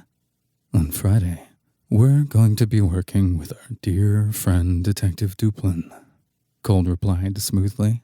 You're still going to perform as scheduled, and you're going to be wearing a wire that Duplin will supply. I need an additional receiver to hear the transmission, and I can't let Duplin know what we're doing. Do you understand? How is that going to help my father get out of jail? Jimmy demanded, not even caring that he was getting uppity in front of Tamerlane and Laurie.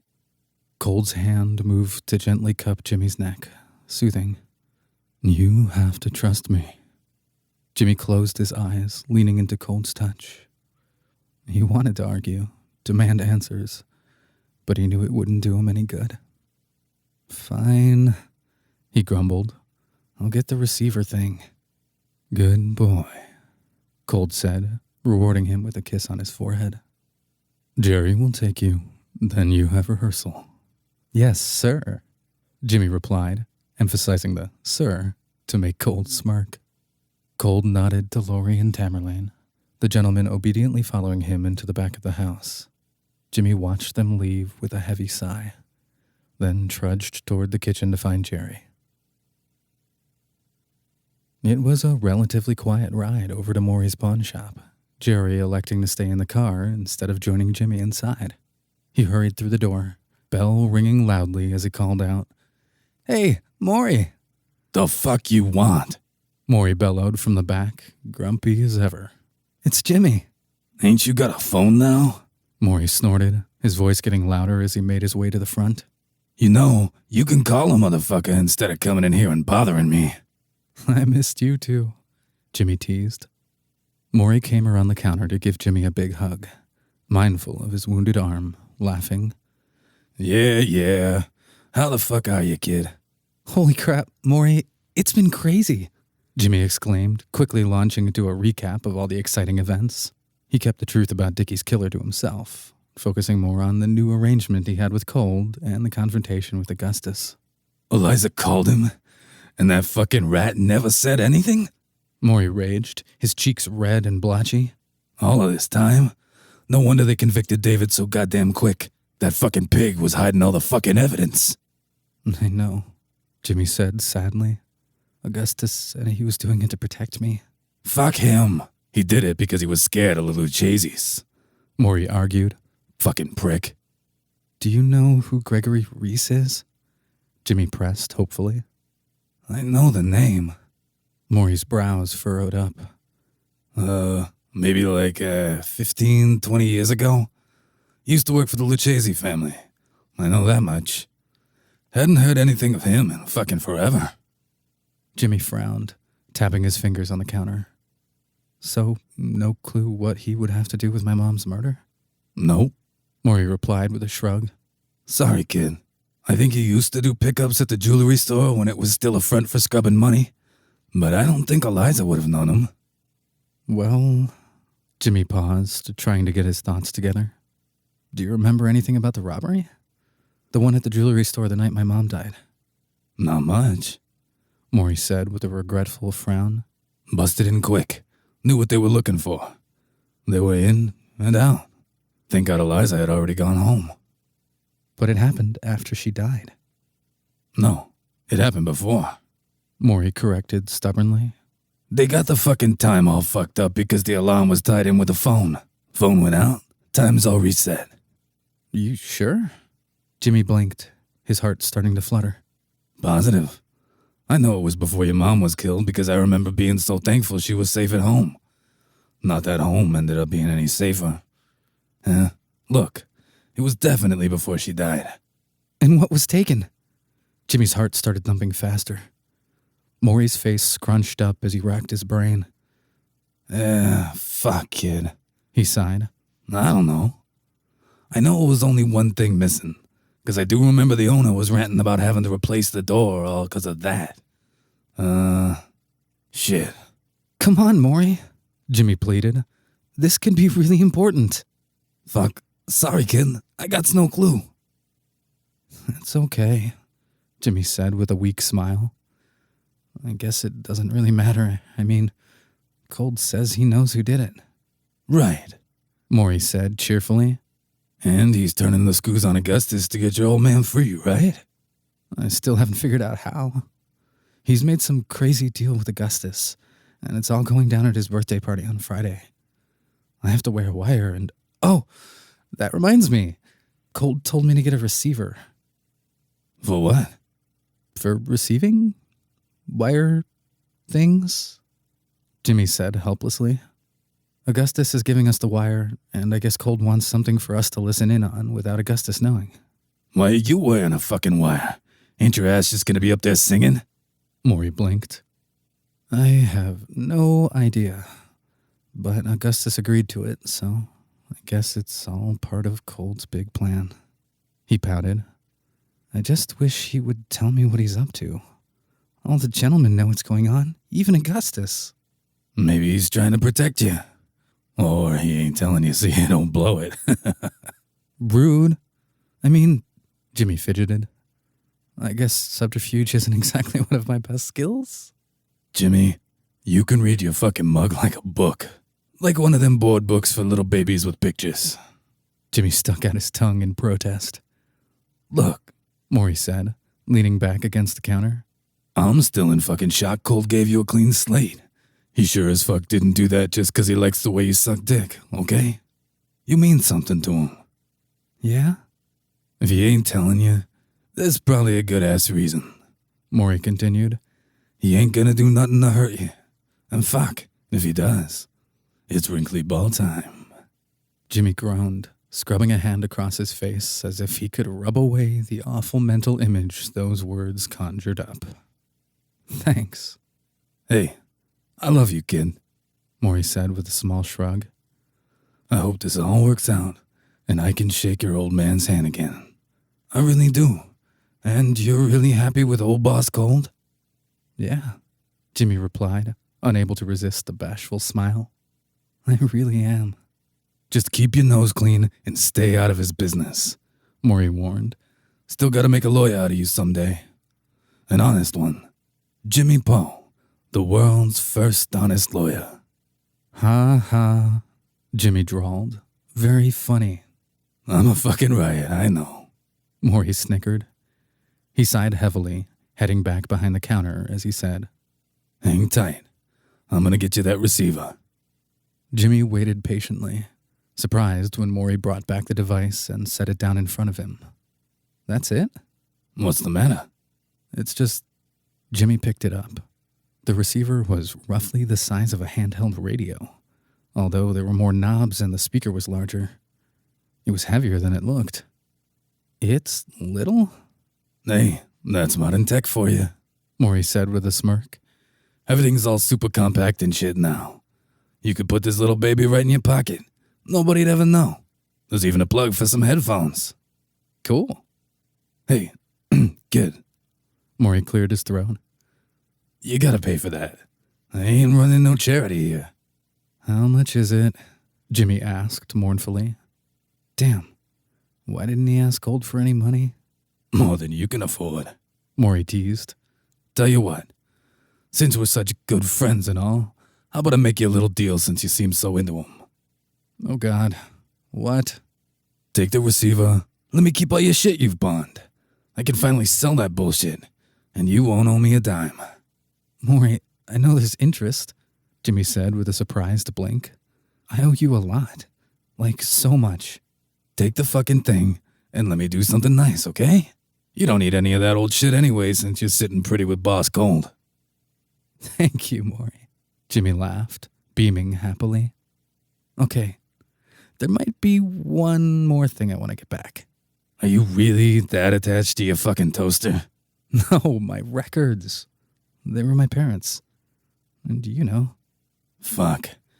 That's the only shit you ever pawned that might actually be worth anything. Maury cackled. Jimmy gave Maury his best puppy dog impression, batting his eyes and pleading, Pretty please. Fuck, okay. Just quit making that face. Maury disappeared into the back briefly, bringing out a large paper bag filled with old vinyl records. Anything else, Your Majesty? No, this is great, Jimmy replied with a grateful smile. Thank you, Maury. Look, I gotta get to work, but... Go on, Maury said gruffly, waving his hand dismissively. Just keep me posted, okay? Be careful. Don't want to read about you in the papers. Oh, and Anna wouldn't actually write anything... I'm talking about the obits, kid, Maury said seriously. Please, take care of yourself, okay? I will, Jimmy promised, shaking his friend's hand before departing. Jerry was there, waiting patiently to open the limo door for him. On the ride over to LaBelle, Jimmy flipped through the records with a big smile. He didn't know if Cold would appreciate the massive amount of AC/DC, but it would be fun to listen to a few of the albums together.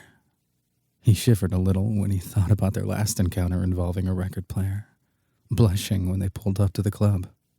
Leaving the receiver and the records in the limo, he thanked Jerry and headed inside, noting that the club was suspiciously vacant.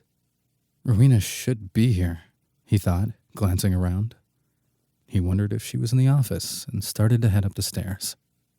Jimmy paused, hearing something. Rowena was crying. Sighing, Jimmy hurried up to the door, his chest heavy with worry. He didn't want a repeat of the last time he found her in this office, and he had honestly hoped that his friend was feeling better since they talked. Rowena, are you... Jimmy began as he stepped inside, freezing in place and staring dumbly at the unbelievable sight in front of him. Rowena was definitely crying, but these were cries of pleasure. She was sprawled out across the desk, her skirt hitched up around her hips. None other than Dario Romero was there on his knees between her thighs, and clearly hard at work. "Jimmy?" Rowena groaned, lifting her head up to glare at him. She waved dismissively and snapped, Get out! We'll be downstairs in a minute. God, sorry, sir, I didn't see anything. Dario's head is in the way. Hey, Dario, good to see you. Okay, bye. Jimmy babbled a mile a minute, struggling to get back through the door and slam it closed behind him. He hurried downstairs, finding Jerry at the bar, who gave him an odd look for being so distressed. Jimmy shook his head, saying firmly, "Do not go up there." Jerry didn't ask for any further detail. "Is it too early for a drink?" "Never, monsieur," Jerry assured him, quickly whipping up a batch of appletinis. "You're amazing, Jerry," Jimmy said happily, taking a long sip. "How did you know? This is my favorite." "It's my job to know," Jerry said mysteriously, winking slyly. "And Mademoiselle Legrand told me." "Here's to Miss Legrand," Jimmy laughed, holding up his glass in a toast. He finished his drink and had started on a second one when Rowena and Dario finally came downstairs. Dario's right arm was in a sling, and he looked like he had just survived a tornado. He had the most blissful expression on his face, waving happily at Jimmy. "Hey, dude." Rowena's lipstick wasn't even smudged, smiling sweetly at Jimmy and teasing, "Hey, sweetie. Sorry about that." "Yeah, sorry," Dario said with a blushing grin. "We were just, talking. And then the talking became not talking." Jimmy was so happy for them, gushing to Rowena. "So I take it you, told him?" "I told him everything," Rowena said with a big smile, batting her eyes at Dario. "He said I was like Xena, warrior princess, taking out all the douchebag trash. As if I wouldn't still frickin' adore this woman for doing something like that," Dario said dreamily. "I mean, come on. She's a goddess." Rowena giggled and kissed Dario's cheek sweetly. "I take it the, shoulder is feeling better?" Jimmy asked. "It's getting there," Dario laughed, wiggling the fingers of his right hand. "No surgery, thankfully. Just lots of physical therapy. And I should still be able to play. We only got a few more days until the big party. Gotta get our shit down." "It's gonna be a hell of a party," Rowena said. "You know, don't you?" Jimmy accused. "What your brother's planning?" Rowena smiled innocently, batting her eyes. I don't know what you're talking about. Can you please tell me?" Jimmy," Rowena cut in firmly, reaching out and taking his hand. "Trust in my brother. Everything is going to be okay. Your dad, the Lucchese's, all of it. It's all going to work out. I promise.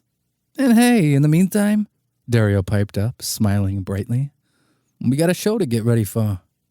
Jimmy gave an obedient salute, cheering, "You got it. Let's do this." Jimmy and Dario practiced under Rowena's watchful eye, taking small breaks for Rowena and Dario to passionately make out and occasionally discuss adjustments to the songs. Politely turning his head when they got a little too heated, Jimmy just smiled. He was happy for them. Rehearsal ended early, and he wasn't the least bit surprised. He shook Dario's hand, teasing, "Try not to overdo it, okay? I make no promises. I am going to do whatever that woman tells me to do. Well, have fun. And hey, thank you," Jimmy said, gently pulling his friend in for a hug. "For everything." "Hey, thank you," Dario gushed. "Rowena told me that you guys talked. And well, I'll happily get shot any time if it means getting that lady, okay? She's worth, getting shot 100 times. Jimmy couldn't argue with that, watching the two of them hurry back upstairs into the office, giggling and grinning like kids. They were adorable together, and it was only then that Jimmy realized he hadn't seen Rowena drinking. He smiled warmly, overjoyed for his friends. Jerry took him back to the estate, Jimmy peering out the window as they pulled up. He got a glimpse of one of the patrolling men with his dog when Jerry parked up front. It was so surreal that this place was going to be his home now. Colt was grateful for the receiver and delighted by the records. He was more than happy to add them to his collection, and Jimmy loved how their lives were slowly blending together. He went to bed that night in Cold's arms again, and even though he woke up alone like so many times before, Jimmy was content. The next few days leading up to the party were strangely calm. Jimmy rehearsed at the club with Dario, and he always remembered to knock before entering the office now. Cold took private meetings and made lots of phone calls. He still would say nothing of his plans, soothing Jimmy's worries each evening before they went to bed. "Everything is going to be okay. Trust me," he would say. Jimmy was certainly going to try, but he couldn't help but feel a flicker of panic fluttering away in his gut.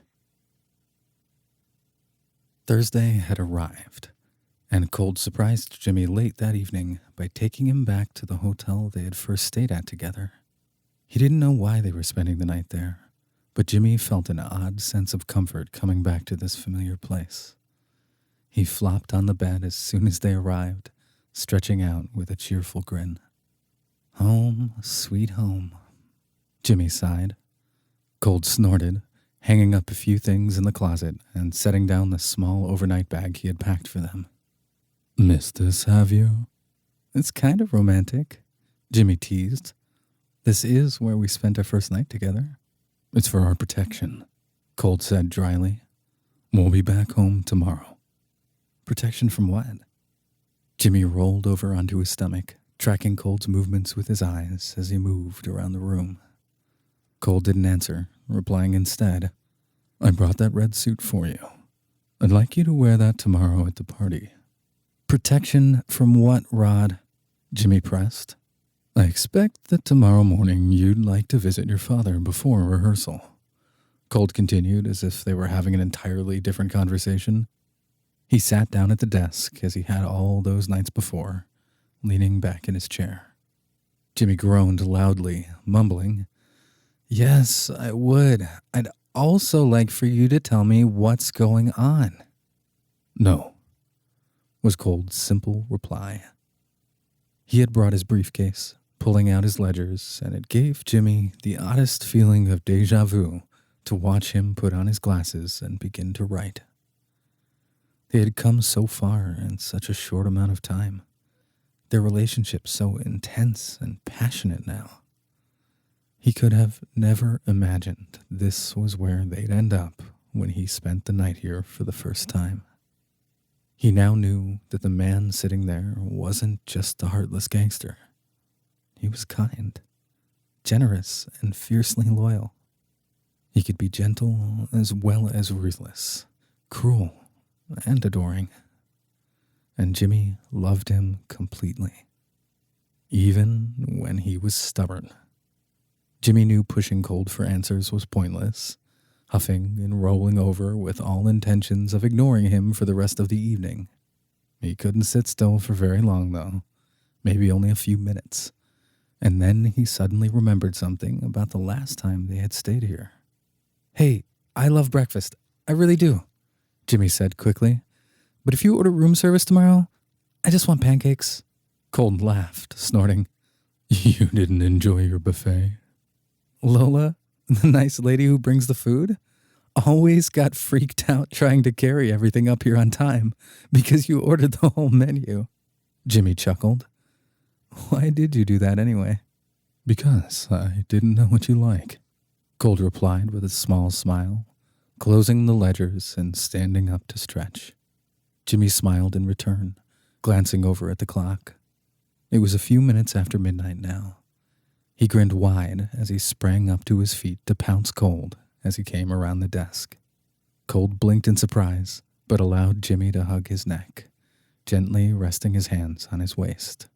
"Happy birthday to you," Jimmy sang, kissing Cold's cheek. "Happy birthday to you." He kissed the other. "Happy birthday, dear Rod. Happy birthday to you." Cold looked faintly amused, teasing, Are you done? Just wait until the show. You're gonna frickin' love what I'm gonna sing for you. As long as it's better than that, Cold snorted dryly. Rude, Jimmy scoffed, playfully batting at Cold's shoulder. Cold laughed, a pure and genuine smile lighting up his entire face and making all the years fade away. You're so beautiful, Jimmy couldn't help but say, feeling Cold tense when he did and seeing his upper lip curled as he sighed haggardly at the compliment. Why do you always make a face when I tell you that? Because that's not how I feel, Cold replied thoughtfully. That's not what people think when they see me. When they see my body. Even you. Rod, Jimmy protested. I've always thought... Do you remember the night you met my sister here? Cold asked suddenly. Yes? Jimmy frowned, unsure what Cold was getting at. The look on your face when you saw Rowena's scars for the first time, Cold said softly. I didn't want you to look at me that way. Rod, Jimmy murmured. I'm so sorry. I don't want you to think... Honestly, seeing hers, seeing yours, they're not ugly. It's what put them there that's so fucking ugly. Cold's lip twitched. When I first saw them, I was so shocked because I couldn't imagine the kind of pain that caused scars like that, Jimmy said, his hand slowly moving to the buttons on Cold's shirt. He began to carefully unfasten each one, watching Cold's face for any signs that he should stop. He saw none, but still he hesitated going further, asking quietly, Can I please touch you? Please? Let me show you how beautiful you are. Nodding and gazing longingly over Jimmy's lips, Cold's eyes darkened. His hand curled around Jimmy's neck, squeezing softly as he let him open up his shirt. Jimmy ran his fingers over Cold's marred skin, so grateful to have this privilege. He admired every tear and wound, old and new, leaning forward to kiss each one. He gasped when Cold's fingers suddenly wove into his hair and tugged hard. Feeling his insides quivering, blood rushed to fuel the passion building between his legs. Cold smirked. That damn beautiful smirk. He pushed Jimmy to his knees, starting to unbuckle his pants as he purred. Well, it is my birthday, isn't it? Go on and show me, Mr. Poe. Yes, sir.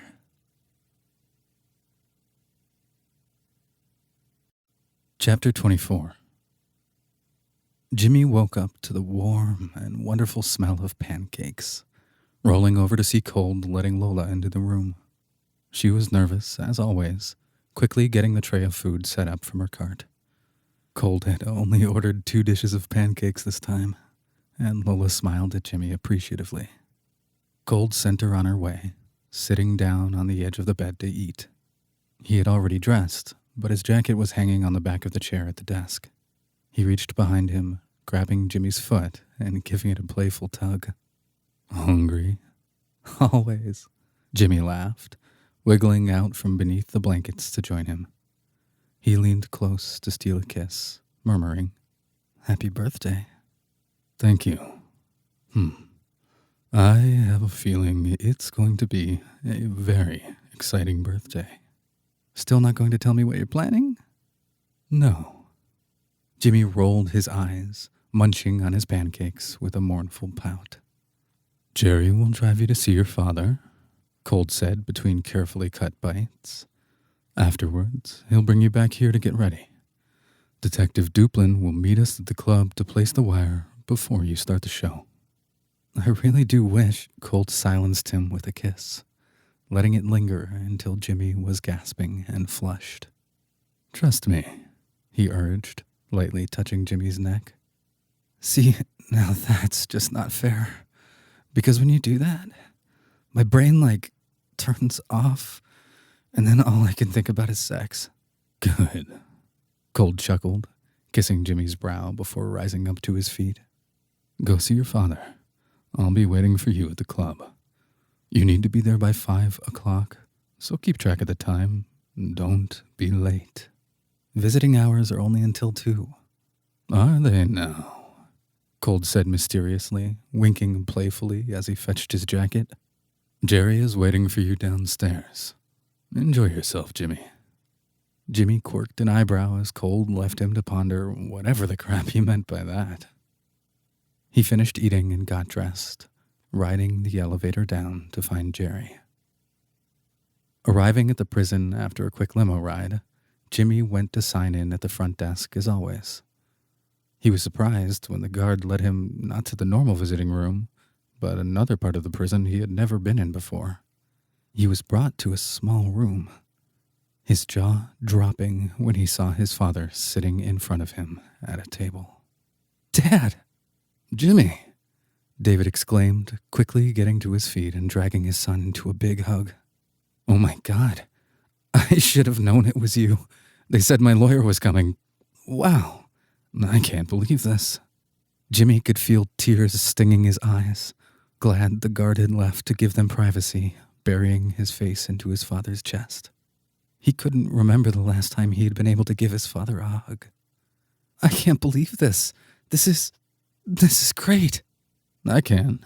I think your new boyfriend has some good friends in the prison." Jimmy blanched, stuttering. "My boyfriend?" Giving him a knowing smirk, David teased. "Didn't take long to hear all about Boss Cold's young, handsome-kept boy. Ahem. There was also an unusually high donation made to my commissary account, and all of the gentleman family here have been extra friendly." Surprise?" "Christ, son," David laughed. "This is why you didn't want to tell me about him last week?" Yeah. David gestured for Jimmy to sit down with him. "I can't say that I approve exactly, but it seems things are going better for you than expected. So tell me, son, are you happy?" "I am," Jimmy gushed. "There is so much more to him than just being a crook. You'll see. He is so kind. And he's so good to me. I mean, hell, arranging this so we can actually really see each other?" "No more inch of glass between us," David agreed with a warm smile. "I definitely appreciate it. Everything he has done has made my life here much easier. And you do seem very happy, son. I noticed the new threads. Guessing those are from him?" "He's been taking great care of me," Jimmy said, eager to give his father a good impression of Cold. "I'm allowed to be cautious. I am still your father." "You know, you're actually taking this really well," Jimmy said skeptically. "Jimmy," David drawled, "I've been in prison for almost 20 years, with all kinds of people. Being a criminal, it's complicated. People aren't always black and white, especially when they have a record." "Don't worry," Jimmy said. "You'll be able to decide for yourself soon." "Oh, will I?" David laughed. "You and your gangster boyfriend gonna bust me out of here? Prison break, eh?" "Not exactly. But you see, Cold thinks he knows who killed Mom." David's face dropped. He closed his eyes firmly, asking as calmly as he could, "Does he know?" "Yes," Jimmy confirmed. "Augustus lied about the case because the Lucchese's threatened Anna. He hid evidence. It's crazy." "Tell me about it, son. We got some time." Yeah, I guess we do," Jimmy said with a big smile. They had the whole afternoon together, and he spent the next few hours catching David up on all the incredible adventures he'd been having with Cold. He tried to make sure he only told stories that highlighted his boyfriend's kindness and not the darker side of him. Letting Rowena take him shopping? Good. Breaking Corman's nose? Bad. Through it all, David was cheerful but quiet. He seemed to be reserving judgment, and for that Jimmy was grateful. When the discussion finally shifted back to the case of his mother's murder and Augustus's treachery, Jimmy watched all the joy bleed right out of his father's face. "It's okay, Dad," Jimmy insisted, hugging him close again. "We're going to get you out of here. Augustus is in a corner. He has to help us, or Cold will make sure he's right in here with you." "And to think," David said quietly, "all of this time, Augustus has probably been terrified for Anna." "What?" "All these years. Probably still afraid the Lucchese's would one day come after him and tie up loose ends." David went on. "That they might try to hurt his daughter. No wonder he sent her so far away for college. He wanted her to be safe." "That still doesn't make it right," Jimmy protested. "That phone call? Son, I'm not saying what Augustus did was right. Not at all. I'm angry. I am deeply angry and hurt that Augustus did something like that.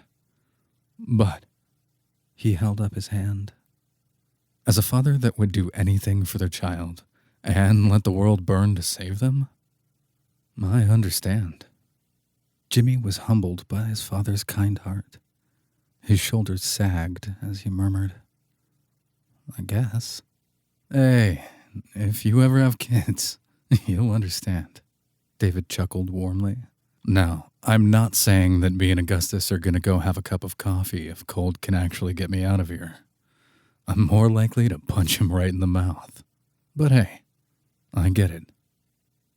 "I love you, Dad," Jimmy sighed, giving him another hug. He couldn't get enough of them. "You are too good for this world." "Love you too.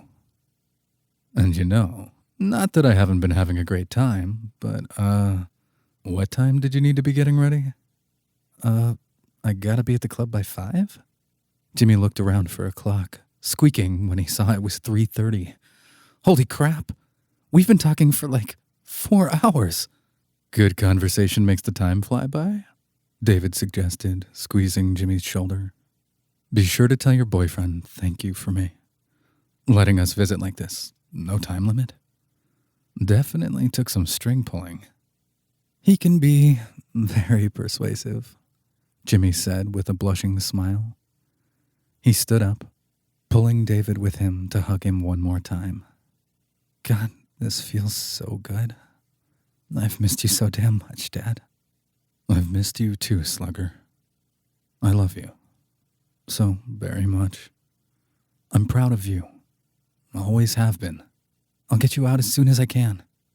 "Love you," David said again with a sad smile, kissing Jimmy's hair lovingly before finally letting him go and knocking on the door to let the guards know they were ready. "Love you too," Jimmy replied, beaming happily when the guard came to lead him out. He didn't understand why his father seemed upset at the end when this day had been fantastic. Maybe he just didn't want to get his hopes up about being freed. But Jimmy was absolutely floating. He was so happy, wishing he could bottle up this feeling and hang on to it forever. Jimmy definitely had some ideas on how to show Cold just how grateful he was. But first, he had to get ready for the big party. He found Jerry snoozing in the driver's seat of the limo. He lightly tapped the glass and waved. Sleepily rolling down the window with a gentle smile, Jerry asked, "Good visit, monsieur?" "Awesome visit. A little too awesome because now I think we might be running a little tiny bit late." Jerry sat up immediately, leaning over and opening the passenger side door. "Not on my watch, monsieur. Get in and strap in." Jimmy obeyed, barely clicking his seatbelt into place before Jerry took off, tires squealing. He almost puked once or twice, and he was pretty certain he had whiplash when they pulled in front of the hotel. "Run like the wind, monsieur," Jerry ordered, shooing for Jimmy to get out of the limo. Bolting to the elevator and panting on the ride up, Jimmy hurried into the hotel room, stripping as he stumbled to the closet to grab the red suit he knew Cold liked so much. He was still buttoning his shirt when he left, trying the elevator and pounding at the button impatiently. He couldn't wait any longer, groaning as he opted to take the stairs. Skipping down them 2 at a time, Jimmy was full-on gasping by the time he stumbled back into the passenger seat beside Jerry.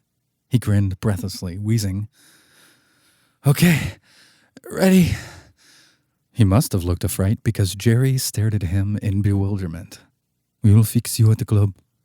Jerry drove them over at less whiplash-inducing speeds, though the tires complained a bit when he finally parked. He ran around to intercept Jimmy as he climbed out, instructing him to hold still. Jimmy froze as Jerry expertly adjusted his shirt and jacket, fixing his tie and hair. He gave him an approving nod, saying with a satisfied smile, "Ah, the perfection. Now go." "Thank you," Jimmy said. "Thank you so much. You're really the best, Jerry." I know." Jerry sighed with a casual shrug as he followed Jimmy inside. "It's a burden I have to bear." The club was freshly cleaned, and there were huge arrangements of calla lilies on every table. Rowena was directing staff everywhere, barking orders like a drill sergeant. "Make sure all those flowers are perfect. I want the front tables pushed together. The whole family is sitting there." Rowena was snapping. "Please, pretty please make sure those bottles of champagne are chilled and ready to go, or I will scream." "Hey, Rowena," Jimmy said shyly. Rowena whirled around to face him, glancing at her watch, grinning as she said, "Ah, right on time." "Is, Cold here yet?" Jimmy asked nervously. "In the office with Detective Duplin," she replied, dropping her voice down to imitate her brother's tone when she said Augustus's name. "Go on up. And when they're done with you, come see me."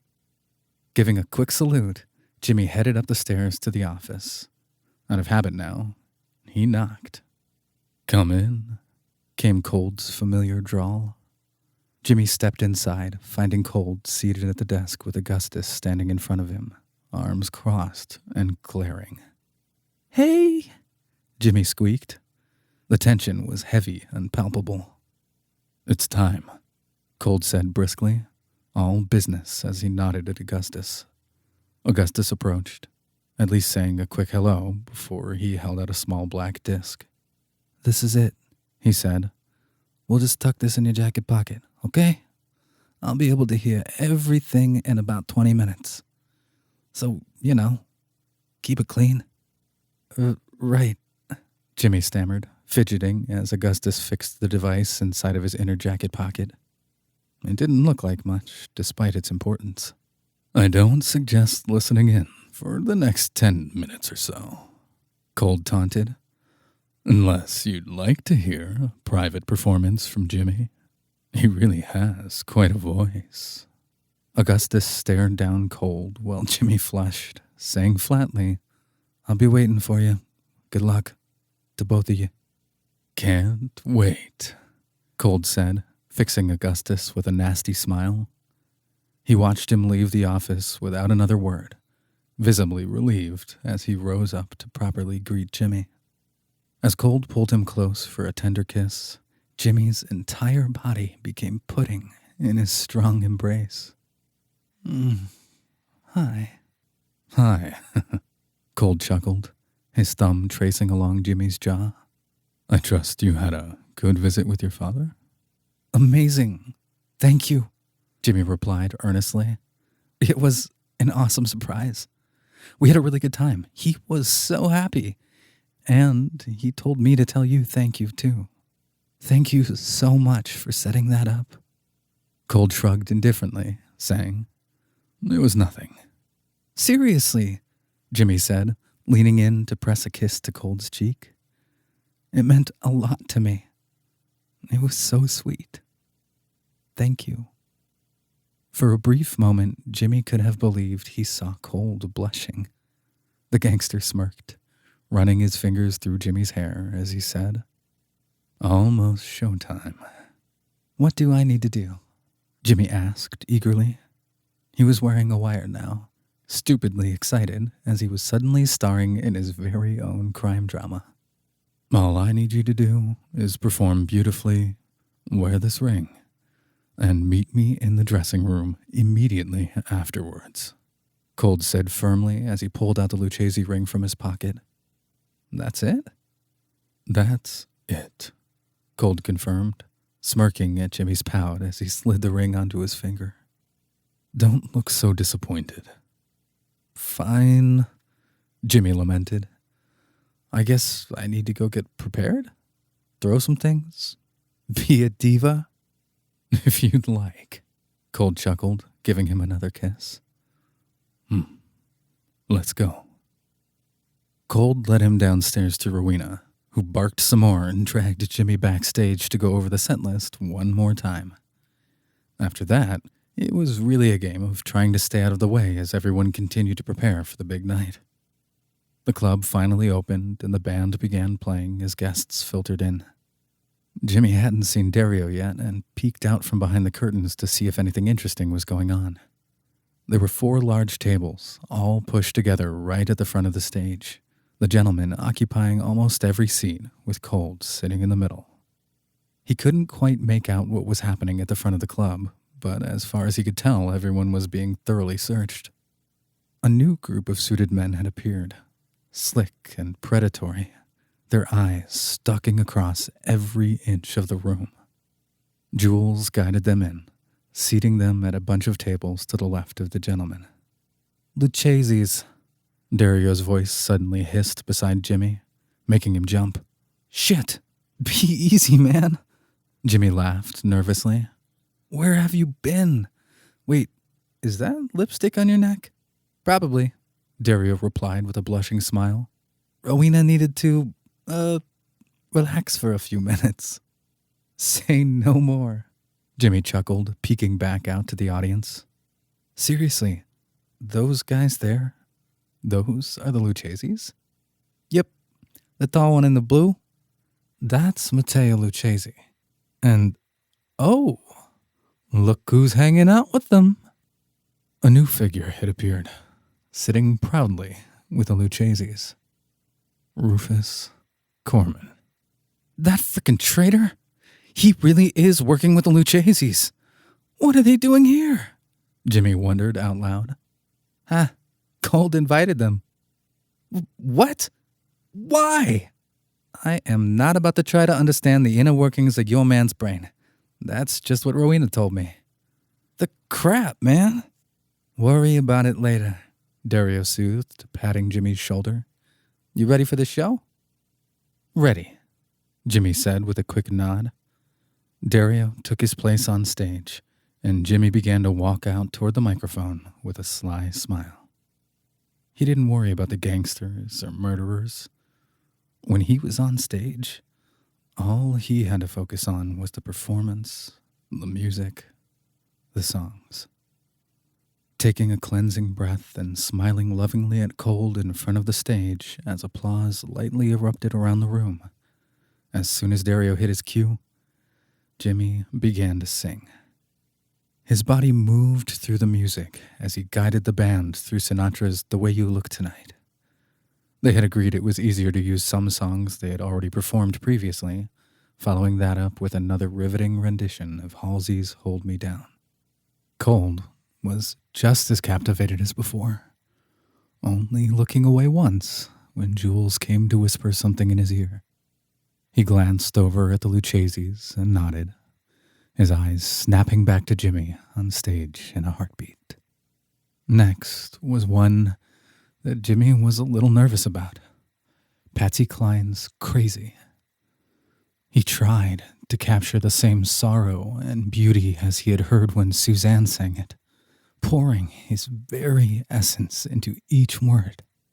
Dario joined him on the piano here and there, but for almost all of the song, it was only Jimmy's voice that rang out through the club, clear as a bell and strikingly haunting. He had barely finished the last few words before there was an adoring round of applause, and he offered the audience, and Cold, a blushing smile. Cold's face was nearly unreadable, but Rowena had leaned close and pressed a comforting kiss to his cheek. He casually wiped his eyes, brushing his sister aside with a quick smile. Jimmy felt proud for having moved his icy boyfriend so, grateful that the last song was a bit more cheeky and uplifting. He heard Dario's nimble fingers stroking the keys, quickly sang into the microphone. "This song is for a very special birthday boy. Hope you like it." Cold blinked at the direct dedication, all the gentlemen exploding into laughter and cheering for their leader as the band joined in for the song. "I need a gangster." Jimmy purred the opening words of the song, sultry and passionate. The words spoke of the need for a gangster, for a man that could love him better than anyone else. It would be a love that could survive anything, through thick and thin, and there was simply no one else who could satisfy him. Pressing a hand to his forehead and glancing up at Jules and Rowena, Cold actually looked embarrassed. Jules was cheering, and Rowena was up on her feet whistling as Jimmy held a note and Dario banged away on the piano. Valdemar hollered too, and Thirdsies pounded the table doing his own drums as Jimmy went on. Jimmy drawled all of the words seductively, snatching at his bow tie and pulling it loose as he sang. Sliding his hands down his body, he smiled suggestively as he emphasized all the colorful sexual innuendo of the song. Cold's eyes never left his. Whatever awkwardness he felt over such a tongue-in-cheek choice, consumed by an obvious hunger. By the time Jimmy began belting the final chorus, losing himself to the words and singing directly from his soul, all the gentlemen were on their feet. Cold hadn't moved, still seated, but was leaned forward across the table, completely entranced. Jimmy held the final note to deafening applause, grinning as he saw Cold rise to his feet to clap for him. He was smiling so warmly, prouder than Jimmy had ever seen him. Jimmy blew him kisses, taking a bow. He stepped back behind the curtains as the applause fell, exhaling sharply. Glancing curiously down at the little wire in his pocket, he hoped it hadn't been disturbed during his performance. Dario came over to shake his hand, cheering, "Hell of a show, man! Hey, you too! Thanks so much." He clapped Dario on the back, making sure to avoid his injured shoulder. "I'll see you in a bit. I'm going to take a breather." Heading back to his dressing room as Cold had asked him to, he plopped down at the vanity with a big smile. He could almost forget that his lover's enemies were here, or that there were cops crawling around somewhere outside. While he'd been singing, it was just him and Cold. It had been so beautiful. Reality wasn't as nice. Jimmy heard a knock at the door and called out politely, "Come in." "You were magnificent," Cold purred as he walked in, a giant bouquet of red roses in his arms. "Oh my gosh," Jimmy gushed, quickly standing up to intercept the flowers. He took them graciously and kissed Cold with a big smile. Holding his neck, Cold deepened the kiss for a long moment. Absolutely spectacular. Singing gangsta to a gangster. Cute pic. Thank you. Jimmy laughed, momentarily forgetting all about the world outside this room. He held the flowers close, lost in Cold's passionate embrace. He almost didn't notice the door opening again, blinking when he heard an unfamiliar clicking sound. Pulling back from Cold, Jimmy gasped when he saw Rufus Corman standing there with a gun pointed right at them. The sound had been the hammer pulling back, Corman leering at them both. "How did he get a gun in here?" Jimmy hissed, clinging to Cold fearfully. "I saw everyone being searched." I have my ways. Now, I'll be taking that ring, thank you," Corman said sternly, smiling wide. Cold was eerily calm, facing Corman and pushing Jimmy behind him. "You mean the ring you took from Raphael Lucchesi after you killed him?" That would be the one, Corman snorted. Always were clever, Cold.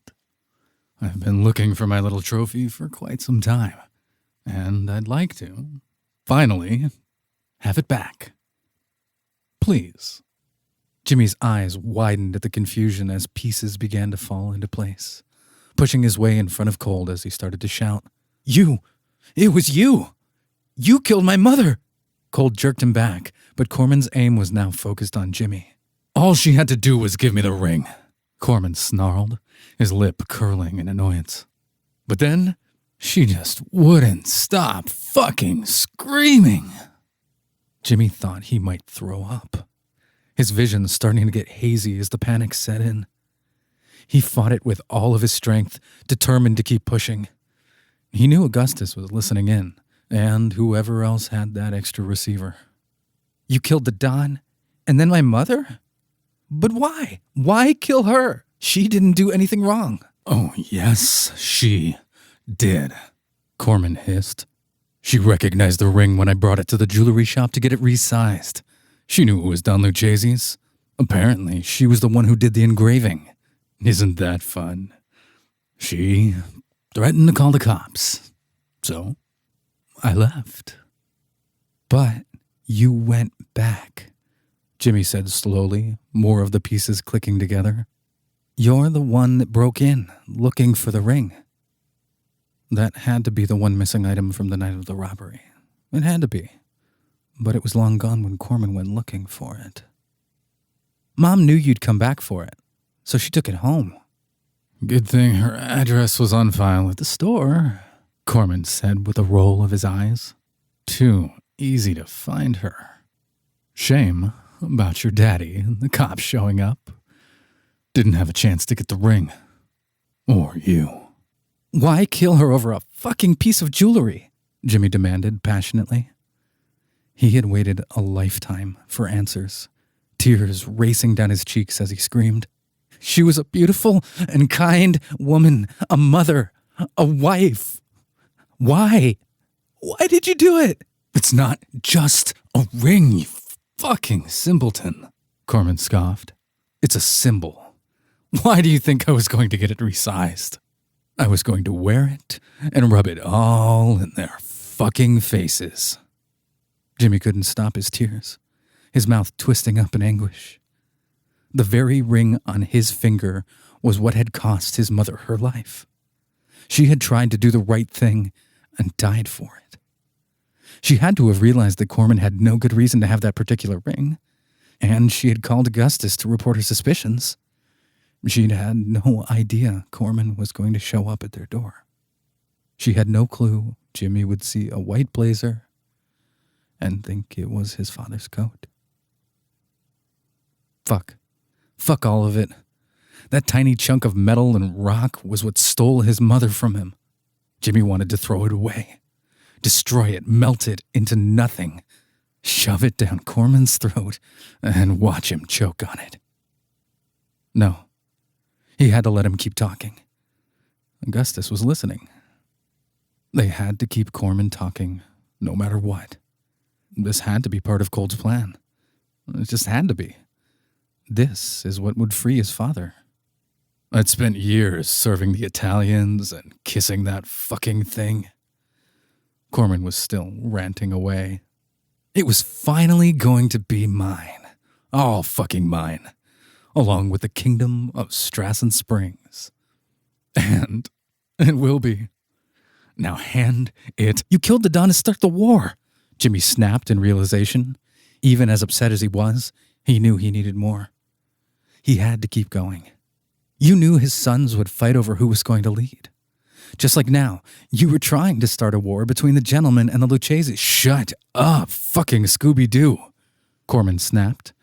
"You think you're so clever, putting all of this together? Ha! But the joke's on you. Both of you. Especially you, Cold. You fucking cock-gobbling prick." "Oh, that really hurts my feelings, coming from a cowardly, busted little cunt," Cold said smoothly.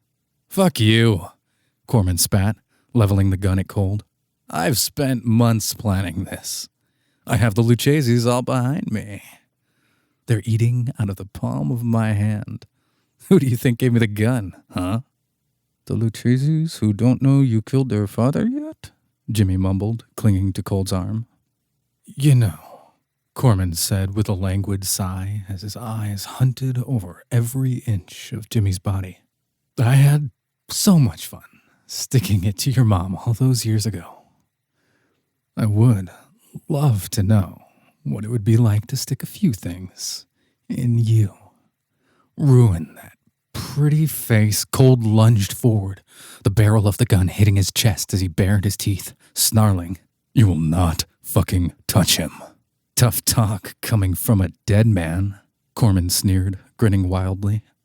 I have been waiting for this for so long. Ungrateful waste of flesh, Cold drawled in disgust, his icy eyes sparkling with his fury. I was good to you. I took you in. I took care of you. I made you a gentleman. You treated me like a fucking child, Corman roared back, slamming the gun against Cold's chest. I'm done with you. I'm fucking done with your condescending bullshit. I'm smarter than you, and I've finally fucking won. Well, Cold said calmly, I guess that means you're out. And when you're out, you're out. He raised his hand, index and thumb in a mockery of a gun aimed right at Corman's head. He smiled softly and whispered, Bang. Corman looked confused and angry, growling, Rot in hell, Legrand. You first. Corman pulled the trigger. Jimmy's chest violently convulsed, screaming, No! Nothing happened. The gun didn't fire. Corman's eyes bugged out of his head, and Jimmy thought he was going to faint. As Cold grinned, collapsing against the vanity as Cold lunged forward to grab the gun, Jimmy's knees had turned into jelly. Cold cracked the weapon against Corman's face, watching with unbridled satisfaction as he crumpled to the floor. The gun! Jimmy gasped, trembling all over. Funny thing about guns, Cold said, smirking smugly as he pressed the heel of his shoe against Corman's throat. If you want to kill someone. He pulled out the clip, grinning slyly. It was empty. They require ammunition. Corman's nose was bleeding, the man gurgling and glaring up as Cold dropped the gun down beside him. How? Fucking how? The door of the dressing room opened suddenly, and in walked Matteo Lucchese. He had the receiver from Maury's pawn shop in one hand, a gun in the other. Jimmy was pretty sure that one was loaded. Ring, Cold said, reaching back to Jimmy. Jimmy's hands were shaking too badly. Cold gently reached for him, taking his hand and carefully working the ring off his trembling finger while grinding his foot down on Corman's neck. Matteo, Corman gasped. I didn't... Shut up, Corman, Matteo snapped. I heard everything. Cold offered the ring out to him, smirking down at Corman. Tough break. Handing Cold back the receiver, Matteo took the ring, smiling at it adoringly. It was obvious that it meant a lot to him. He nodded at Cold, saying, Thank you for this, then looked down at Corman in disgust. You're such an arrogant fool. Never even thought about checking the gun I gave you to make sure it was loaded. Cold took his foot off Corman's throat to put the receiver in his pocket. He pulled Jimmy into his arms, a firm hand at his neck and at the small of his back. This is not fucking over, Corman roared, his eyes wild and glaring. Matteo, please, listen to me. No more. Matteo cut him off. Not another word from the poisoned tongue of yours. This is for my father. You fucking piece of shit.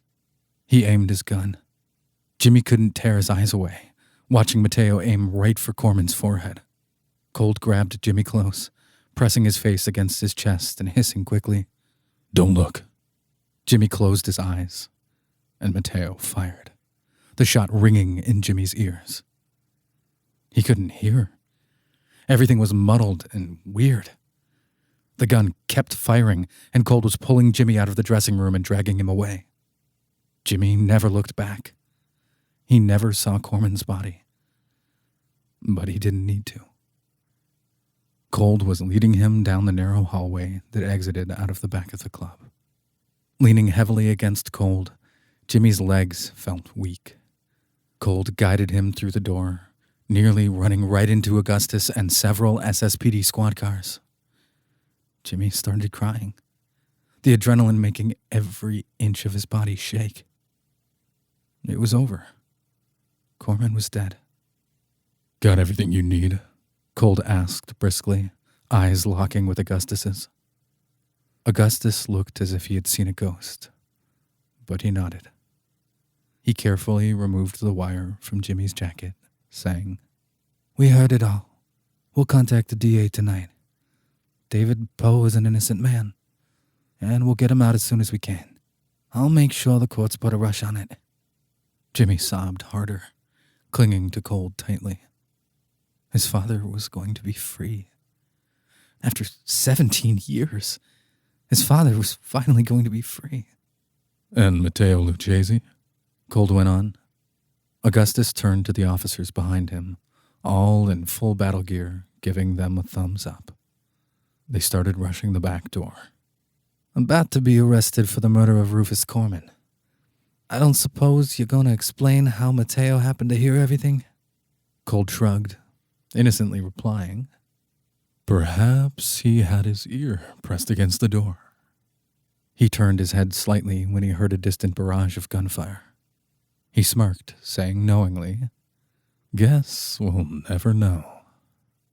There was static on Augustus's radio, a tinny voice whispering, "Target was hostile and armed, Team Leader. Target is down. Securing the area." "Roger," Augustus radioed back. Jimmy kept his teeth together, but his eyes were wide with shock. He was completely amazed. He had known Cold was smart, but this was incredible. Cold had planned all of this, every last step. Corman was dead. Matteo was dead. And they had all of the evidence to free his father from prison.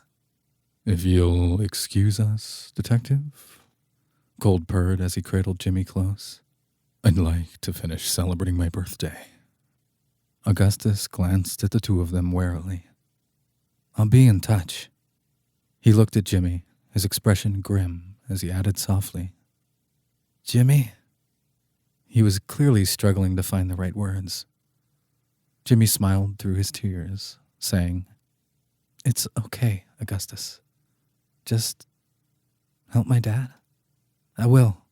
I swear it." Jimmy stepped forward, taking a deep breath and hugging Augustus tightly. He remembered everything he and David had talked about today, and he knew Augustus had suffered so much, too. He felt Augustus's arms awkwardly come around him before squeezing tight and giving him a proper hug back. "Thank you, Augustus," Jimmy said. "Thank you, Jimmy. I'm so sorry." "I forgive you," Jimmy said immediately, hugging him hard. "It's okay. I forgive you." Up the alley came a familiar limo, Cold giving Jimmy a small nudge. "Have a good night, Detective," he said, leading Jimmy away from Augustus and toward the car. "Try not to make a mess when you raid the rest of my club." Cold swept Jimmy into the back of the limo and held him close. He sacrificed part of his tender hold to pick up the phone, quickly instructing, "Everything is fine. Take us home, Jerry." "Merci." "This was your plan?" Jimmy said quietly, wiping his face. "You set Matteo up? You knew Corman was the murderer, but how?" "He made that remark about you being blonde at Tamerlane's party," Cold replied. "I thought it was strange, but I didn't think anything of it until I saw your photograph. Then I realized he couldn't have known what color your hair was unless he'd seen you as a child. The night he killed your mother. And Gregory Reese? Gregory Reese is Rufus Corman," Cold explained, kissing Jimmy's forehead. "An alias. Aren't the Lucchese's going to be mad you got Mateo killed? Why? Corman was obviously working with the police and betrayed us all. He was the one wearing the wire. Cold said flatly. He wasn't... Oh. Now you're catching on. Cold chuckled. How could you be sure Mateo would give him an unloaded gun? Jimmy asked quietly. What if he'd tried to betray you? Jules gave Mateo the guns. Cold snorted. The first one, the unloaded one, he put in his jacket when he searched him. The second one, the one that had the ammo, Jules didn't give it to him until after I came backstage to find you. You really thought of everything, Jimmy said with a strained smile. I'm sorry I couldn't tell you, Cold said, his voice taking on a soothing tone. I couldn't let Corman know what I was planning. He could not suspect it was a trap. I needed your response to be real. Jimmy pouted at all the deception, but nodded, saying quietly, It's all really over now? Yes, Cold promised, kissing his forehead sweetly. And my dad is really getting out? Yes. Thank you. Jimmy sighed adoringly. Thank you for everything.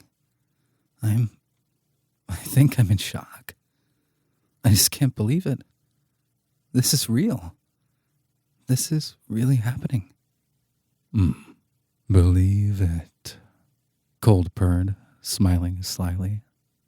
Jimmy closed his eyes, letting himself relax against Cold. His heart was full. He was exhausted, and he had never been happier. He reached for Cold's hand, lacing their fingers together. Cold gave Jimmy's hand a gentle squeeze, leaning his cheek against his hair. I love you, Jimmy whispered softly. Icy eyes flickering over Jimmy's face, Cold muddled over those words thoughtfully. He didn't say anything, but he smiled, warm and sweet. He leaned in to kiss Jimmy tenderly, and Jimmy melted against him. You know, it's still technically your birthday, he mumbled over Cold's lips. Just saying. I suppose there is one more present I'd love to open up. I'm all yours, Jimmy smiled brightly. And this, Cold said softly, guiding Jimmy's hand to his chest, over his heart.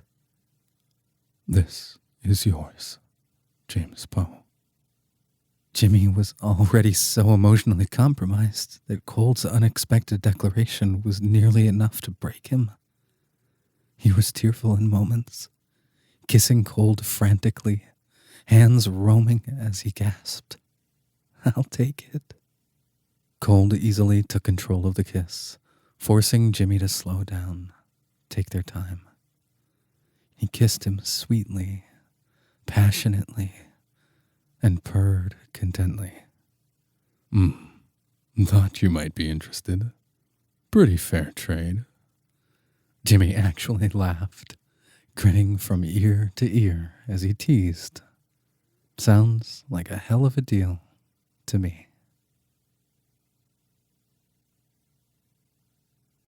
Chapter 25. Are you ready, Mr. Poe? Cold asked quietly, his hands tracing over the ropes that held Jimmy in place. Yes, sir, Jimmy whimpered, already eager and desperate.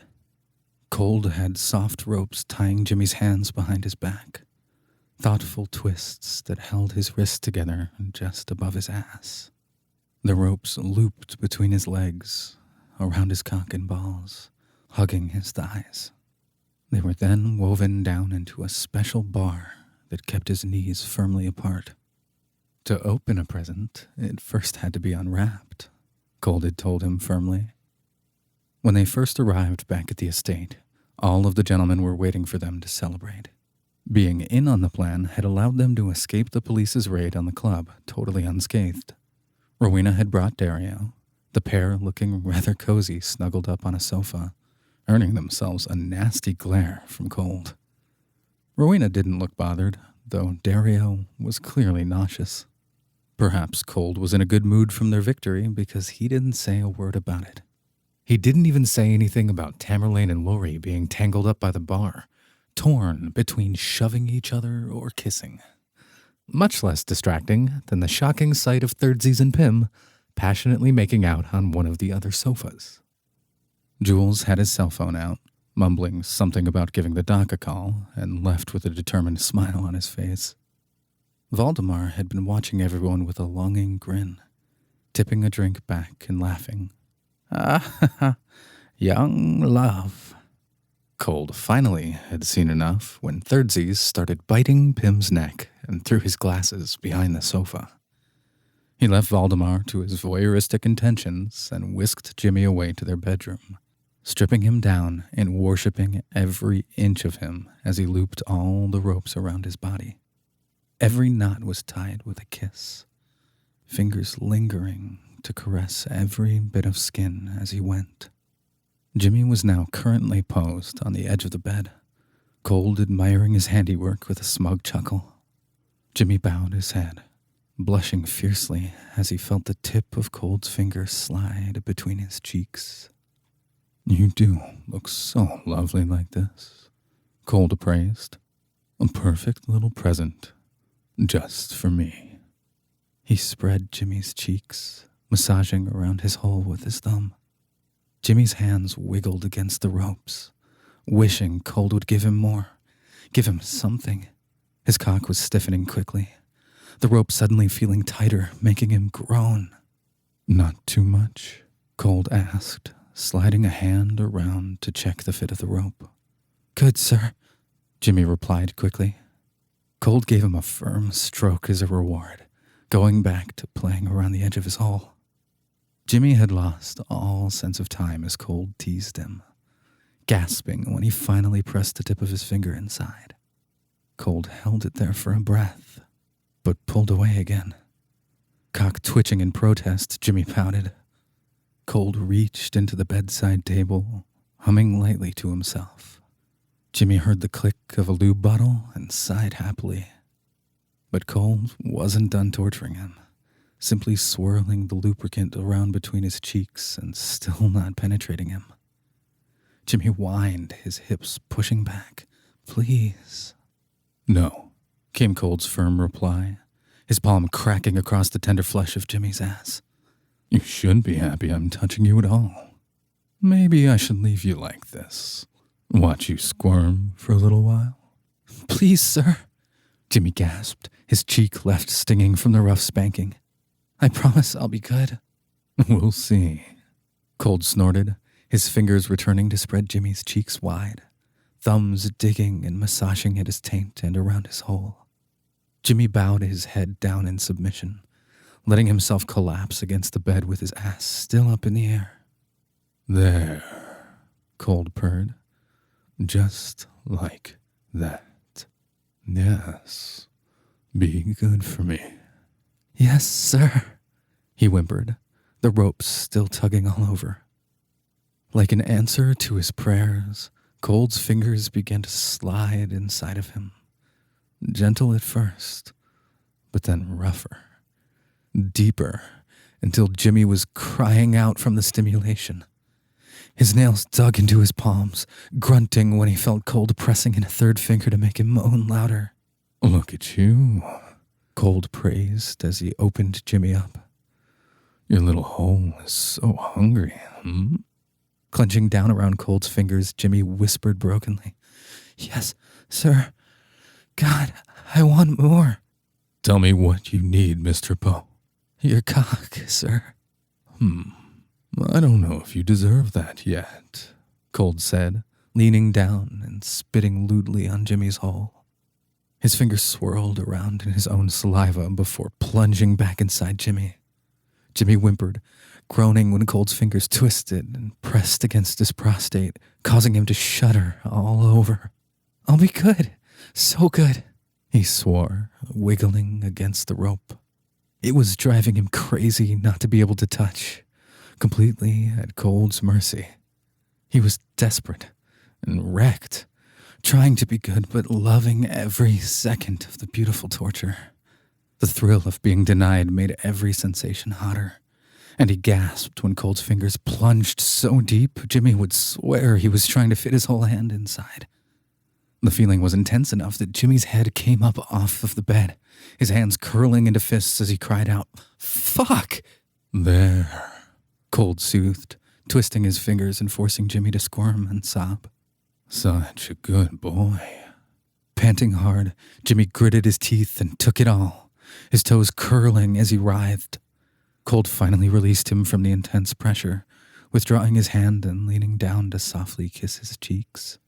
Whining at the sudden contrast of sweet affection, Jimmy let his head flop back down against the mattress. He smiled when he felt Cold's tongue press into his stretched hole, grateful for the warm and slippery feeling working around his tender flesh.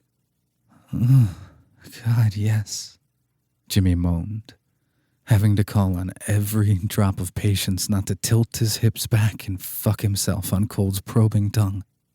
Cold was making love with his mouth, long, passionate licks punctuated by wet kisses and deep thrusts, all designed to make Jimmy fall to pieces. Jimmy's cock was so hard he could feel his pulse pounding away at the base of his shaft and in his balls. Smothering his face against the sheets, he gave himself over to every wonderful swipe of Cold's nimble tongue. The pressure building inside him was beyond intense. He thought he could almost come from this, feeling sweat beating all across his body, with Cold's breath making his overheated and sensitive flesh tingle. Jimmy wanted to thrust his hips, grind his aching cock down into the mattress, anything to get friction. But no, he had to wait. He had to be good. All he could do was whine and babble nonsense about how good it felt, how much he loved it, how it was like being in freaking heaven. Cold kept him strung right on the edge for so long that Jimmy was dizzy when he finally stopped. Cold checked the ropes again, his long fingers lovingly teasing over Jimmy's cock. You always get so wet for me, Mr. Poe. It feels good, sir. Cold reached into the bedside table once more, and soon Jimmy felt a familiar, cool texture of silicone pressing against his hole. The pressure was tolerable, but couldn't be ignored, making Jimmy groan as he felt a plug slide into place. But no, this was something new, something bigger than the ones he had used before. And what was that thing in Cole's hand? Jimmy heard an odd click, and the plug began to vibrate, eliciting a shameless moan from his lips. Cold chuckled happily, very pleased with himself. When the vibrations started up again, Jimmy groaned long and low.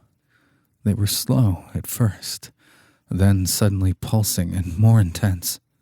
They would pause and start again, Jimmy squirming and crying out from the wonderful sensations.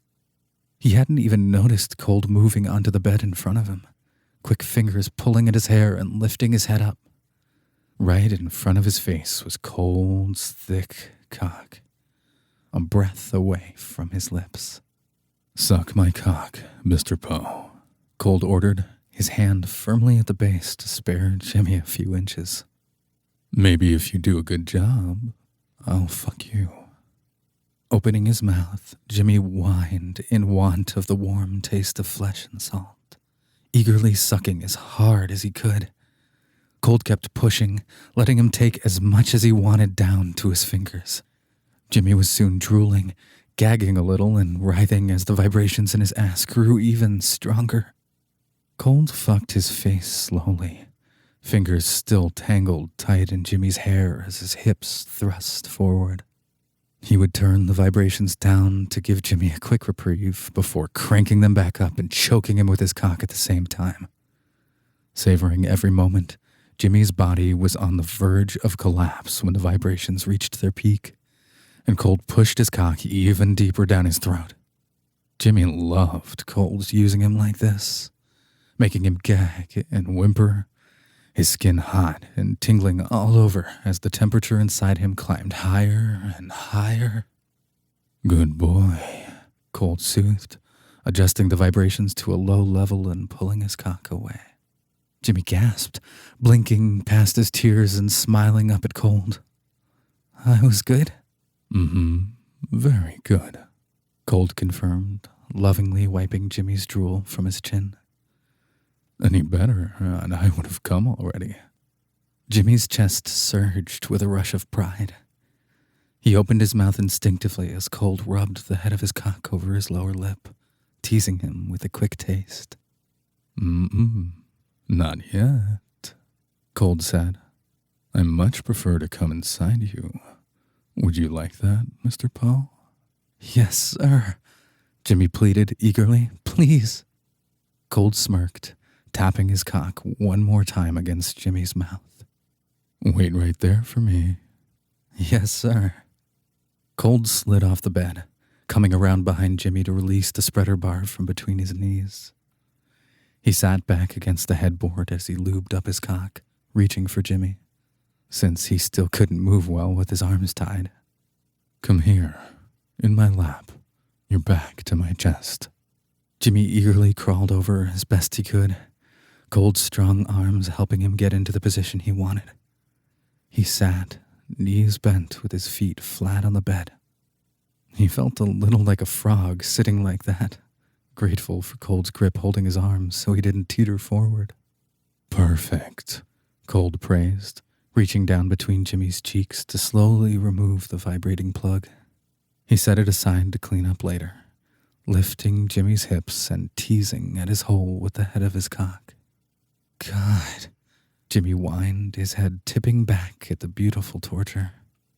Groaning appreciatively, Cold slowly began to let Jimmy ease down on his thick cock. Jimmy cried out louder and louder until Cold was fully inside of him, panting as he sat all the way down, full and aching wonderfully. Fuck, it's so good. Holding onto his wrist tightly, Cold pushed Jimmy forward. If he let go, Jimmy would topple onto his face, but he trusted him, gasping at the stretch as Cold shifted beneath him. This angle felt amazing, but Cold was enjoying himself too much to start moving yet. Holding Jimmy's ropes and using his other hand to slide along the curves of his body, he raised him up a little bit, enough to feel around Jimmy's stretched hole where his cock was filling him up. Beautiful, Cold whispered, admiring the tight fit. Thank you, sir, Jimmy panted. Because you've been so good, I'm going to fuck you. But first, I want to see how much you want it. Start fucking yourself on my cock. Use those gorgeous legs of yours. I won't let you fall. Jimmy nodded, flexing his thighs and slowly lifting himself up, letting his body drop back down on Cold's cock. He gasped at how deep it felt this way, adjusting his feet to give himself more leverage, slowly starting to bounce up and down. Groaning with every slam, Jimmy could swear Cold's cock was going right through him. The ropes pulled against every inch of his body, restricting him from being able to fully move or stretch and really get into it. He pushed himself as hard as he could, thighs burning, his aching cock bobbing as he rode Cold. He wanted to go faster, wanted to feel the burn. But Cold grabbed him by his throat, soothing. Easy, Mr. Poe. Jimmy tried to slam his hips down, tried to chase that sweet ache, but Cold again stopped him. He squeezed Jimmy's neck until he gasped, pulling him backwards against him. Jimmy had no choice but to collapse onto his chest, crying out as Cold's other hand snaked around his body to lightly stroke his cock. I told you to be easy, Cold warned, his hand at Jimmy's neck pressing down so hard that it made him grunt. I want you, Jimmy begged, broken and damp-sounding. I want your cum, sir. Be good for me, and you'll have it, Cold assured him, drawing his knees in and bracing his feet against the sheets.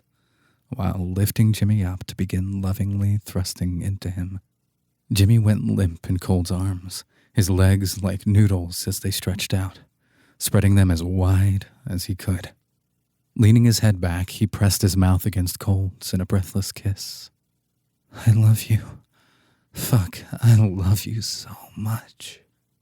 All efforts to maintain a patient rhythm fell away at those sweet words. Cold kissing Jimmy with a frenzied passion, fucking him hard and fast. He growled, cradling the back of Jimmy's head as he pushed his tongue deep into his mouth. Jimmy squealed, his screaming muffled and desperate as Cold pounded into him, barely able to keep their lips together for needing air. Oh God, oh fuck, he chanted, his fingers clawing at the fabric of Cold's shirt, toes tightening up as he squirmed. Cold squeezed Jimmy's cock, stroking him and panting. Gonna fill you up, Mr. Poe. Would you like that? God, please, Jimmy begged, feeling his body crawling to the sweet edge of oblivion. He wanted to leap so desperately, crying, Please, please, can I come with you? Yes, Cold hissed between tight teeth, his furious pace faltering as he groaned. Come, Jimmy. Come with me. Jimmy couldn't hold back, too weak, orgasming the moment those words left Cold's lips.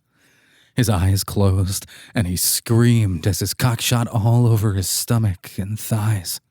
Cold's cock slammed harder with Jimmy clamping down on him. He growled low as he found his own end, holding Jimmy close, fingers clawing as he spilled inside of him and jerking his head around for a messy kiss. Letting Cold handle him however he wanted, Jimmy whimpered as his orgasmic joy quickly turned into snug discomfort. He grunted, whining when Cold's hips finally stilled.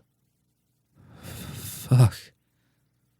Cold took a long and deep breath before going back in for another passionate kiss, his hands adoring Jimmy's entire body. Exquisite, he purred, carefully moving to start untying the ropes. Jimmy was exhausted, sweaty, and completely satisfied. And sore. He shuddered as Cold lovingly pulled all the ropes away, groaning as he was gently laid down and missing that thick cock inside of him already. He pouted, but couldn't keep from smiling when Cold started cleaning him up. Gently massaging his hands to make sure they were getting proper blood flow, Cold kissed Jimmy's wrists where the ropes had left marks. He kissed each of his palms as well once he was satisfied, bowing his head and starting to lick Jimmy's stomach clean. Jimmy blushed from all the attention, watching his boyfriend lap up every drop. He whimpered when Cold's tongue ducked down between his legs to get a taste of himself. Jimmy was a perfect and happy puddle, smiling when Cold went off to get a damp cloth to make sure he was cleaned up properly. That was amazing, he sighed happily. Good? Cold smiled warmly as he washed Jimmy's lean body. Oh, so good. Cold nodded, cleaning up the last of the mess, then stepping briefly back into the bathroom. Jimmy was happy to see him fully stripped down when he came out to join him in bed. Eagerly moving the covers back, Jimmy waited for Cold to stretch out before pouncing. He burrowed against his side, mumbling happy little sounds as Cold curled his arm around his shoulders. Gently resting his hand on Cold's chest, he toyed with his hair before gliding up along his collarbone. Cold's eyes started to close, allowing Jimmy to explore all he wanted, pulling the blankets up around him as he got ready for sleep. He looked peaceful, decades younger. You know what? Jimmy said, peering at Cold's gorgeous face. What? I'm really glad you didn't let Jules burn me, he teased, grinning playfully. Cold barked out a short laugh. You know, I wouldn't have let him burn you. Much. Much, he says. Jimmy snorted. There was a long pause, so long that Jimmy thought he had fallen asleep. For what it's worth, I'm sorry, Cold said softly, his eyes opening to look at Jimmy. He lifted up his head in surprise, smiling adoringly at his lover. Hey, it's not exactly the story you want to tell your kids about, but everybody has to start somewhere. Cold didn't say anything, only smiled, his fingers lightly tracing over the remaining impressions from rope left on Jimmy's wrists. Hooking his leg over Cold's thigh, Jimmy snuggled closer. He let his eyes slowly shut, listening to his boyfriend's breathing. While their start was quite unconventional, Jimmy wouldn't change a thing. Knowing that it all led to this moment, he was so happy. His father was going to be free soon, and he was in love with this gorgeous and kind man, who was also a severely complicated and ruthless gangster. But hey, no one was perfect. In his mind, though, here in his bed, Cold was pretty damn close. I love you, Jimmy said quietly as he began to drift off. Cold kissed his hair, carefully lacing their fingers together and giving them a gentle squeeze. Jimmy liked to think that was Cold's way of saying it back, falling asleep with a smile on his face. When he woke up, he was happy to find Cold still in bed with him, though he had been pushed almost to the edge of the bed from Jimmy's aggressive snuggling. Jimmy also realized he had been sleeping sideways, his arms still around Cold, but his long legs kicked out across the bed. Cold was already awake, eyes heavy from sleep, but instantly alert when he saw Jimmy stirring. Good morning. Good morning, Jimmy mumbled, rolling over to relinquish his monopoly of the bed. To his delight, Cold moved with him, his strong arms curling around his waist as he kissed his shoulder. Jimmy could also feel Cold's hard cock digging in against him. Very good morning. Cold smirked, trailing kisses down Jimmy's shoulder. It's about to be. Jimmy groaned as Cold's wet fingers pressed into him, making the way for his cock to slip inside. Cold's arms wrapped around Jimmy, slowly connecting their bodies and rocking into him, happening only too easily after how stretched Jimmy had been last night. Tangling his fingers with Cold's, Jimmy grinded back against him. It was slow and beautiful, and he let Cold set an intoxicating pace, adoring how he could feel his bare flesh against him. Jimmy enjoyed the ropes, the toys, the torture. He loved it all. But this, making love with nothing between them except a mere breath of space, hearing Cold whisper, Jimmy, in his ear, he loved the most. Cold moved them as the temperature heated up, putting Jimmy on his back and mounting him. Jimmy groaned as Cold's cock slid back home inside of him, using his long legs to pull Cold in by his hips and dragging him down for a kiss. Drunk on his sweet lips when Jimmy finally came, he screamed out into the heavens in pleasure. Cold was right behind him, groaning and cursing as he pounded them both through every tremor. Even when their bodies had stopped shaking, Cold sighed and slid his cock in and out a few more times, chasing the last inklings of pleasure. Yep, Jimmy agreed, picking up their conversation as if they'd never stopped. Very good. Cold laughed, kissing Jimmy's forehead. Very, he confirmed, pulling Jimmy out of bed and into the bathroom for a much-needed shower. Cold didn't dress in a suit for the day, opting instead for optimum relaxation by selecting a pair of blue silk pajamas.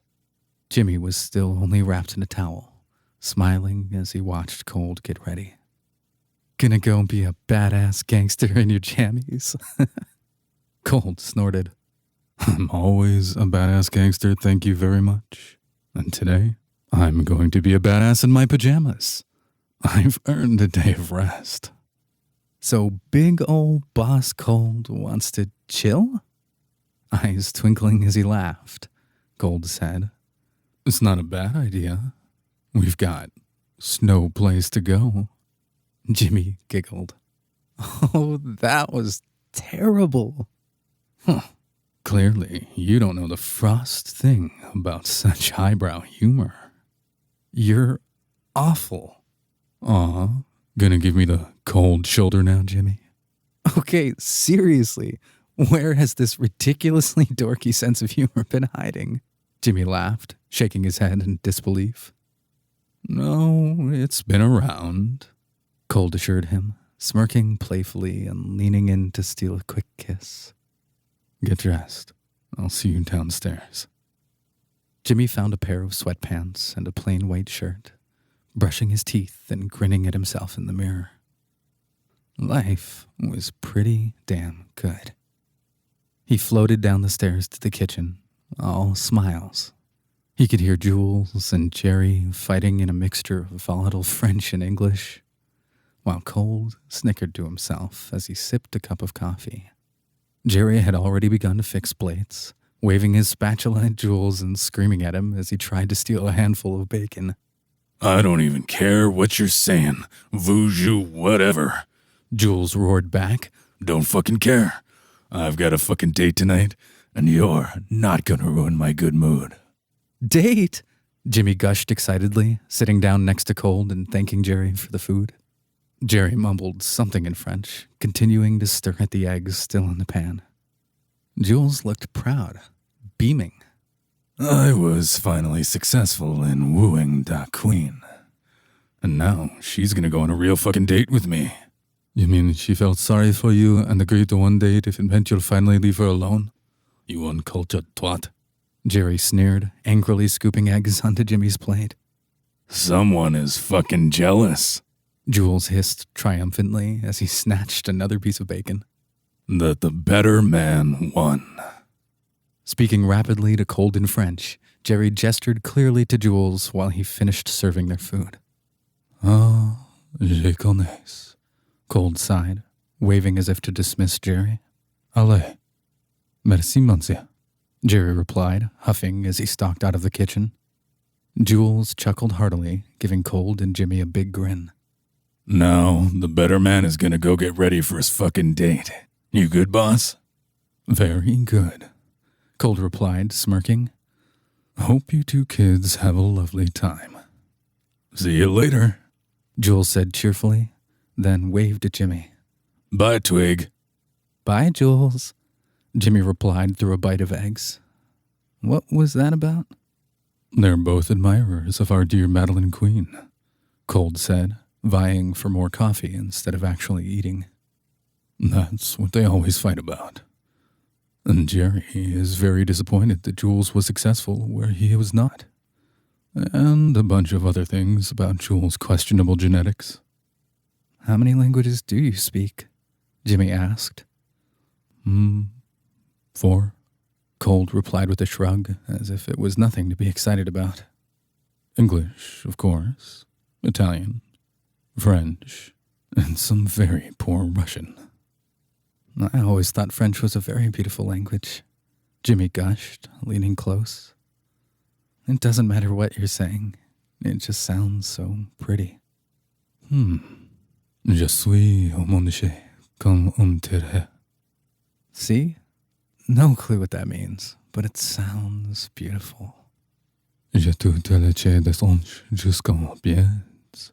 Cold kept on going, his eyes roaming over Jimmy's body hungrily. Okay, pretty sure that one was dirty. Jimmy giggled, laughing louder when Cold scooted closer to him. Je bande pour toi, Cold said seductively, waggling his eyebrows playfully and moving in to kiss slowly along Jimmy's neck. That one was totally and definitely dirty, Jimmy sighed, eyes fluttering closed and gasping as Cold's hand grabbed his neck. Cold pressed their foreheads together, kissing Jimmy with a murmured, Je t'aime. What does that one mean? Cold's eyes were gentle when Jimmy looked at him, full of light and warmth, his hand softly squeezing his throat as his thumb slid along his jawline. It means I love you, Jimmy.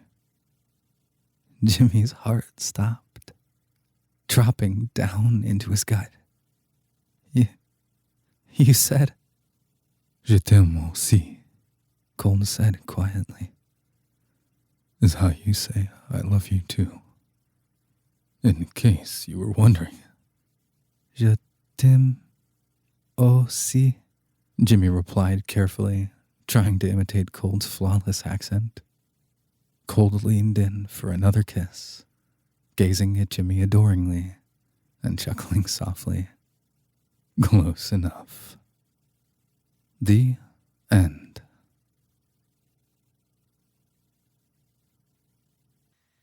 Stormy Night Publications would like to thank you for your interest in our books. If you liked this book, or even if you didn't, we would really appreciate you leaving a review on the site where you purchased it. Reviews provide useful feedback for us and our authors, and this feedback, both positive comments and constructive criticism, allows us to work even harder to make sure we provide the content our customers want to read. If you would like to check out more books from Stormy Night Publications, if you want to learn more about our company, or if you would like to join our mailing list, please visit our website at http://www.stormynightpublications.com. This has been Cold Hard Cash, a dark mafia romance. Written by K.L. Ayers. Narrated by Scott Carousel. Copyright 7 by James Strand, Stormy Night Publications. Production copyright by Kristen Lee Ayers. Stormy Night Publications would like to thank you for your interest in our books. If you liked this book, or even if you didn't, we would really appreciate you leaving a review on the site where you purchased it.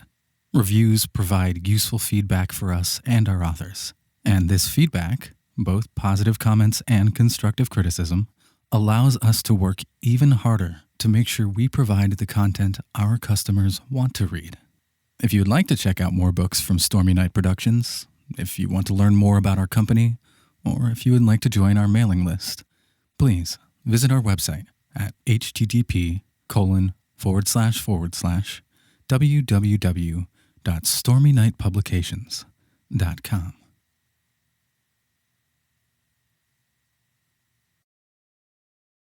Audible hopes you have enjoyed this program.